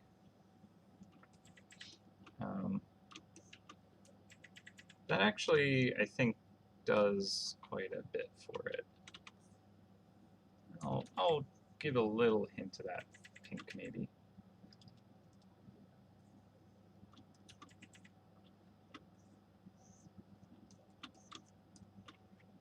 But just kind of like having it a little more neutral is probably a good idea. Alright, so let's try that with the top layer, just to see how this works in the end. Color. And hello? Brush. Is that not going to do anything? Oh, eraser, that's why. Alright, well, I'm currently using an overlay for the stripes, so that also kind of like changes things.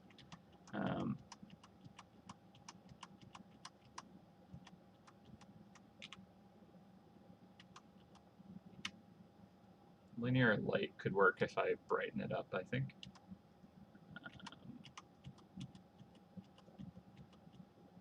Right now I'm using like quite a dark kind of brown red for the color. So let's try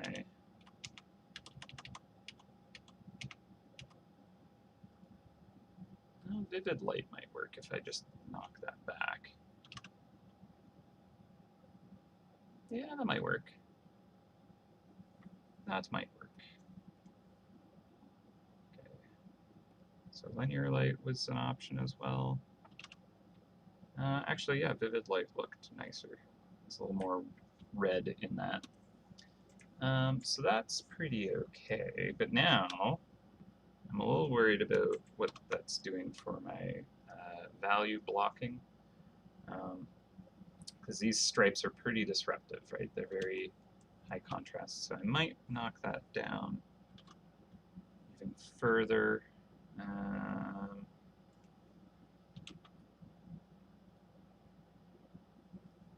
Yeah, maybe that. Okay.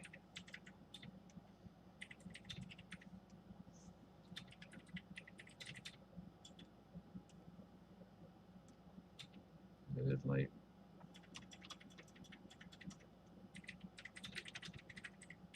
So it's quite understated now.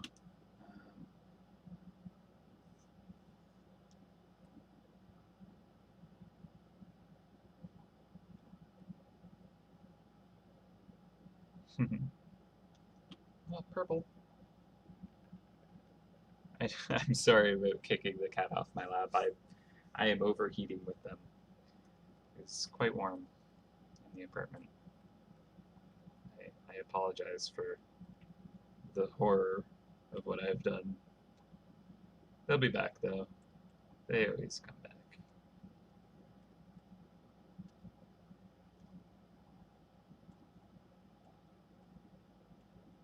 Alright. I actually did like them a little stronger. I think what I'll do is just kind of like, I don't know, hit it with a little more light at the top edge where the face is, or make the face distinct compared to it, something like that. So I'm going to keep that where it is. I think that's a good place for it. Yeah, I think the face just does not read as well as I want it to against the scarf. But the nice thing about scarves, actually, now that I think about it, is they have kind of that fuzzy texture, and the great thing about kind of like that is it catches light at the edges a little more. So I think where it kind of rolls away from us towards the face, I can lighten up just that edge, the outer edge there, and that could allow us to make it kind of like read apart from the face a little bit.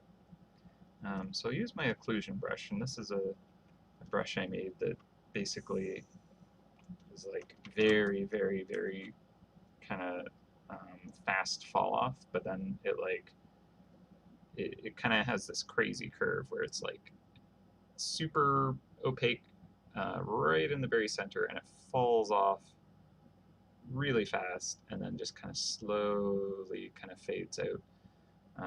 So this is what I use for kind of the inner edges of shadows, but also kind of like when I need just a really feathered edge of something. So we'll do this in grayscale just because I want to see what it's doing in terms of kind of the value structure.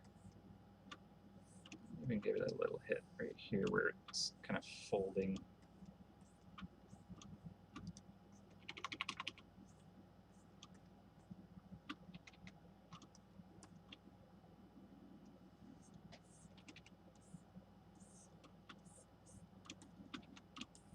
Okay, so that's not bad.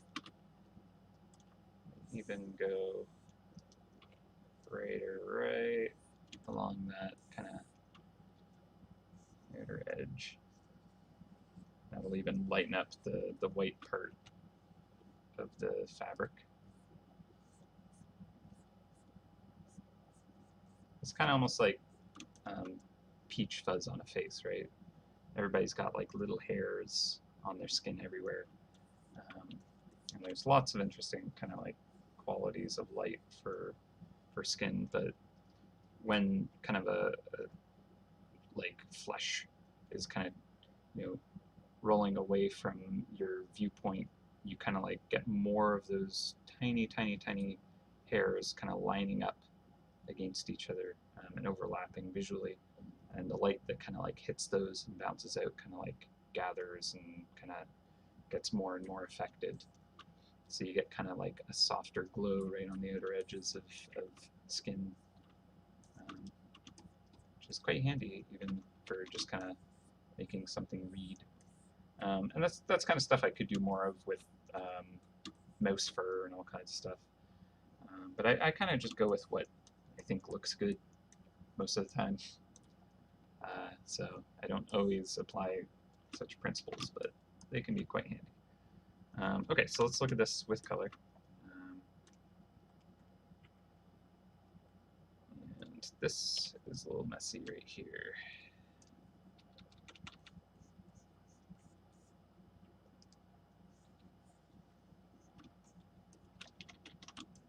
So you can see that because of that, it's kind of like fallen off at the edges.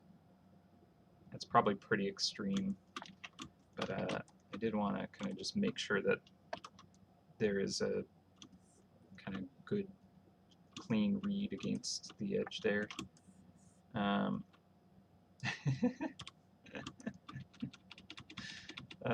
that, yeah. Only I may decide when the laws of physics apply. That is the thing about kind of working in visual kind of creative fields or like almost any kind of creative endeavor is, you know, you get to decide what works and what doesn't. There's a lot of talk about the rule of cool in game design. You know, it's like not necessarily the thing that makes the greatest sense to do in an area, but like, oh heck, it's way more fun and interesting. Or like movies and stuff like that. So you do it anyways, and you know what? Because it's like a work of art, it's fine that it breaks the rules. The number of like science movies that, you know, well, sci-fi anyways, that have like sound in space. Um, that's crazy, but because it makes it so much more interesting and epic, you know, it's all is forgiven.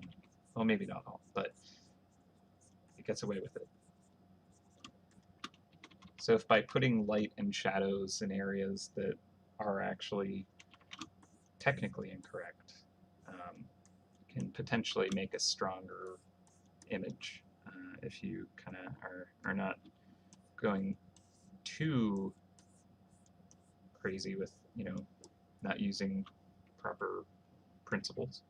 But I mean, at the same time, like a lot of people that work on sets of things, um, you know, movies or shows or, you know, product or whatever, um, they basically, that's what they do, is they kind of design scenarios where the light acts exactly how they want it to make it, you know, look good and read effectively.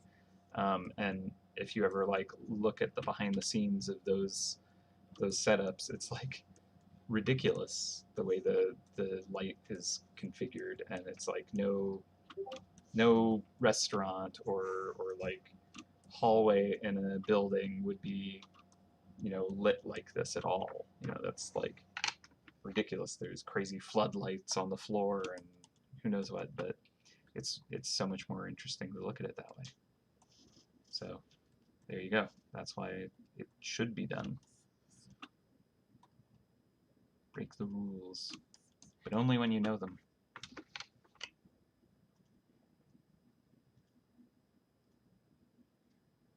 All right, so I think I need to deal with the pants and the gifts because I'm running lower on time.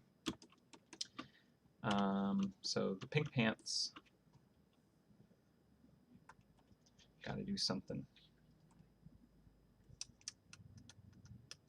All right, pink pants. I'll keep your value structure, but what color shall they be?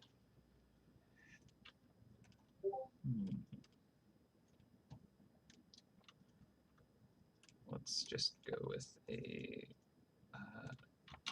crazy ugly red. And call it a day. No, obviously not. I just threw that on it because I wanted to pull up this adjustment slider so we can try different colors and see what that does. Maybe the color layer is not what we need. Try and overlay, because then we can do stuff like dropping the saturation a bit more and the lightness and darkness.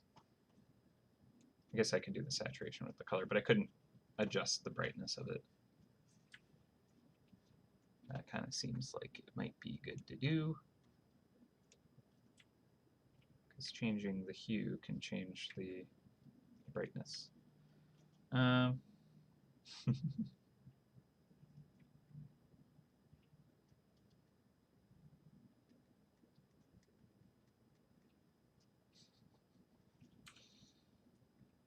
mean, both have like cooked me today. For whatever reason, Charlie seems to be the cat that shows up more often when I'm streaming. But normally, Pika like lives on my lap.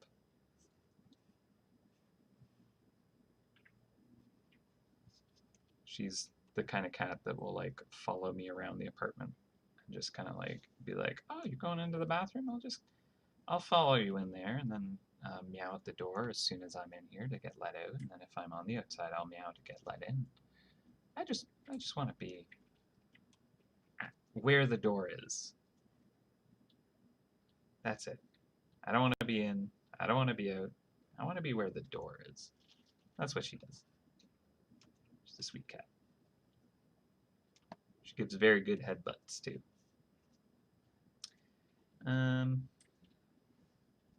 So I don't know what color I want. I think lower saturation is useful for this, especially with the kind of the crazy green sack down there.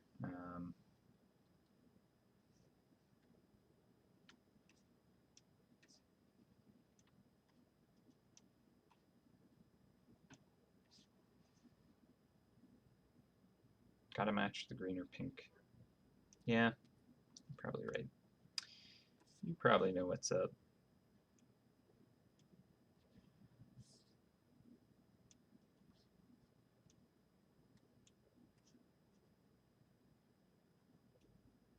I mean, I could do the in-between maybe of like yellow. Maybe? Is that crazy? It's kind of crazy. I don't think that works. I'd say let's go with red.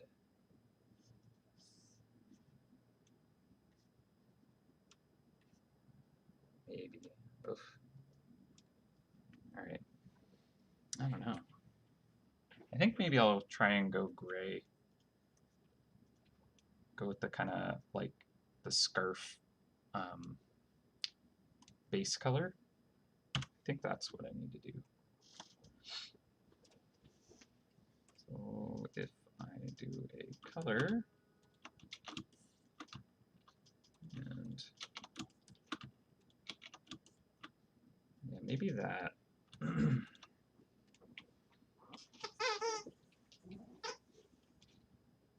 Now the thing is with that green below, I imagine that would actually kick up some bounce color, some bounce light, because it's quite vibrant, and with the pants being kind of this neutral gray, it would be susceptible to picking up those colors.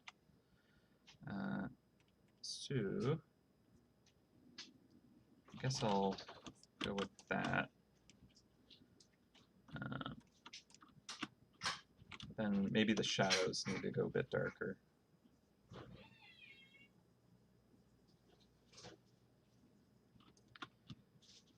I've never been good at designing clothing on characters at all. I would say that that's a pretty big weakness in my skill set.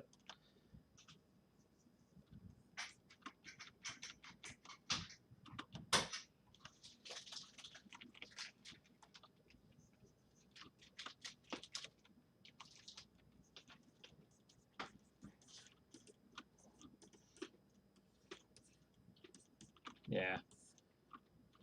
I figure at least neutral is safe.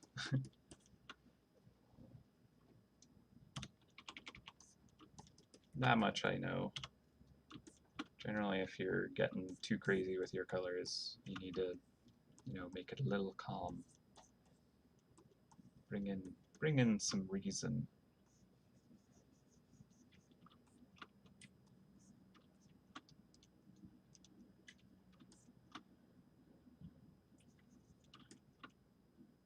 Too bland. No. Oh my goodness. What have I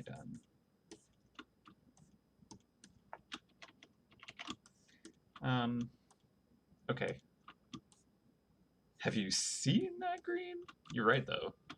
It's pretty intense. Also, I'm still planning on doing some wild gift colors, so prepare yourself. Actually, let's hit that now, just so that I make sure to get that in there.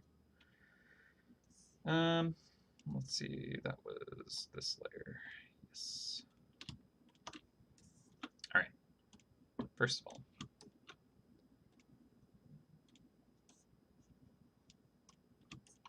purple gifts is a good idea. Gotta really make them obnoxious, you know? Just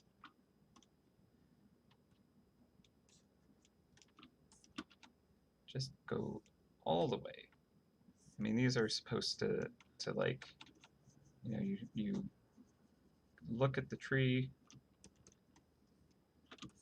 come Christmas morning, and wow, look at all these beautiful, noisy gifts just waiting for you. Just sitting there screaming at you with their beautiful palette. Get a nice red against that green even. Hurts your eyes. Wonderful. Um, so yeah, now we gotta get some sequins in here, right? That was the request. Okay. What if we use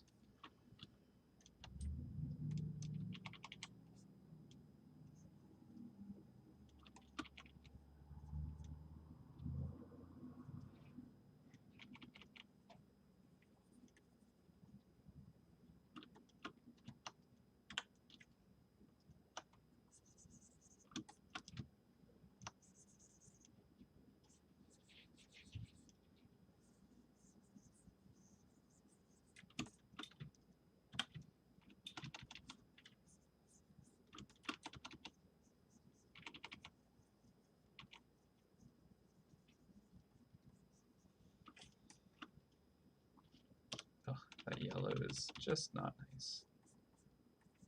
Perfect.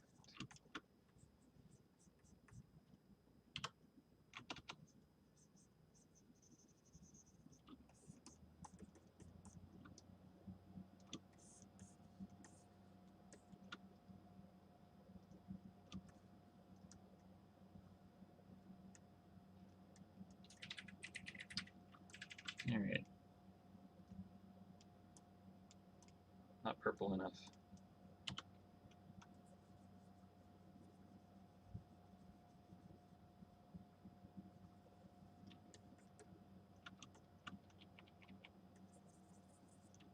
It's kind of more red.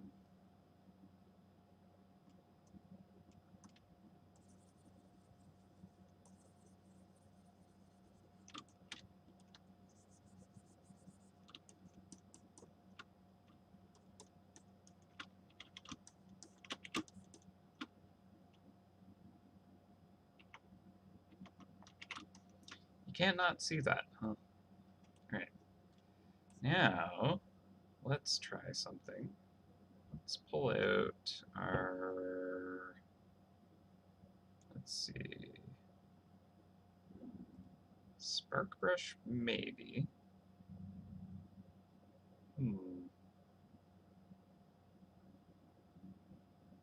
Scatter maybe. Spell 2 maybe. Alright, so first of all, I'm gonna grab that.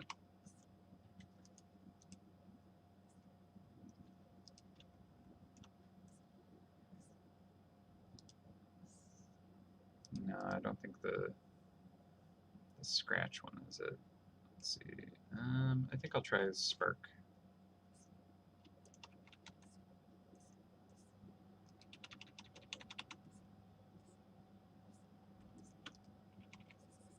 No, not it either.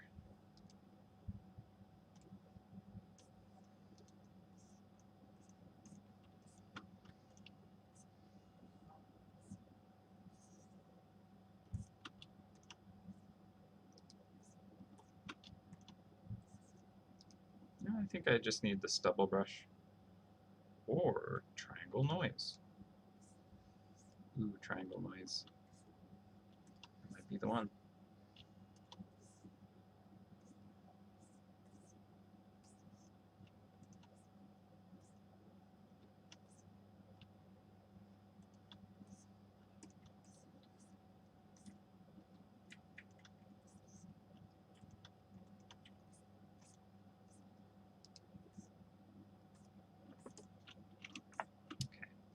I just wanted to give it a little bit of interesting kind of texture there.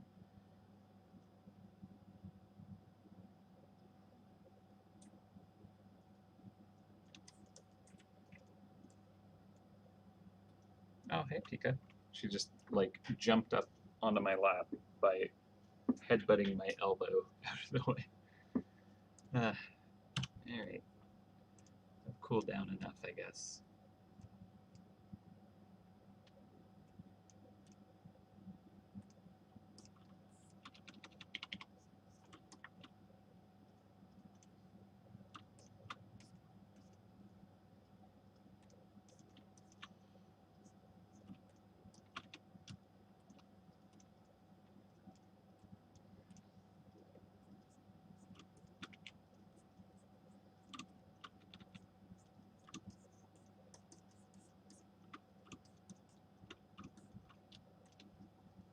And then spatter? Oh, where were you? That might have been the one I was looking for. I just saw it. There it is. Yeah.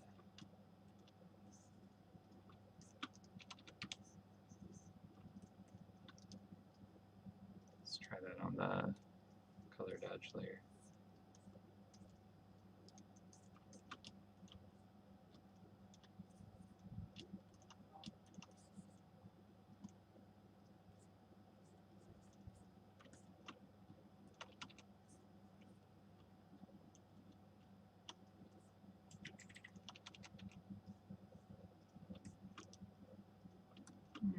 Doesn't work everywhere. Alright. Just trying to, like, get that kind of shiny paper,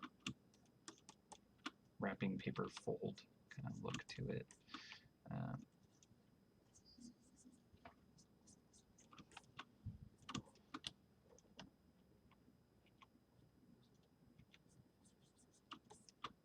That kind of fancy fold on the end. Ooh, so fancy.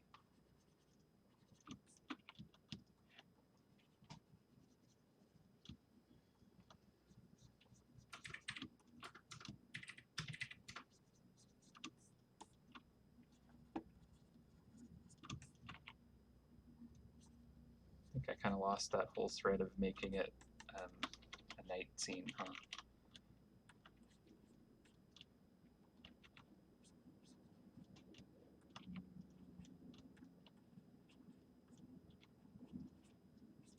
Oh well, I don't think it would read super well. It's a challenging thing to do without being able to do a background, unfortunately, because I think that would have been pretty cool if we managed to get it right. But yeah.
That's probably fine.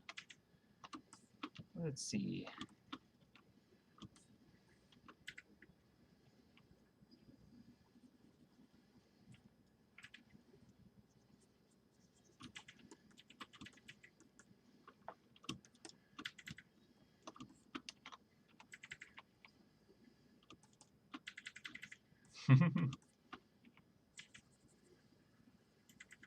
He steals the good ones.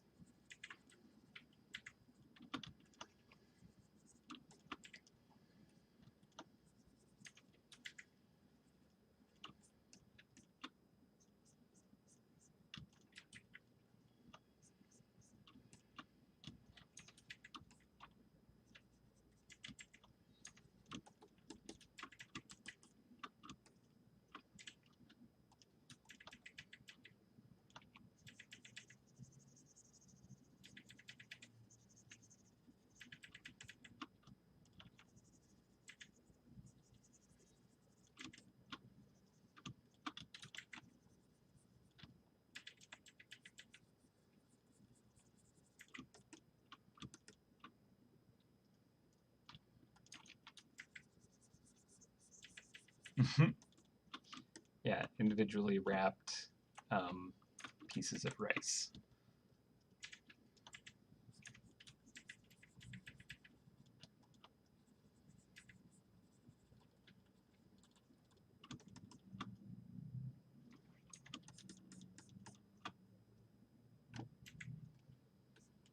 Sometimes it's easier if we don't question the scale of things in the MouseHunt universe.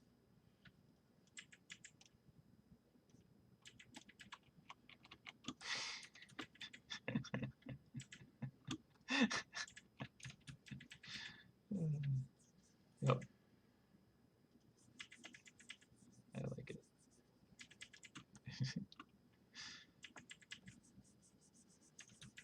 What wonderful, thoughtful gifts.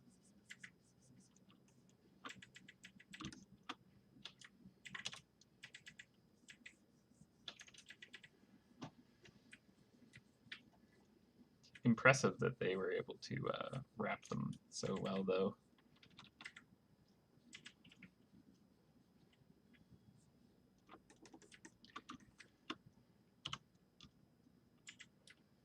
Truly, the gift wrappers are impressive artisans in the universe.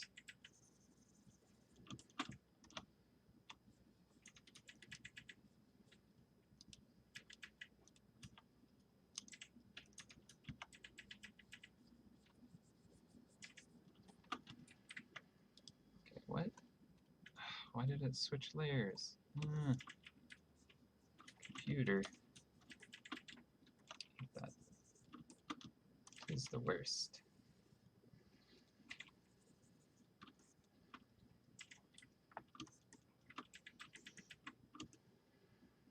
There you go, yeah, it's stealing from other mice. And good point. I don't know when the last time I saved was. Done. So looking at it on my screen,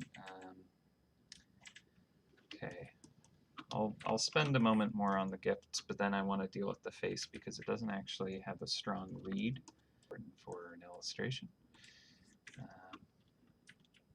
As fun as it is to make pretty and shiny presents, probably not a huge priority. This ribbon wrap around the top of it. I made those folded edges just to cover them up.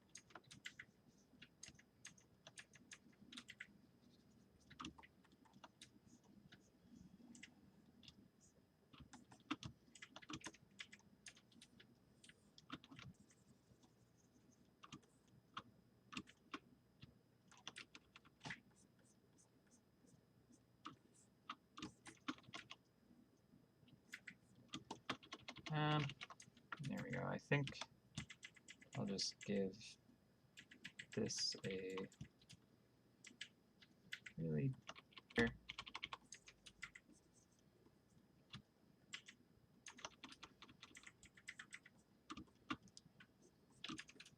nice. All right.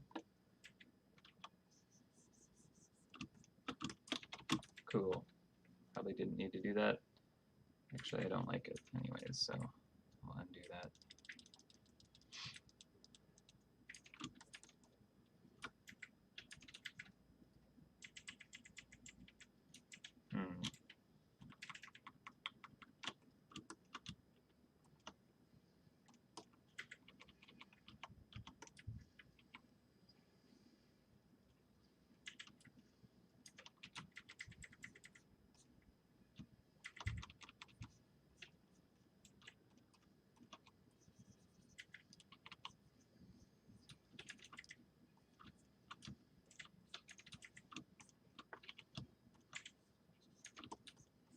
I just want that to be a little more understated. There we go.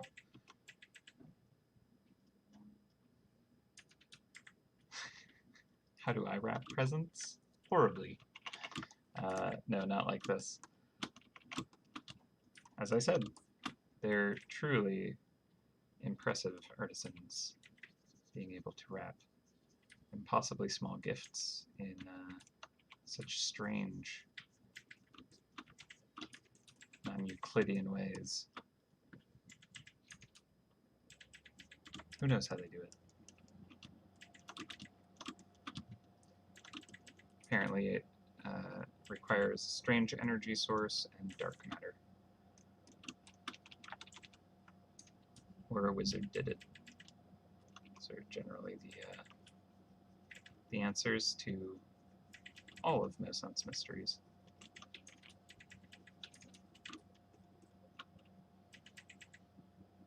Cool. All right.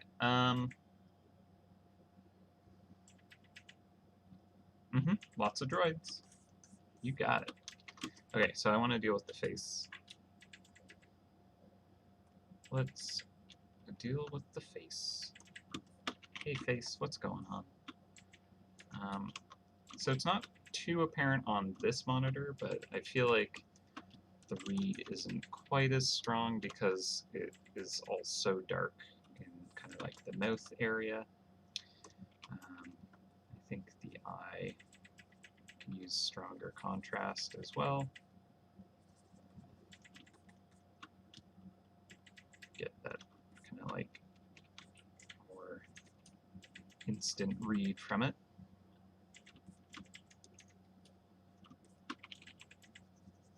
Have a bit of the atmosphere kind of bouncing off of it.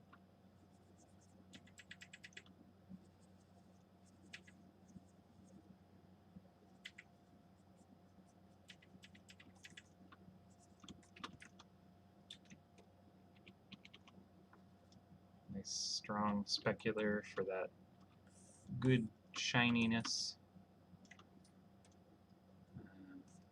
Of course, if we were going for that moonlight, maybe we would handle it a little differently, but I think I've kind of dropped that quality of it. Just think it would take a little too much to make work perfectly. So I'm just going to bring a little bit of color into the different parts of the eye. Why not?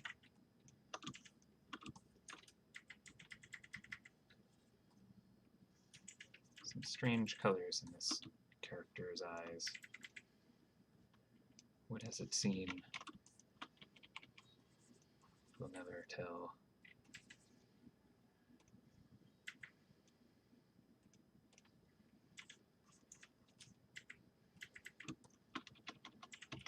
Okay, that's horrifying.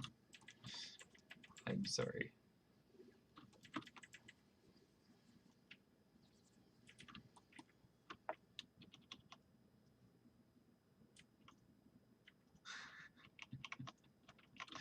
Yep. Being having too many cookies with that milk.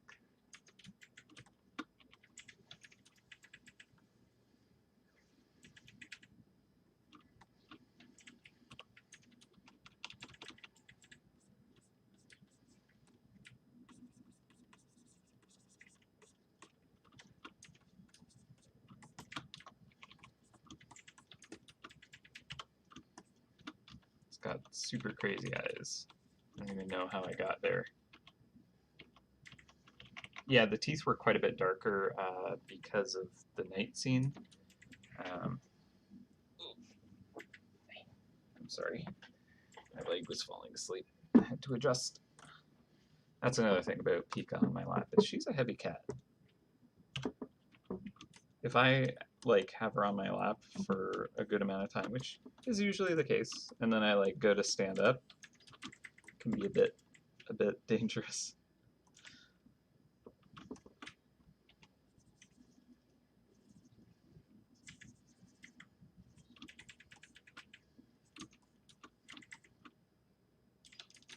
Okay, I think I'll go with kind of the bluer light still.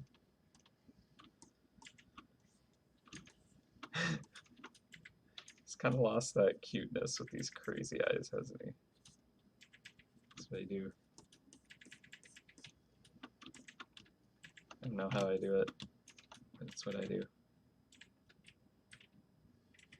Can I fix it? Am I gonna make it worse?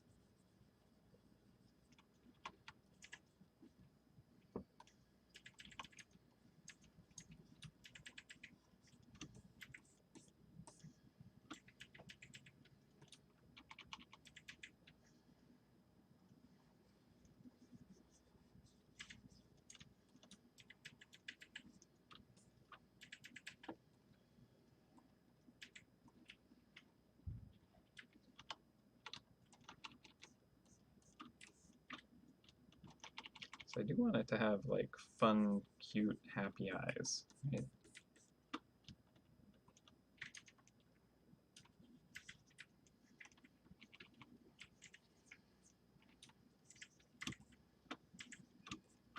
So having a nice sinister red in that is exactly okay,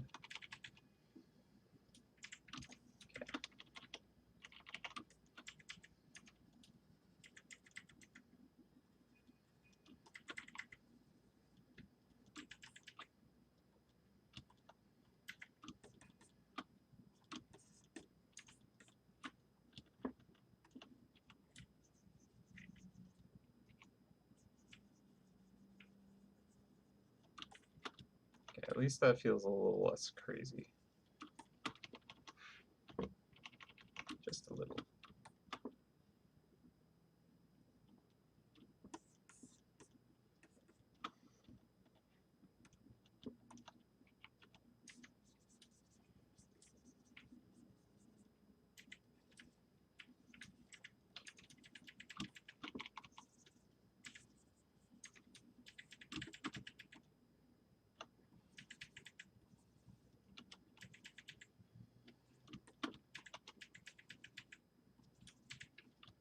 Yeah, honestly,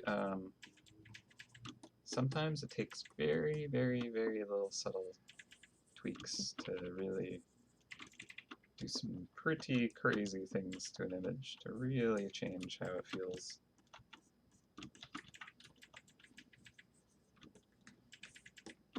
Like, pretty significant. Especially with like a face. Again, the whole idea of kind of like humans like to look at specific things. They like patterns. They like faces. They like seeing faces in things. So any tiny, tiny, tiny subtle things you do in an image of a face is very impactful because we are quite um,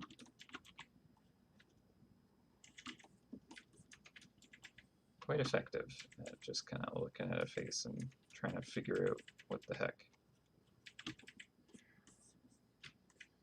What the heck is this face saying to me? We're often horrible at it. But that doesn't mean our brains don't try. Alright.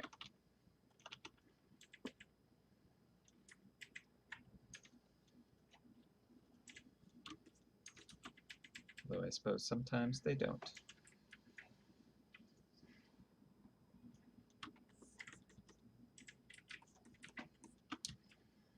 so that is feeling a little more stable. Less of the sugar rush mouse going on. Okay, so I think I need to like get a little more kind of difference between the mouth and the cheeks in terms of just kind of the brightness, because the mouth was like blending into the cheek a little too much. So I kind of lose that big cheesy grin. So I could just give it just a little bit more light along that edge there. That might be enough. Let's see what the colors are doing.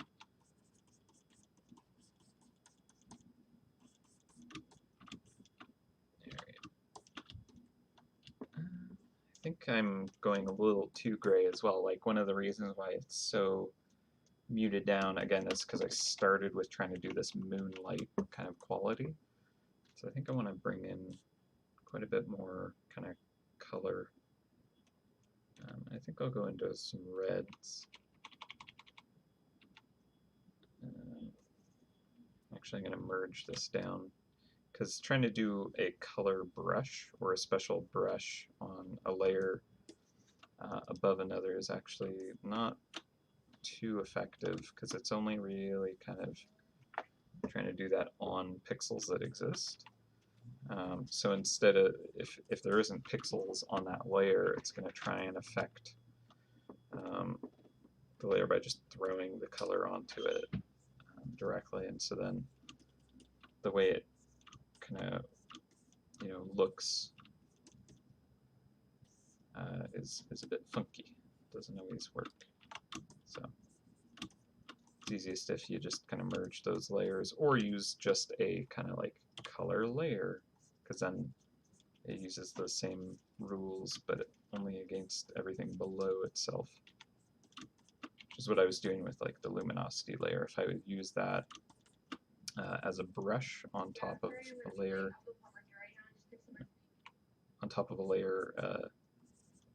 below it, then it would just kind of like throw whatever gray or color was on the brush as just kind of,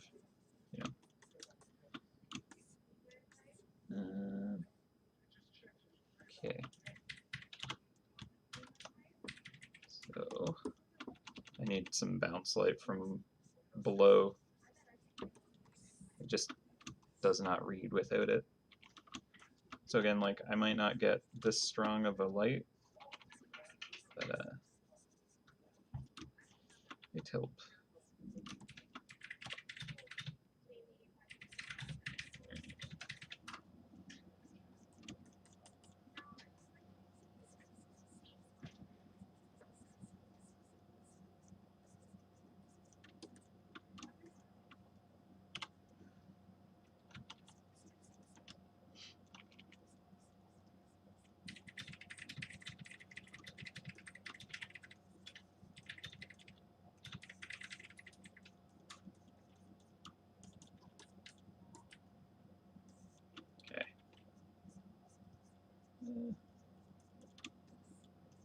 And I'm also getting to the point, I think, where things are in a decent spot, but I will kind of like fiddle with tiny pixels, and it's not really doing too much of importance. But like, to me, I'm like, I need to do that.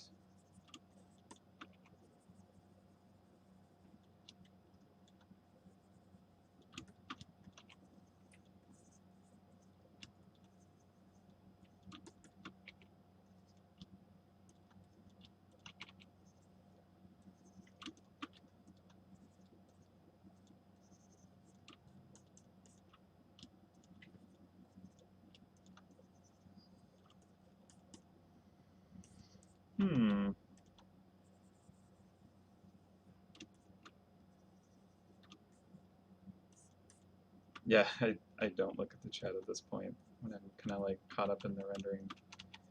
You were right. What did I miss? He may or may not have gingivitis.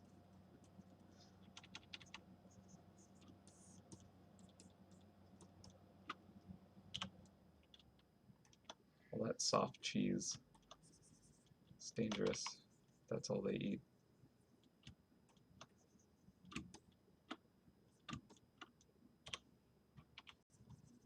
Okay. I think it's maybe a little low on the saturation, even in parts of the face. It's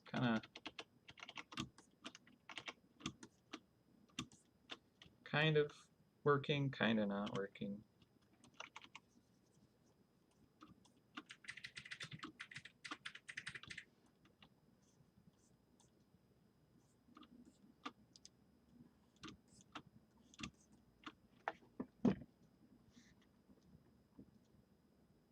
It does look like the thumbnail mouse. Yeah, void eyes. Oh, it did pick up a stripe. Interesting. How did that happen?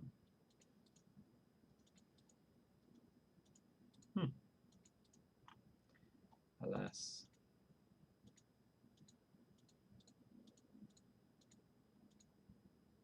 Weird. I don't know how that got all the way over there.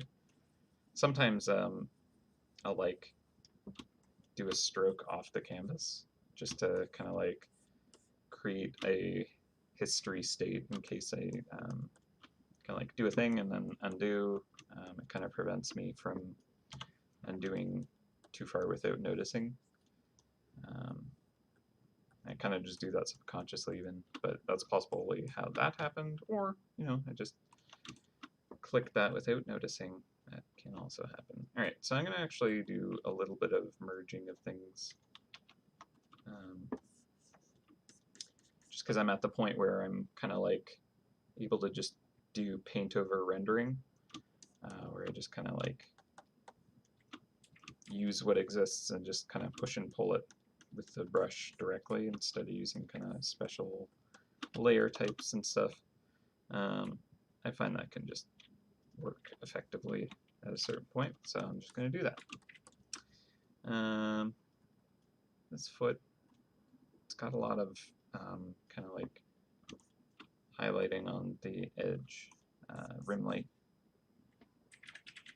I think that might be something we could bring into the rest of it to like help with readability. Again, I think we've done some pretty good work trying to like selectively, you know, have different groupings and stuff, and I think it does kind of like blend against, like maybe the top scarf should have been inside out, so I don't have these stripes kind of bringing it more into the gray or into the midtones. And I did kind of like design the mouse to be darker against it, but then kind of ended up lightening it up just so that it'll read on a darker screen. So it's interesting because there's no winning apparently. I think I'll darken the mouse a little bit, just making sure that there's the rim light to kind of like pop it out, and I think that'll work. Those gifts are fine. Merge those. The bag is also good. I will go with the lower saturation, I think. It's just a little less crazy.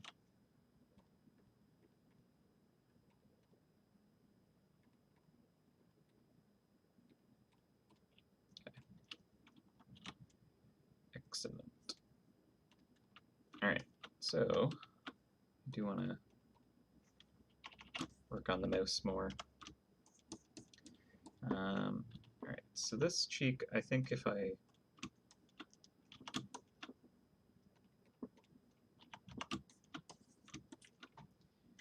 make that a little lighter on the inside, it'll help the mouth to read. So I think it's important to see that kind of like big grin going on. But as I said before, I think I need to kind of like just knock it down overall in terms of its brightness to make sure that this kind of group of value structure is a little more kind of like distinct. So let's try.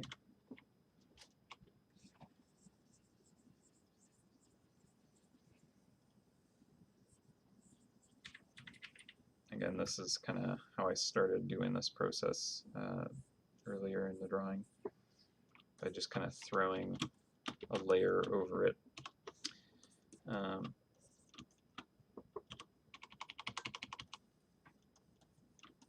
then kind of erasing away at it or knocking it back, however I needed to. So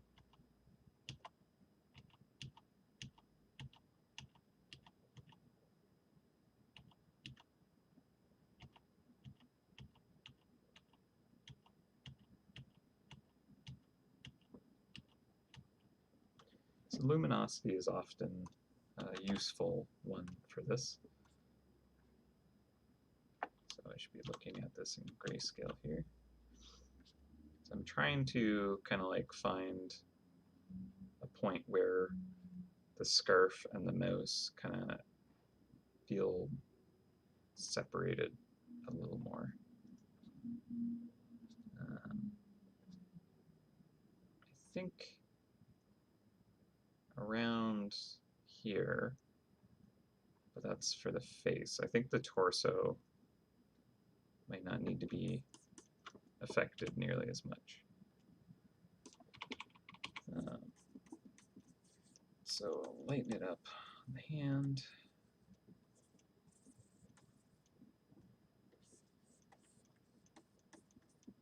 Maybe the top of the face here.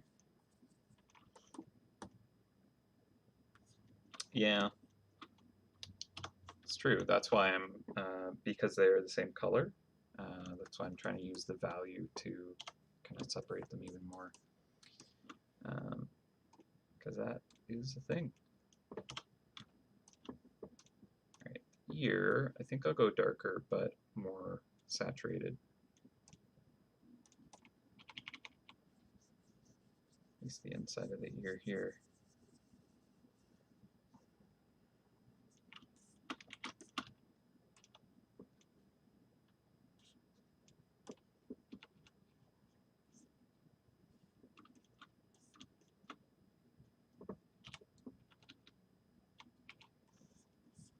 And I think get a little bit of that subsurface scattering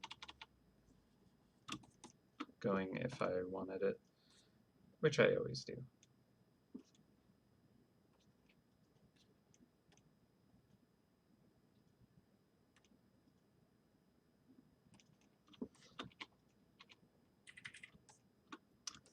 Oh, thanks for hanging out, Chaotic Memoir.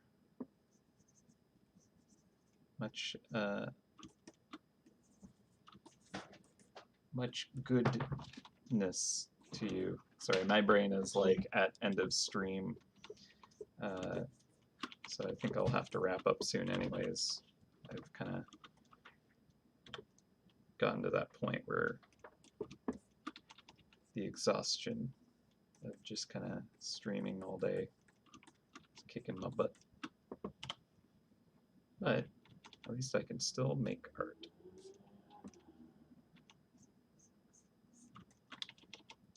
Okay, yeah, stronger red there feels a little more gooder.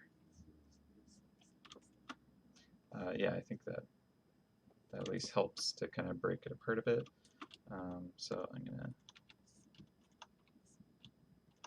try to bring that over to the other ear a little bit. I don't need to necessarily go quite as far with it. I think that part of that is because it's like closer to the scarf, although then again, I guess that would create a bit more kind of bounce light potential in there. So it might actually be brighter over here than on the other ear.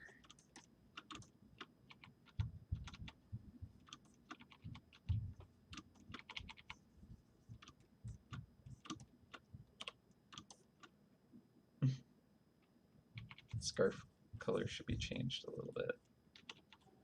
What would you do? I did go gray.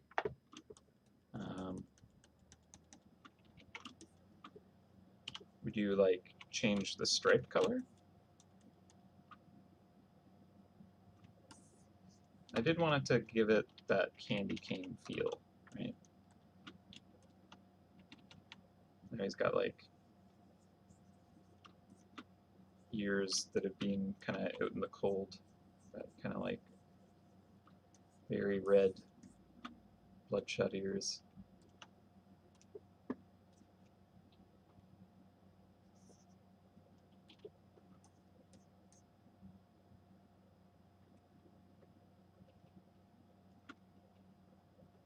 Yeah,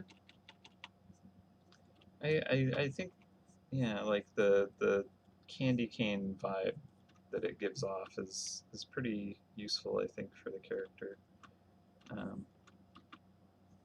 Plus, I merged the layers, so it would actually be a little more challenging to change the color. Could be done, but I think I like it. I think the challenge is actually in the mouse face. I'm thinking it's not actually working as well as I think it could, at least.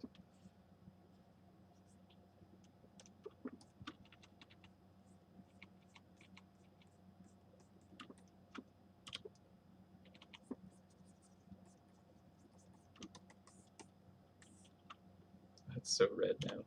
I went crazy with it. I was like, oh, it's kind of fun. It's kind of got that, cold ear feeling to it now. I just kind of kept going. Go bring a little more of that skin tone gray into the thicker parts of the ear, at least.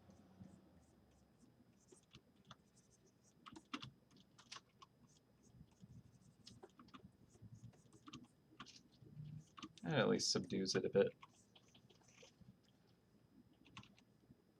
I think it's fair that it's kind of quite red on the inside, where it's thin. Charlie actually has like almost like just bald spots like around her ears and stuff like that, but like her ear hair is very thin, and the ears are quite thin as well. So like even the smallest amount of light hitting the back of her ear, they like glow red. It's pretty bright actually. So it's interesting. All right, so that feels a little more appropriate. Oh, changing layers. Good. As we do. Gotta enable that hotkey. The hotkey override. All right.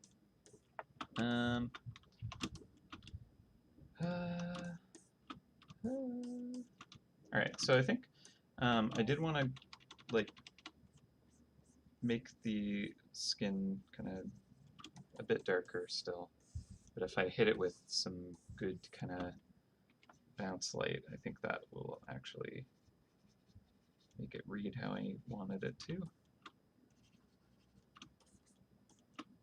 So like the underside of the hand here,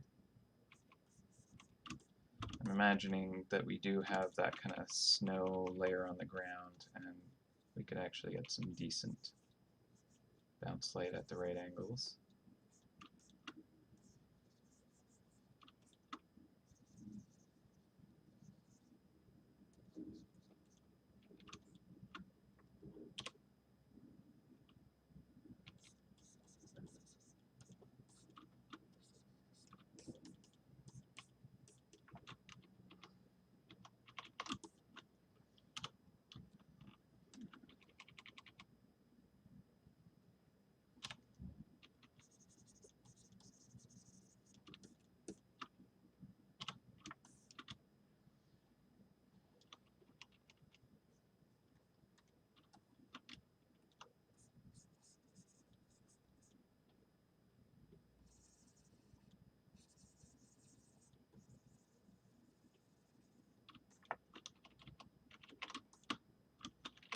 That's probably a bit much.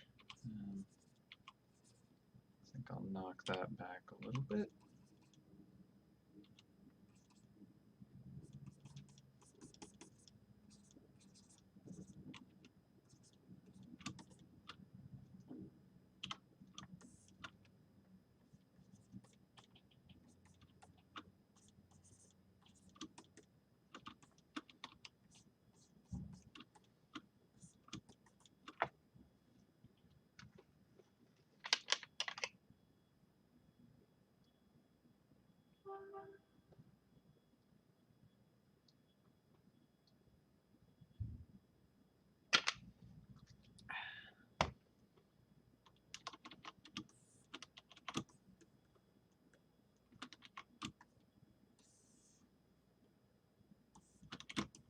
That might bring a little bit of light onto the tip of the tongue.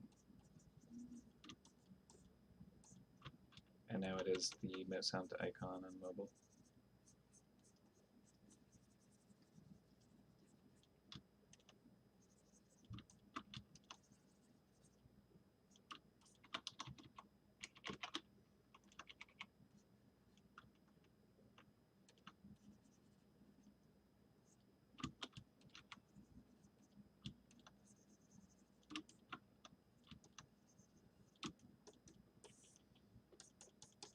Kind of lost the tufts.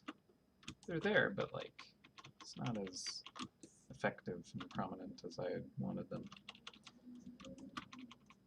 I could honestly like render back and forth all week on something like this. There's just so many little details that I could play up and try stuff with.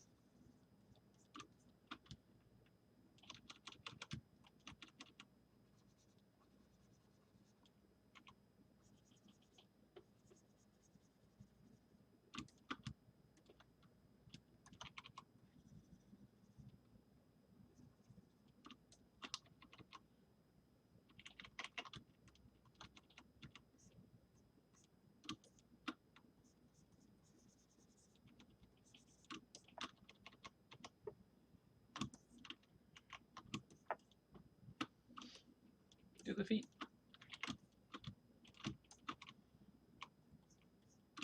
Right. I don't have much attention.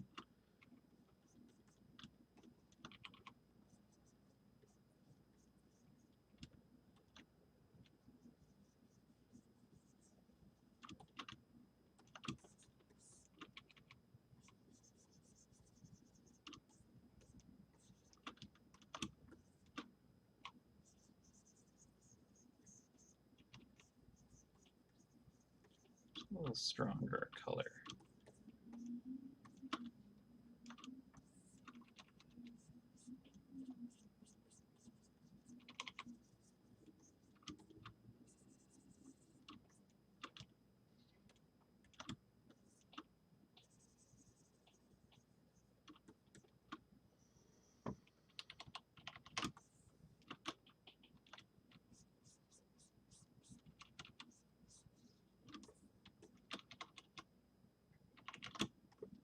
I want to make these, the palms, these hands a little more saturated too. So can I do that with?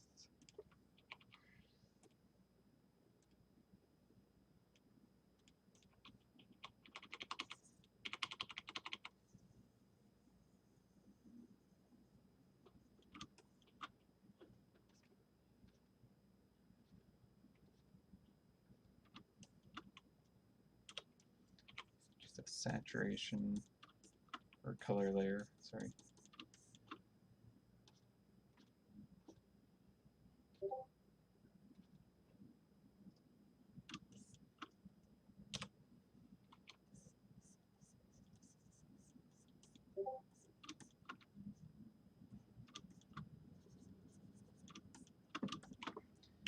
And I think I'll do the same thing over on this hand. Kind of the wrist area also has a bit of that kind of color running under it. Kind of like the fur is a little thinner there, perhaps. Just get more warmth overall in it be nice.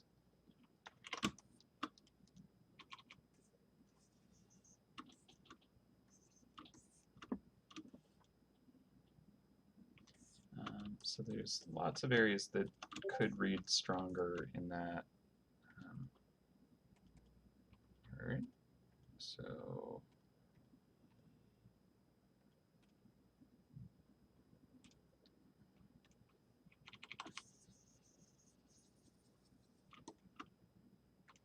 just merge all that down. I just want to get a little bit of the bounce light under here, just so that it can be easier to see what's going on.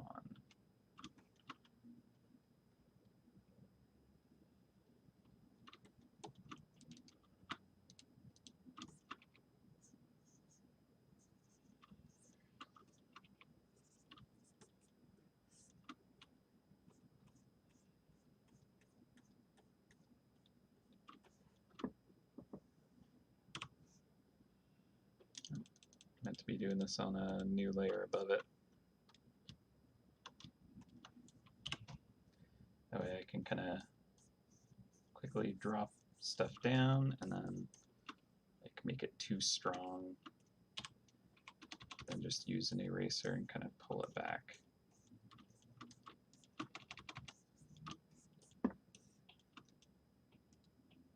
Go too far so you can pull it back to where it needs to be.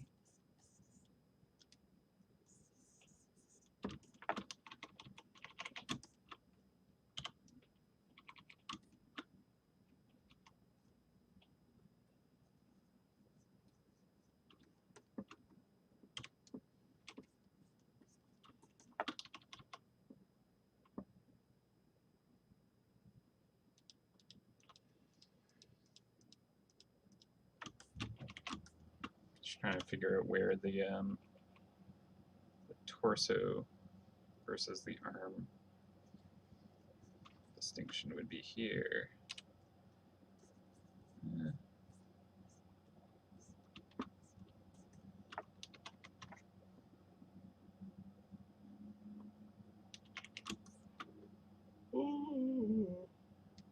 Alright, well, we're at 5:30. Oh boy. I think I'm going to wrap it up. Yeah. I'm going to want to look at this on next working, like on Monday, to take a quick look at it, make sure it's, you know, where it needs to be, but I'm pretty happy with how this has kind of come together. I think it's a fun character. Originally, yeah, I had kind of like this Krampus-style character that was, you know, much more kind of epic than cute.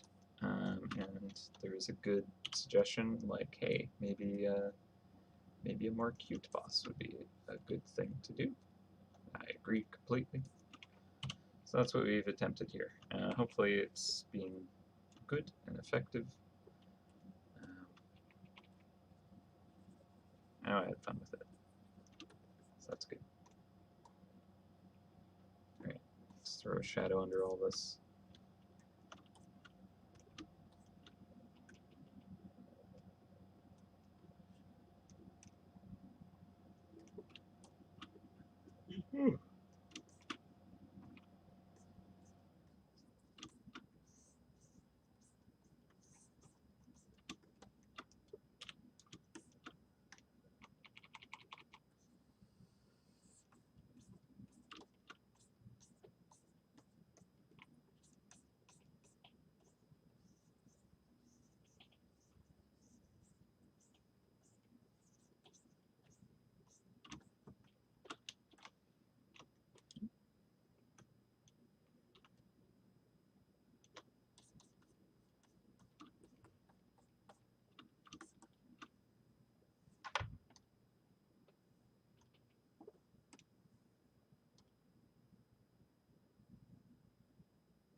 like a greenish blue.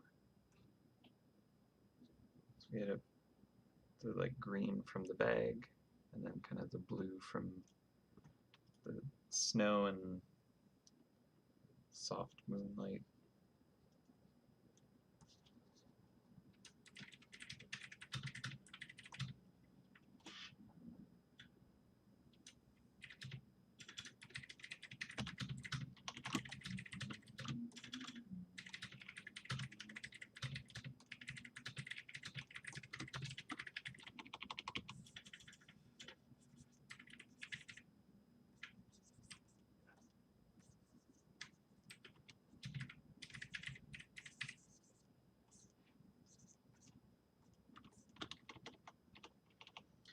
Alright, well, I think that's about all I can manage. Ooh. Oh, now I'm seeing the pom-pom just being a little too meh. So I'm just going to hit that with a little bit more oomph.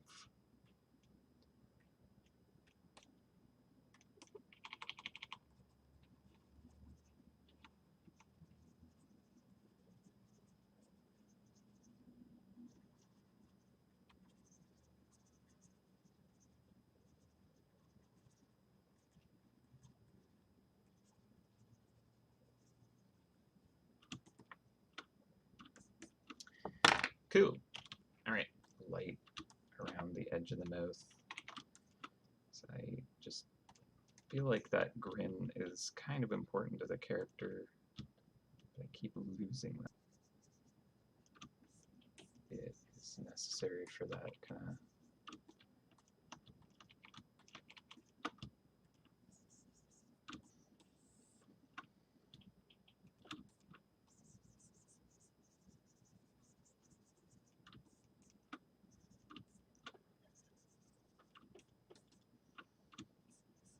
good enough.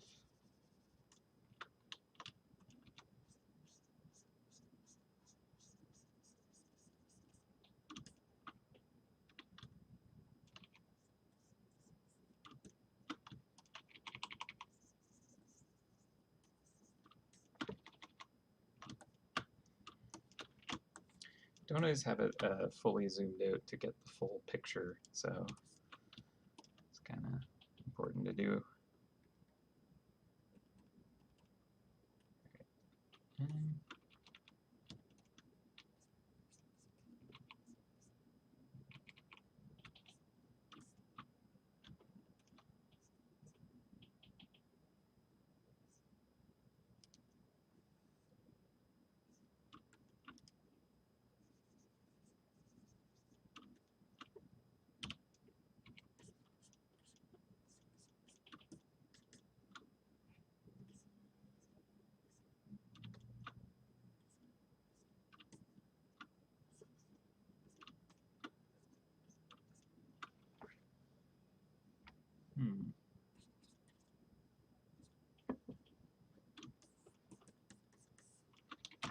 And I could hit the scarf with a little more light.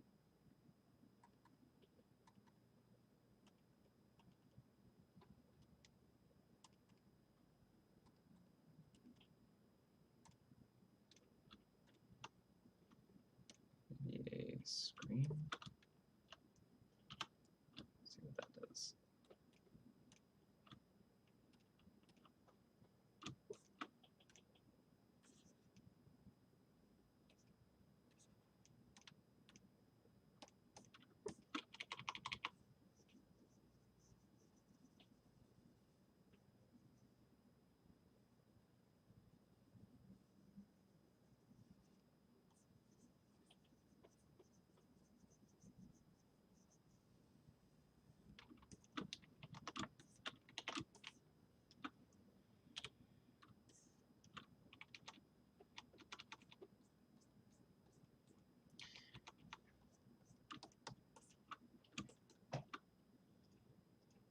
Yeah.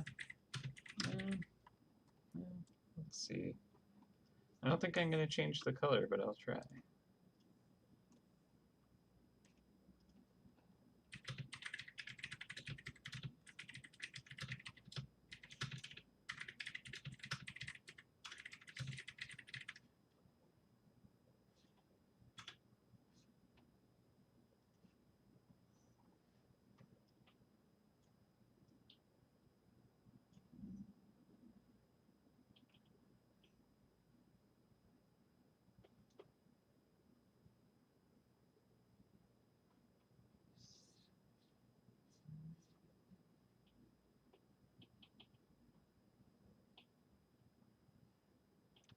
Yeah, no, I kind of honestly think I'll stick to the classic candy cane.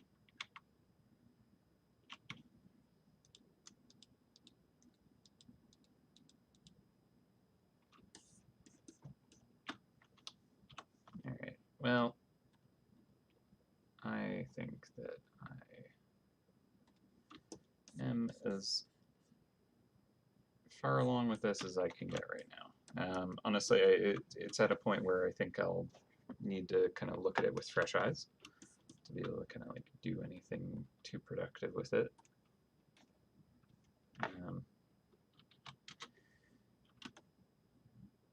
Tiny bit pinker, tiny bit bluer. All right, let's try that.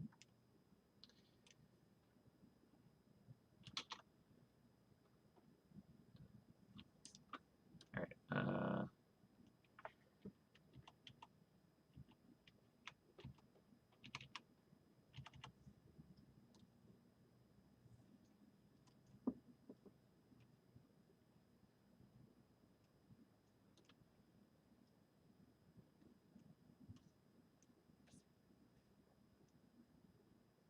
Actually, might be easiest to try and just tweak the layer itself.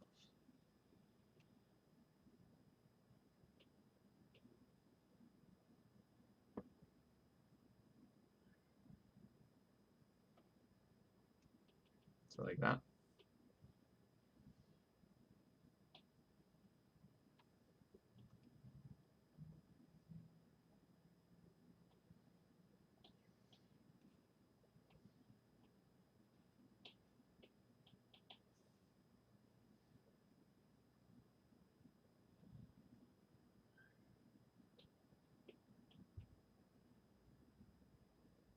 Yeah, I think if we go a little bit bluer, it still feels candy cane enough, but I see your point.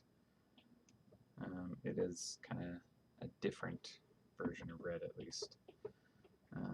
So I don't remember what that color number was for shifting, but I'm sure I'll be able to emulate it. It's maybe around 18.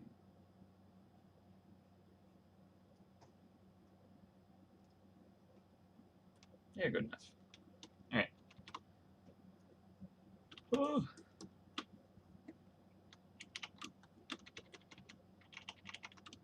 It's a fun time, this one. All right, saved. Oh.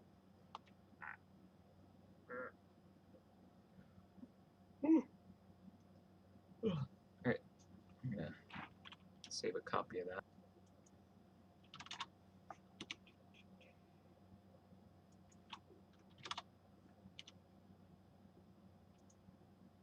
Why is it so horribly compressed? Oof. These colors do not look as good as I thought they did. Yeah, I think I'm gonna tweak that. Oh well.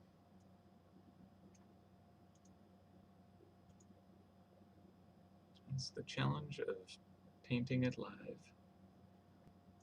Oh well. I'll be able to tweak that. No, I agree. Like, that's very good feedback about the color tweak. I think I was, but no, I see what you're saying now about kind of like the level of red is exactly the same. So, like, having it be slightly bluer, a fair point. All right. Yeah, I'm just gonna throw that into my Facebook post page and throw it on my social medias. All right. Cool. Sorry, just checking a message. All right.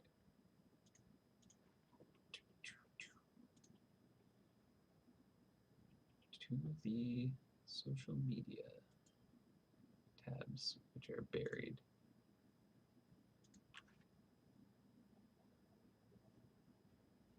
Yeah, the colors just not as good as I thought they were. I'm gonna have to play around with those.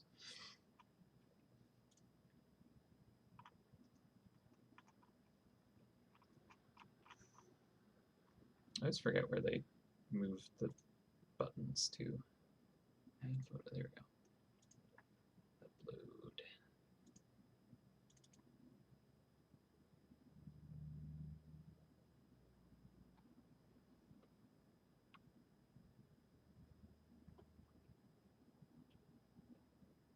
Actually, can I just sort this by date?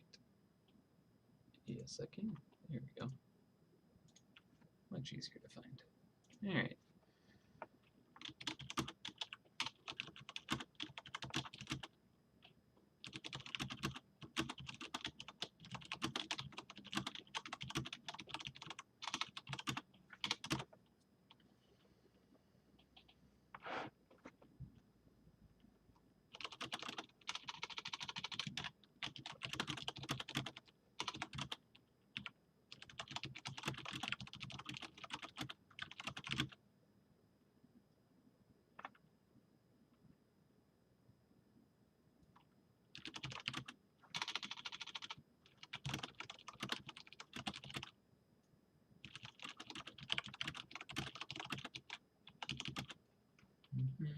All right.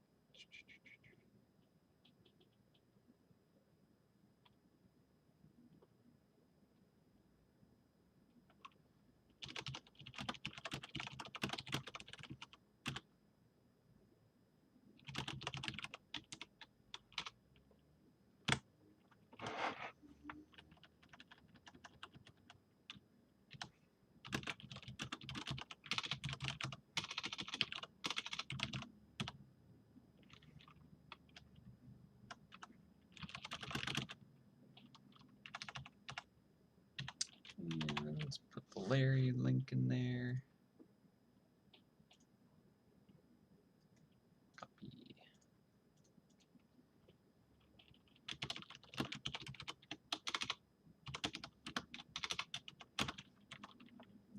And post. All right. Ooh, so exhausted now. Oh, I'm so like weirdly green on my camera. I do not do much stream setup, like lighting myself nicely. You must suffer. All right. Well, thank you so much, everyone, for hanging out. It's a long one. I highly appreciate everyone who takes part and joins me in this endeavor. All the really fantastic feedback and just kind of input on this character has been incredibly helpful. I'll definitely do little tweaks here and there, but I need fresh eyes to do that properly. But yeah, I'm really quite pleased with where this ended up. I think it was a lot of fun. Yeah, so thanks for hanging out, everyone. I hope you have a safe and awesome weekend. Take care of yourselves and each other. Keep doing the social distancing, wearing masks, all that good, important stuff that is required to keep people safe. Yeah, happy hunting, everyone. I shall see you in maybe 2 weeks, maybe next week. Who knows? We'll see. All right. Bye for now.